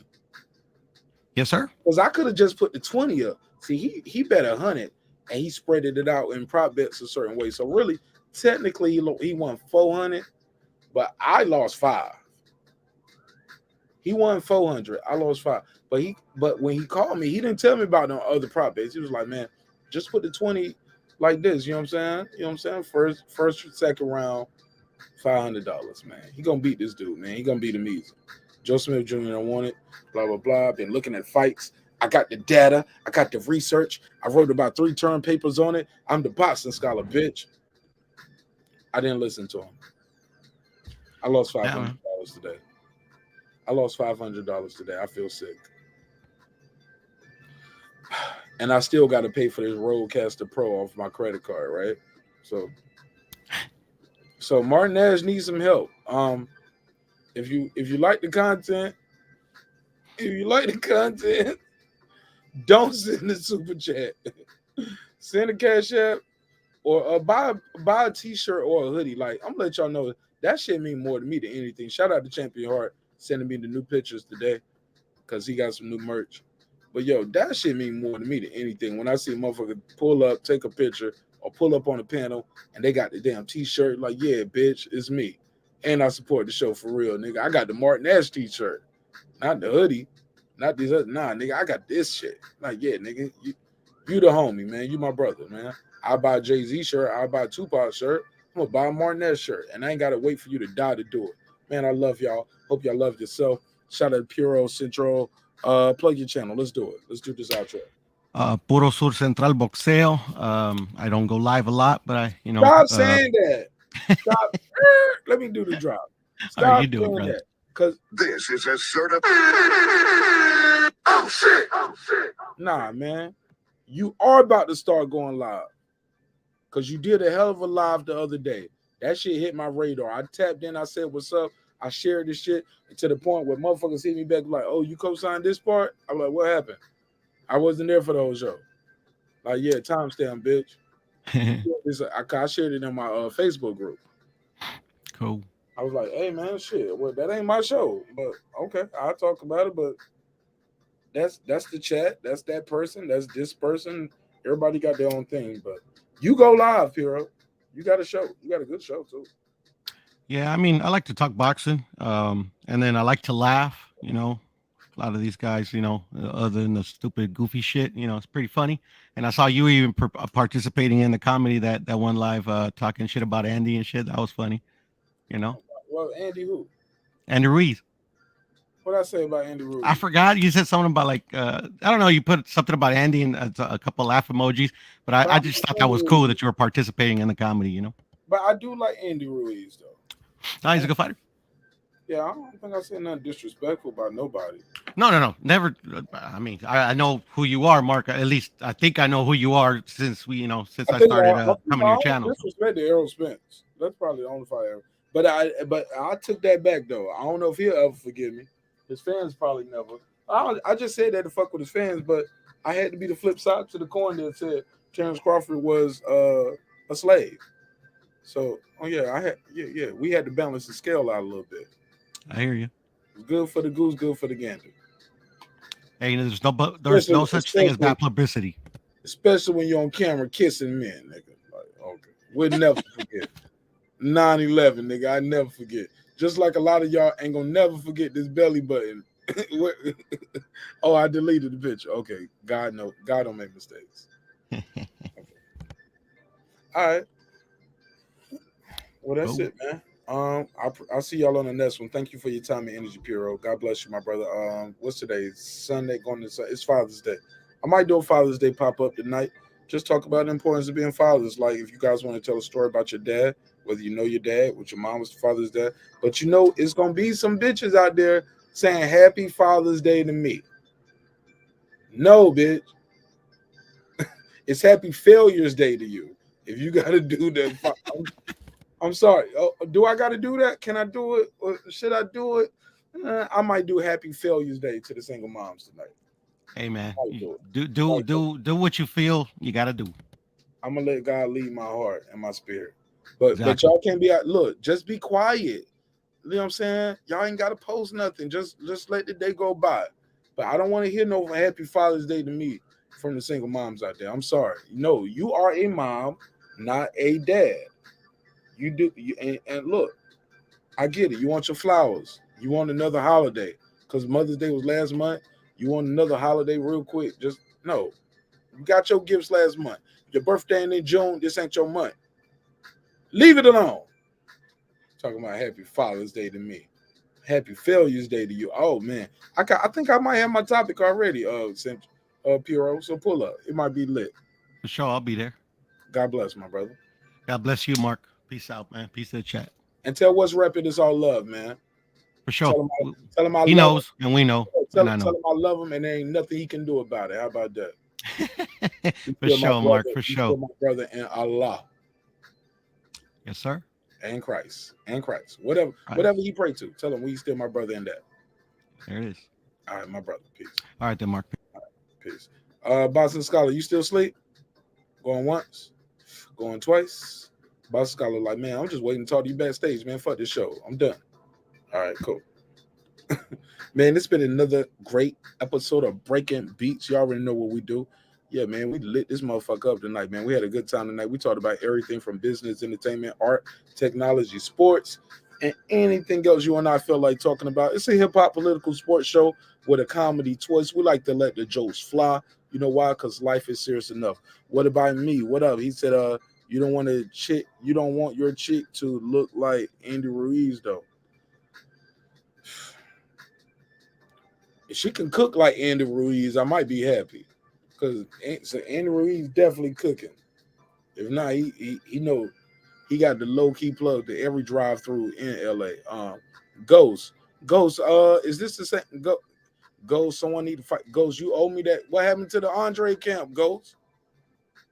Ghost, what happened to the Andre camp? You said you had the interview for me. You played me. You tricked me. You're still my brother. I still love you.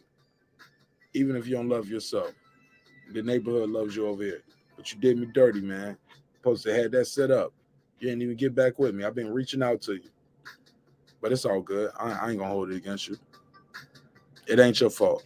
Maybe you ain't want to pull up if you ain't have no good news. But I get it. Just give me the update. Whether it's good news or bad news. Give me the update. Need the updates, Ghost. Don't be a stranger. All right? Shout out to the coach. He said, but they got to be in range for that uppercut. And Benavidez does lean a lot. All right. Mark, never be against my Cuban brothers. You're going to lose a lot of money doing that. Yeah. All right. I won money on Rigondeaux losing, though, to Loma, though. I did win him money that night. Shout out to Rigondeaux. It's a lot of good Cuban fighters out there. James Crawford beat Gamboa. I won money that night, too. Tank beat Gamboa. I won money that night, too. It's all good, though. It's all good. It happens. It happens. It ain't about where you from, man. It's not about, man, if you color betting, bro, you're going to be a broke motherfucker in boxing, bro. Stop all that color betting, homie. And I ain't talking to the homie in the chat. I ain't talking to him. Matter of fact, I'm talking to you. Matter of fact, I'm talking to y'all. Yeah, that's Jadakiss stuff. I ain't made that one up. All right, movement usually uppercuts. All right, y'all niggas still talking about them down. Y'all niggas still talking about the uppercuts, man, from homie. Thank you, sir. Saying you said great show. Slayed them quick. Yeah, man, we had a lot of time to talk about other shit. That knockout came so quick. Second round. Uppercuts. It's open. I have a bit of videos. Okay. Yeah, we still on. Ghost, let me find out you that nigga who was on the other shit, bro. You sound like the nigga who was calling in with the prank calls now, Ghost, with the uppercuts. Yeah, Ghost. You sound like you that nigga now. Keep talking about them damn uppercuts. All right. Well, look, I ain't gonna delete the video. How about this? This video ain't gonna get deleted. I promise y'all, I'll leave this one up so y'all can read everybody's comments. Cause I ain't about to read all these shit, sir. Saying, nope, I'm not. I'm about to. Man, it's 7 o'clock, man. Damn, it's 7 o'clock on the East Coast. Man, I put in what, 6.5 hours? What, 7 hours? Man, y'all know that's love. That's dedication, right? So I'm gonna spend this next hour before I cook this breakfast. Matter of fact, no, I ain't cooking shit. It's Father's Day. And I ain't going nowhere to eat either. Go get me some IHOP and bring it home. Respectfully. Please. Love you. Yeah, man, I'm about to work on this damn show and work on these graphics for these ideas that I got and work on these videos teaching you guys how to grow your channel as well. I love y'all. Hope you love yourself. Always remember, drinks require sleep. Goals require your effort. It's your man, Marq Nash. Another great episode of Breaking Beats where we break down business, entertainment, art, technology, anything else I feel like squeezing into those letters. Go to marqnash.com, marqnash.com. Put in the promo code NASH27. NASH27, all caps, NASH27, all caps. But I promise it ain't no cap in this rap, homie, when I'm doing my thing. I'm telling you the truth. And yeah, man, get the What Can I Say shirt. Got that in red, blue, red, black. Got the respect. Y'all see it, nigga. You know what it is. I'm out of here. I gotta go because I'm trying to make the new designs right now, and I'm not gonna do it all in one night, but I want to dive deeper on some of these new designs for some new merch. But shout out to y'all who copping the merch. And yeah, dope shit. If y'all got any issues with the merch too, let them niggas know, man. Send me a picture of it, email it to me. They're gonna send you a whole nother one brand new. And they ain't gonna charge you. So even if it's just off-centered by a little bit, let me know. That shit supposed to look perfect. Supposed to look just like this. If it don't look just like this, let me know. They're gonna send you a whole nother one, brand new, free of charge. International too. Yeah, we ship to Thailand and Canada. All right, man. So that's it. Let's end this shit. And always remember, read your contracts. Don't be like the nigga over there at Struggle Shop. Man, Marq Nash, Breaking Beats, reminding you, never give away 30% of your contract or your product to a nigga who acting on your movie. Nah, slap him. And with that said, let's do the phrase that pays. I built this shit. Me. Brick by brick. And I'll be damned if I let you tear it down just because you don't like the way another nigga talk. Drive, motherfucker.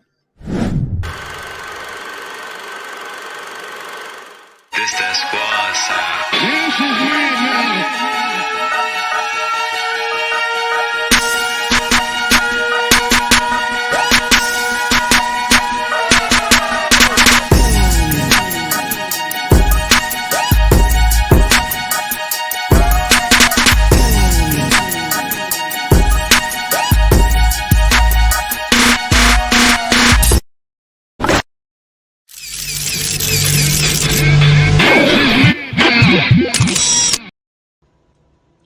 Subscribe. I don't care how many subscribers he has. Support him.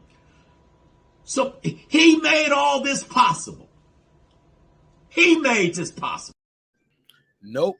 God made it possible, Dr. Mark Stern. God made it possible, and so did viewers like Aeon Jet, Cooking with Sir Senior, Ghost, and everybody else who will watch this playback now or in the future. I love y'all. I see y'all. Shit, y'all already know how I do it. I see y'all in a couple hours. Peace. And shoot me the email if I can help you. Shoot me that email. That email in the description box. Shoot me that email. Let's get this shit popping.